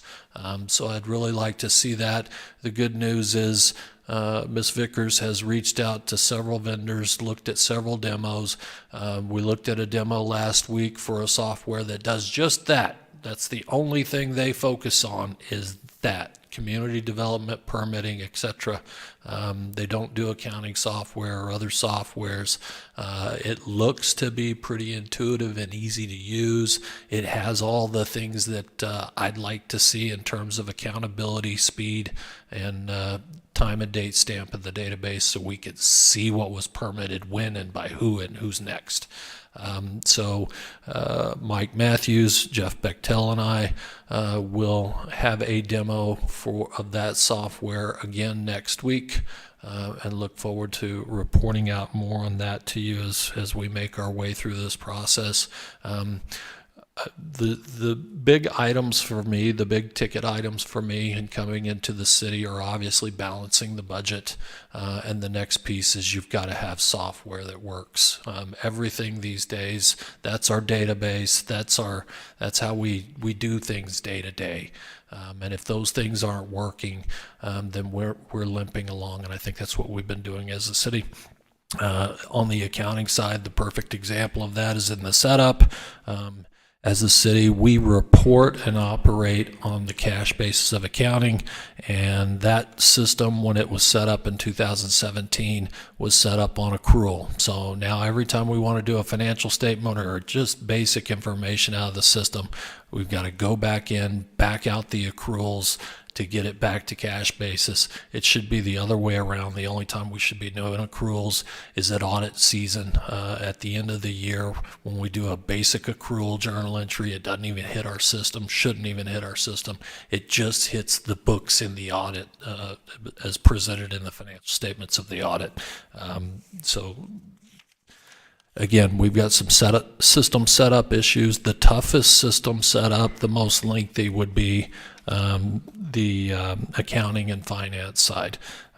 So we are exploring those options and want to get that up to speed as quickly as possible. I also want to give kudos to Mr. Robert Glenn over at Water and our folks. They have been working very hard. My understanding is a lot of the training, a lot of those skilled certifications kind of went out the window during COVID. He has done a great job of re-implementing training, safety, certification. Went out there last week with Robert. They've got a whole site where they bury pipes and tanks and do shoring equipment and all those things, and they practice digging those things up in their certification gently to not break things, tear things up. Very impressive.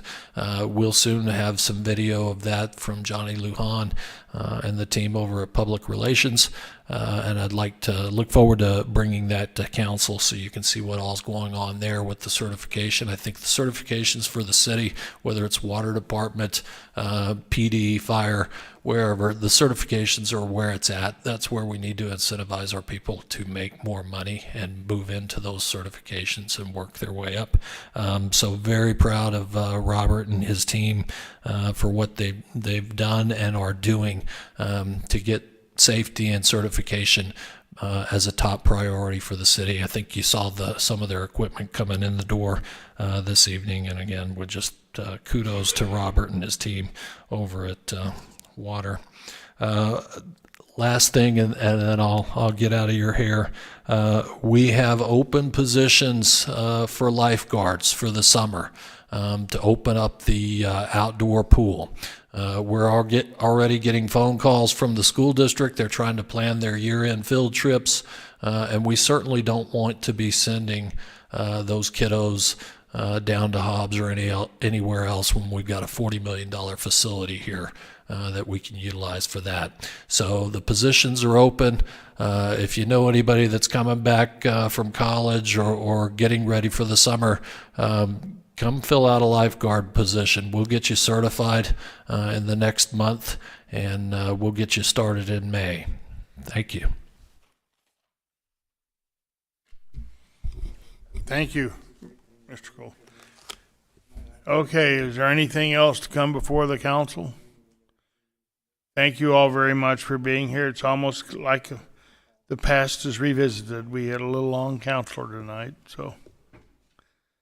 All right, well, thanks, everybody. Thank you for being here. And we'll see you on April the 2nd.